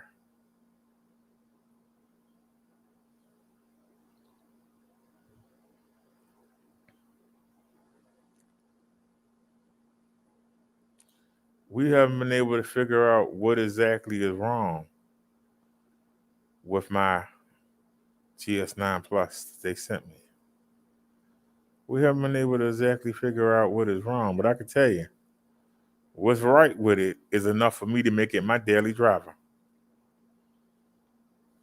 Even with the headache of it might cutting off every so often, it's still a pleasure to ride.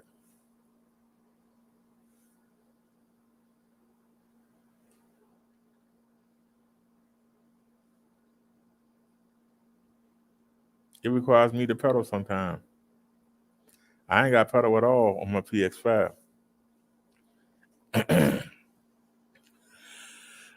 So let's get me in better shape.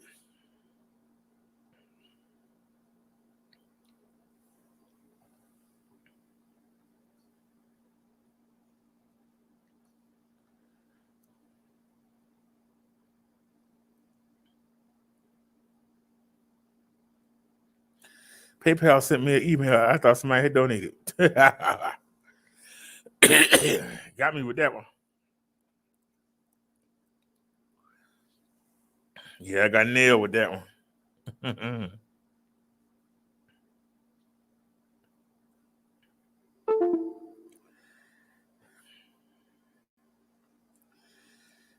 Yeah, we definitely got nailed with that one.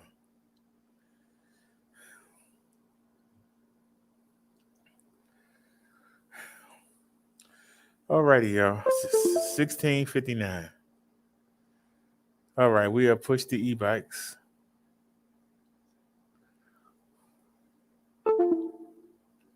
Do they have any in stock? No. What about the batteries? Nobody's bought none of the spare batteries? It's only been 2 of them. Why nobody not picking them up? This battery works in the G9, the GS9, and the GS9 Plus. It's the battery that's in the GS9 Plus, the 14.5i. Nobody's bought one?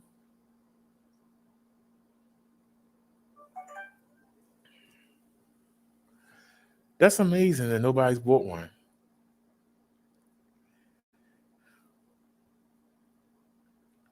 I mean, why would you not want a spare battery? Even if you already have one, why would you not want the spare battery? How do we still have 2 of them left?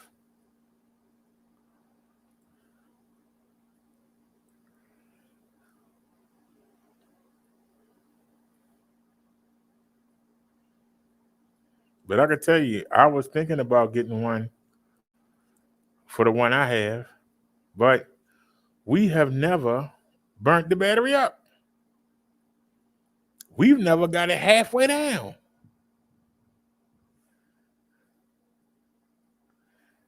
That's how good that battery is. We've never got the battery halfway down. But if you want to get a spare battery, if you own one of those 3 bikes, let me give you the code. There's 2 of them left. I don't know what y'all waiting for. Y'all gonna wait till they run out, and then you're gonna say, you ain't got none. All you gotta do is type this code in.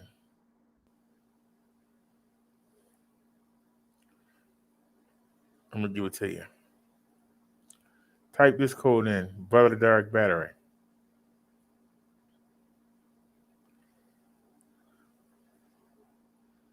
Now, Amazon wants you to pay $349 for the 13i. This is a 14.5i. but Amazon wants you to pay $349 for just a 13-hour battery. Depending on your weight and where you live at, that's anywhere from a 5 to 15 mile advantage, depending on your weight and the area you live in.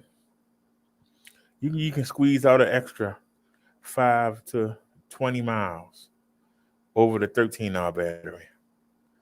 This is a 14.5. If you use my coupon, you can get this battery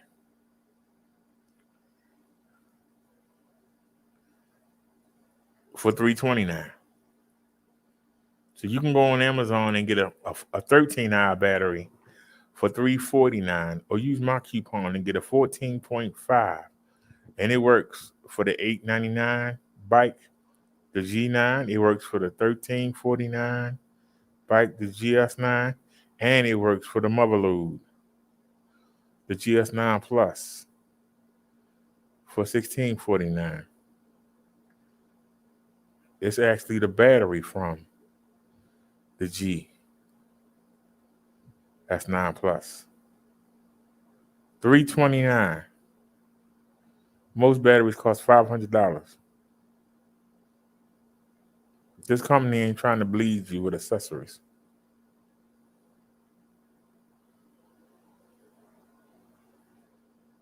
But $329, no matter which bike you have, out of three, this will work with all of them. Take the battery it come with, put it in your backpack. No, as a matter of fact, leave the battery that it came with in the frame. Run that battery till it runs out. Put the other battery in and come back home, and you still gonna have miles left. You still gonna have between 5 to 15 more miles you can ride around on. But if you get the G9 for $899 and you spend $329, you get you a suspension seat, folks. You good to go. You literally good to go. You can't beat that. So, alrighty, we have pushed the e-bikes. Let's see what's going on with the news.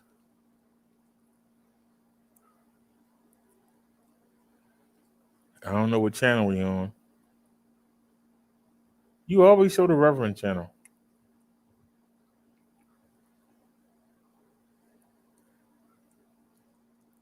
Hey, that's us right there. 1 hour ago. Now to a violent attack on a Bronx bus that was caught on camera. The NYPD just released images of the suspect accused of pushing a 70-year-old man off a bus back on July 8th. The victim broke his hip as the man responsible ran from the scene. This all happened on Southern Boulevard in the Foxhurst neighborhood. He like a young LL Cool J. You don't have no respect for the elderly. Hold on, 1 hour ago. If you commercial.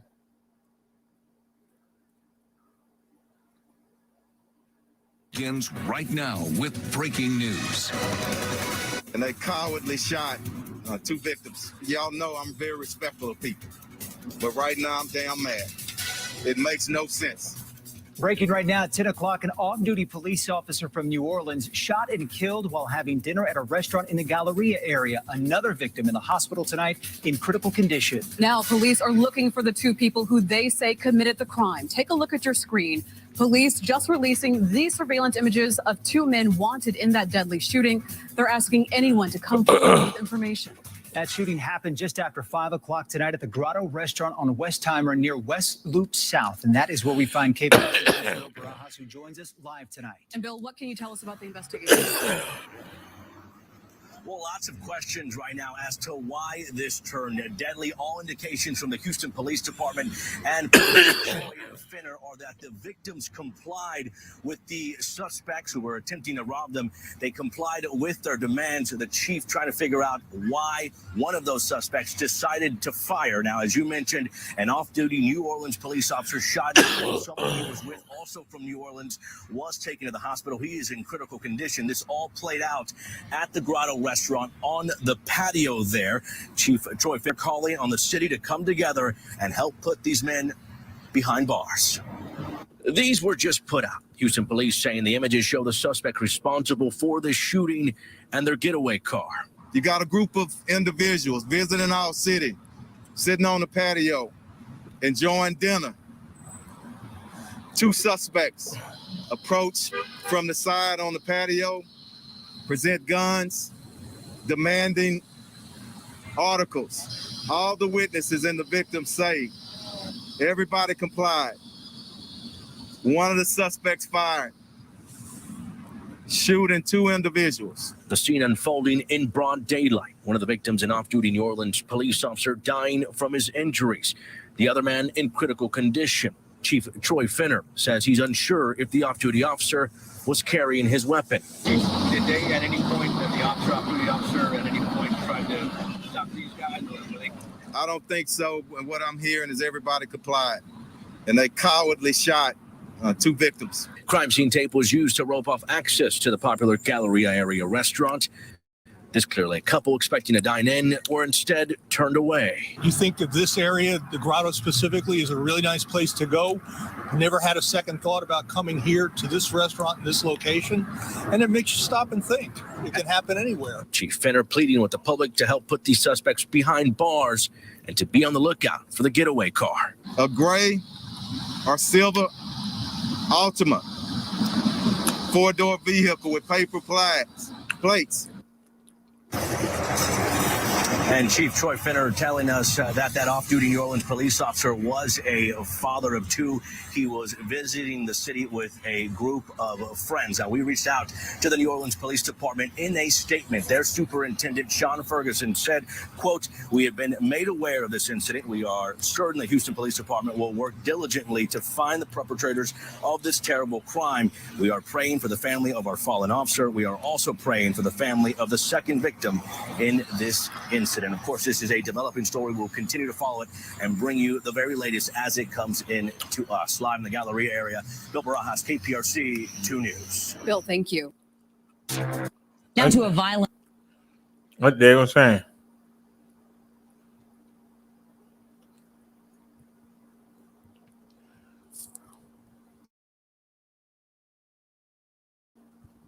The hours ago.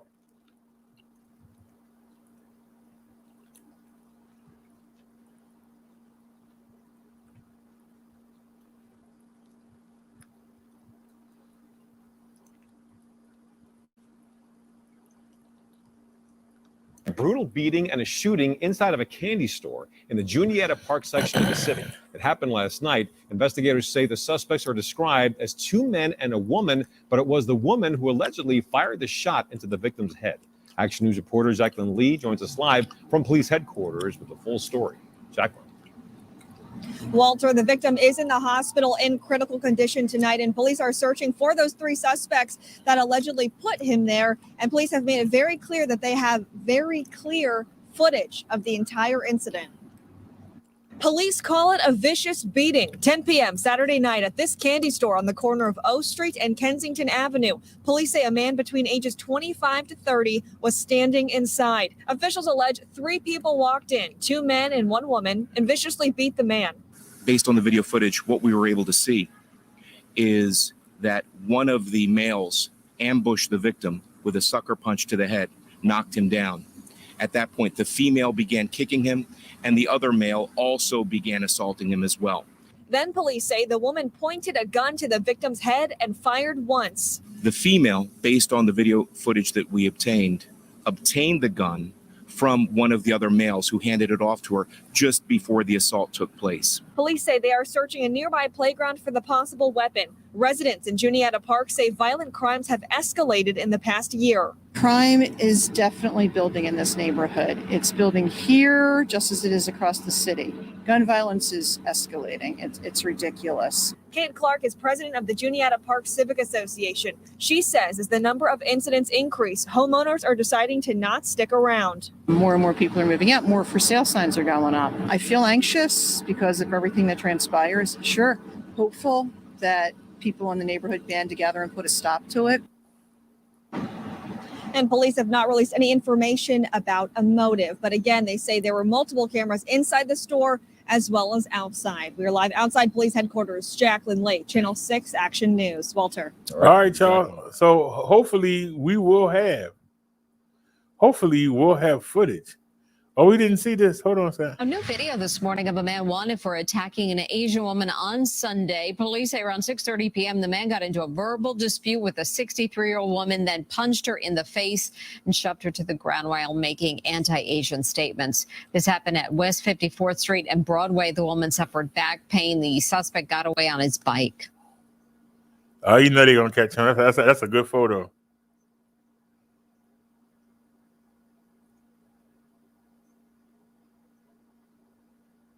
Whoa. What is going on in this world? Hospital after a sick and disturbing attack. It was caught on camera. Eyewitness News reporter Amy Powell live now in Boyle Heights, where she spoke with the wounded man's family tonight. Amy? And Mark, this is a popular vendor who has lived in this community with his family for more than 20 years. His daughter says he came close to losing his life in a senseless attack. A street vendor knocked to the ground by a man armed with a knife.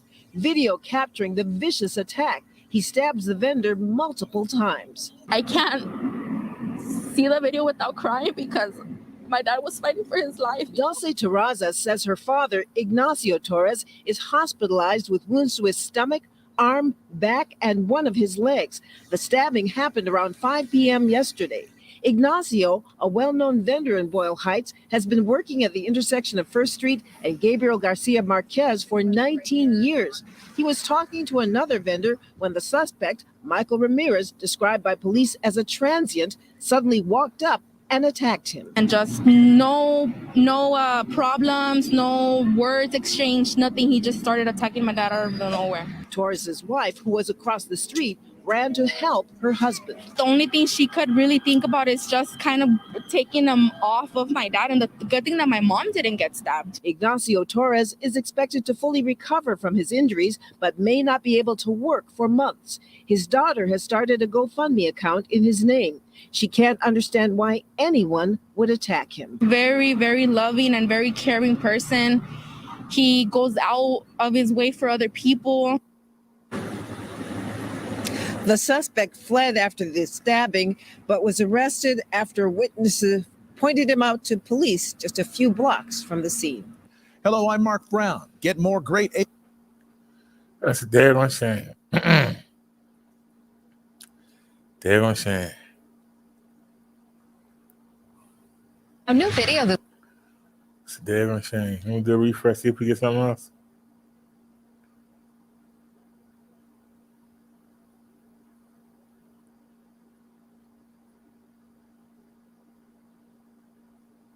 Two women are hospitalized with gunshot wounds following a violent morning in Kensington. Police say the 30 and 27-year-old victims were shot here in the 1800 block of East Atlantic around 2:30 a.m. They are both in stable condition. No arrests have been made. All righty.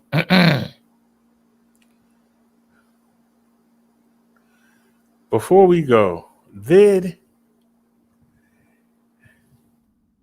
he make a video today?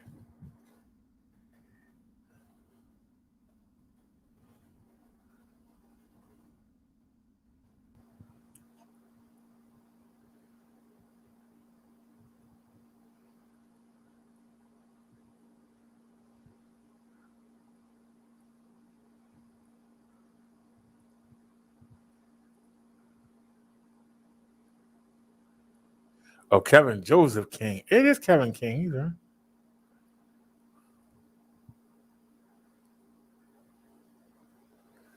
All right, let's check out Kevin King. We'll end on him. I know wrestling is a 10 count. So, I'm gonna tell you bad word, Lou. See, so I'm gonna sit on your couch. So I'm gonna count from 1 to 10 wrestling. 1, 2, 3. Are you serious? 4, 5, 6, 7, 8, 9. I'm the winner. I am the damn winner, man. I am the winner.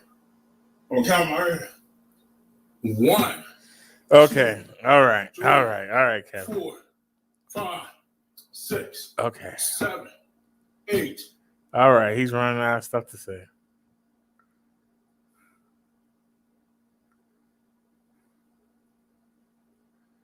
All righty. Can't nobody say I didn't show him. Can't nobody say we didn't show him.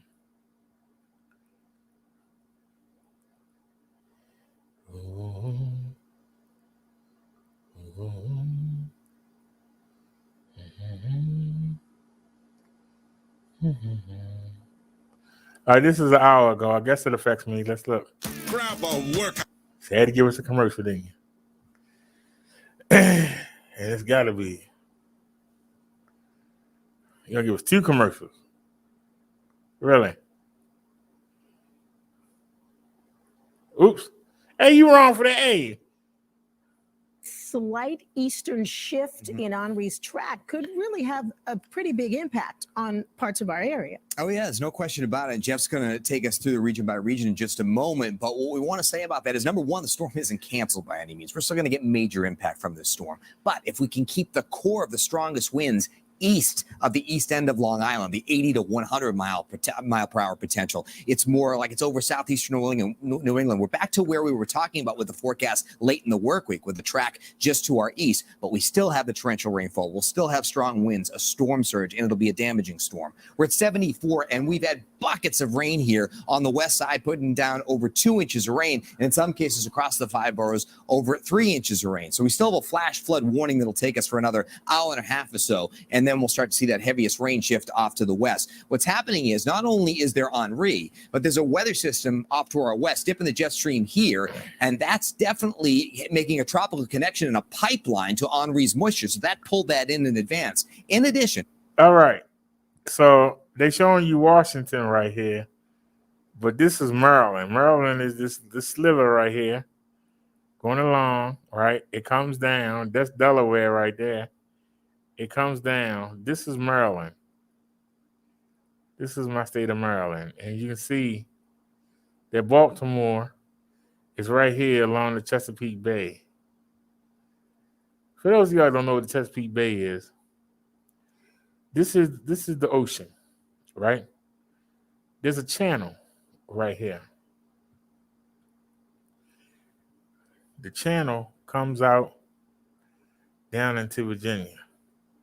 Y'all ever been in Washington, D.C.? Y'all know it's a lot of places where there's water at in D.C. Baltimore is the same way. A lot of water. But the water is on the other side of this part of land. This is Virginia, and this is Delaware. But this is Maryland, cut down here, coming up here along here. So the hurricane is going up this way. But what it brings, how much damage is it going to do to us here in Maryland?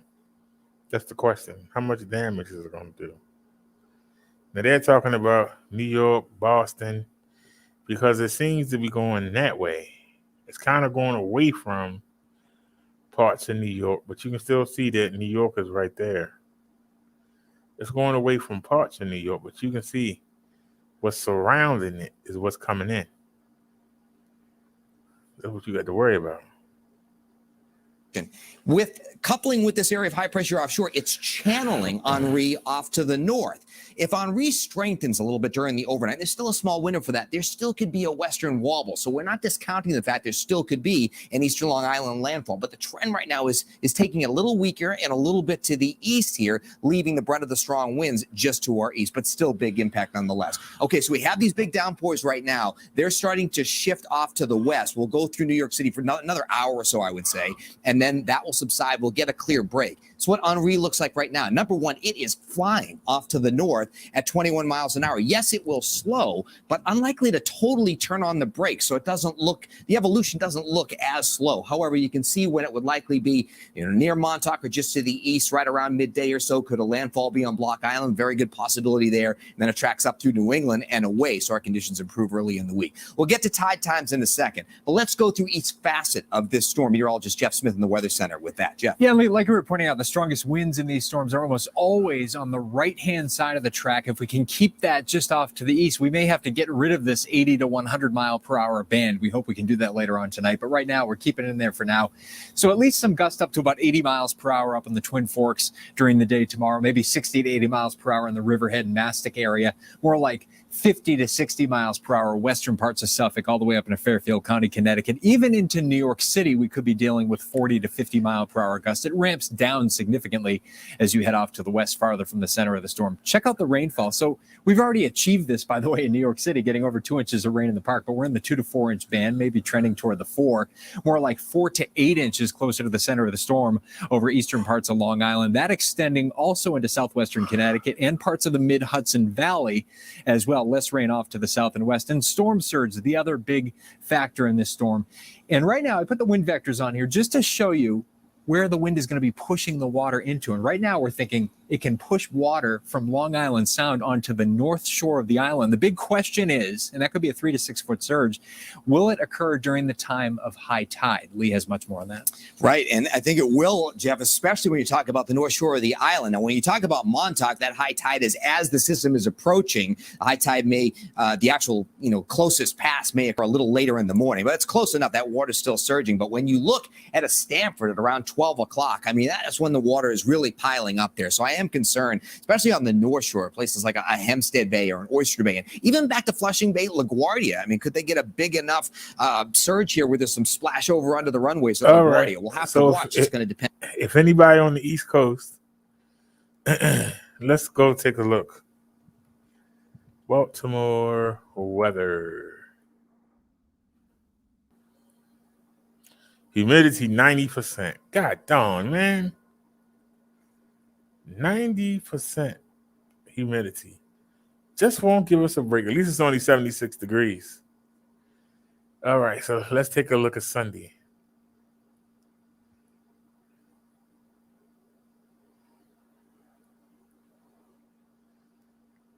So it might not be no bike ride tomorrow.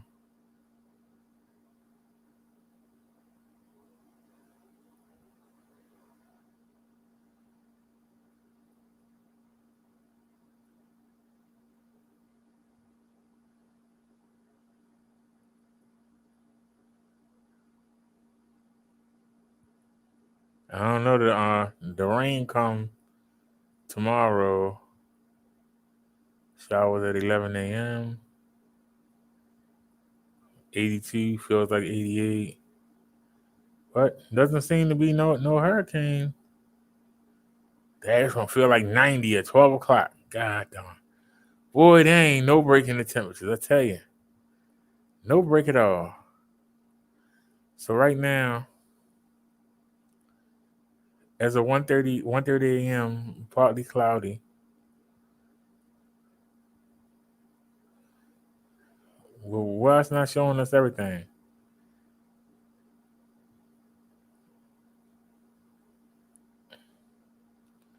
Humidity gonna be 86%. God damn.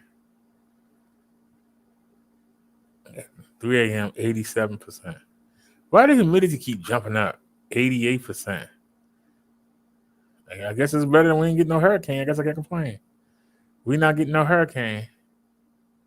Hey, did nobody actually get that off my screen? You gonna make me, you know what? Bye-bye. I'm done. I'm done. You ain't already gonna tick me off, man. You have ticked me off. Go to home.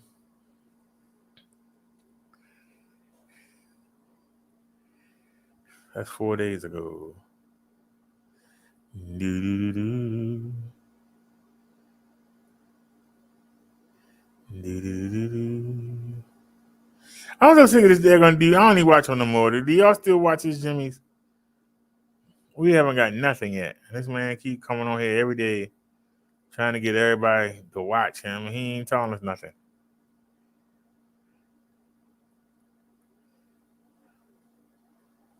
That's a week ago. All right, then let's just call it a day. Wait a minute. What was that? Oh, go back. What was that? Is that new? Here we go. 4 women have been arrested in connection to a brazen beauty store theft in San Joaquin County. Police say the women raided the Ulta beauty store in Manteca last week, grabbing everything they could as employees and customers just had to look on and watch. In just 1 minute, 51 bottles of high-end perfumes were gone. They didn't get very far, though. Police pulled them over nearby, and 3 of the suspects we have learned are from Sacramento. The 4th is from Berkeley. They're a shame. I mean, you know, I think they could have planned that better. But had to change the clothes ready, you know.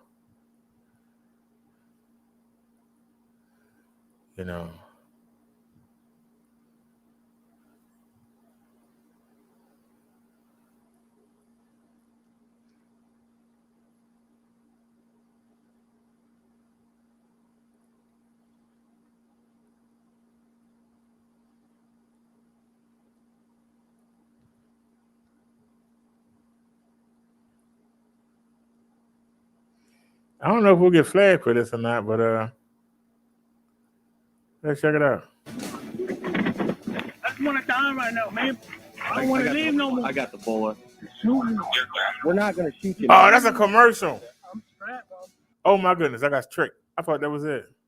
Camera as a Phoenix homeowner protects themselves from several suspects trying to break in. The Phoenix Police Department released this surveillance video tonight.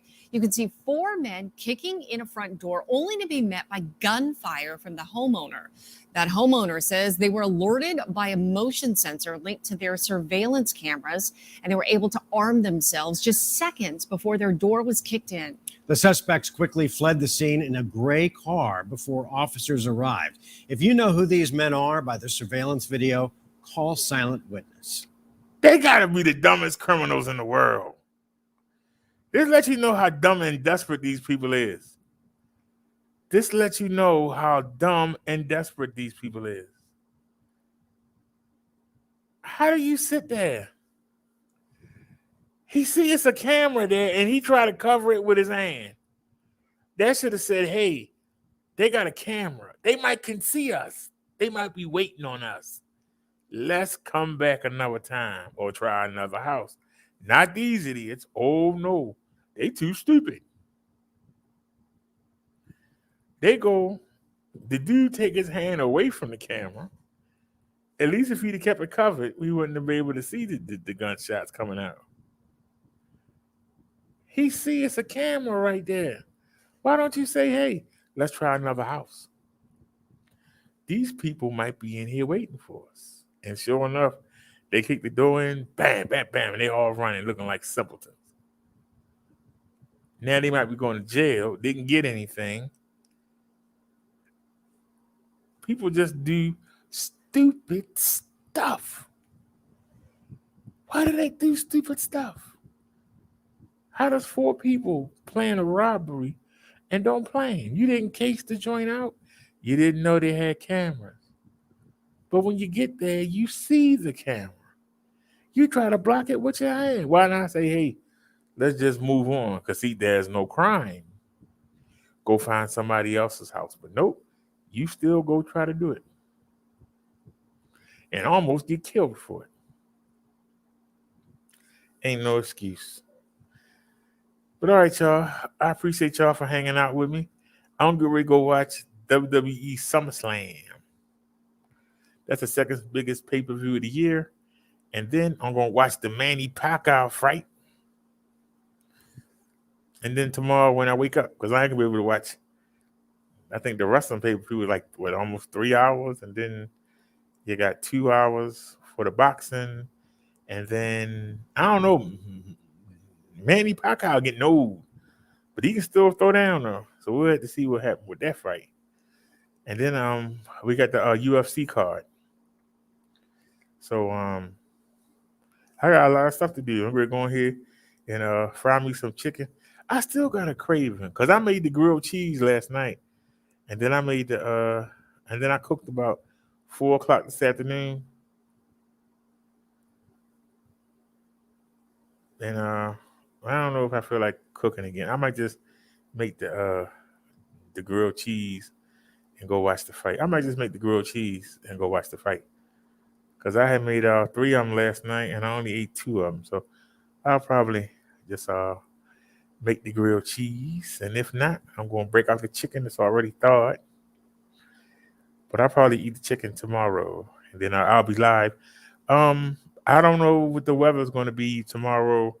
I don't know how much the hurricane is going to affect where I am. It ain't that far away, but hopefully by the time we get across Delaware and get across the eastern shore and then get across the bay, hopefully it's just a rainstorm. That's what you want. A simple rainstorm. You definitely don't want the eye of the hurricane heading for you. And since it's heading up and not heading in, it's going to be good. Like I said, one of the benefits of living in between, having that Chesapeake Bay, that bay slows down because it got to go across Delaware.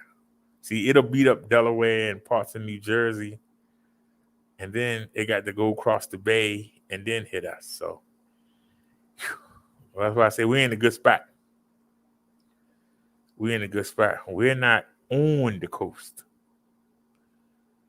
You actually have Delaware, then the Eastern Shore. And it's called the Eastern Shore because one side of it is on the bay, but the other side is on Delaware, and the other side of Delaware is on the Atlantic. So the Atlantic will have to get over Delaware, the hurricane. When it hit land, it get weak. It's got to go over there. Then it got to go across the water again, which it might, if it ain't too weak, going across the bay is not going to give it too much steam. So hopefully I'm far enough away from the harbor that there ain't no chance of flooding. Not to mention I'm on a hill. So the water will come down and it'll keep going down. It'll just go right on down the hill and sit down there in them damn 4 baseball fields. You know, when y'all see, we do the speed test and we come out, y'all see them 4 baseball fields before you see the school. And you probably wonder why I don't go ride over there. Because that's where all the water go. That is the worst, most dangerous field to be on. I don't know how they play baseball on it.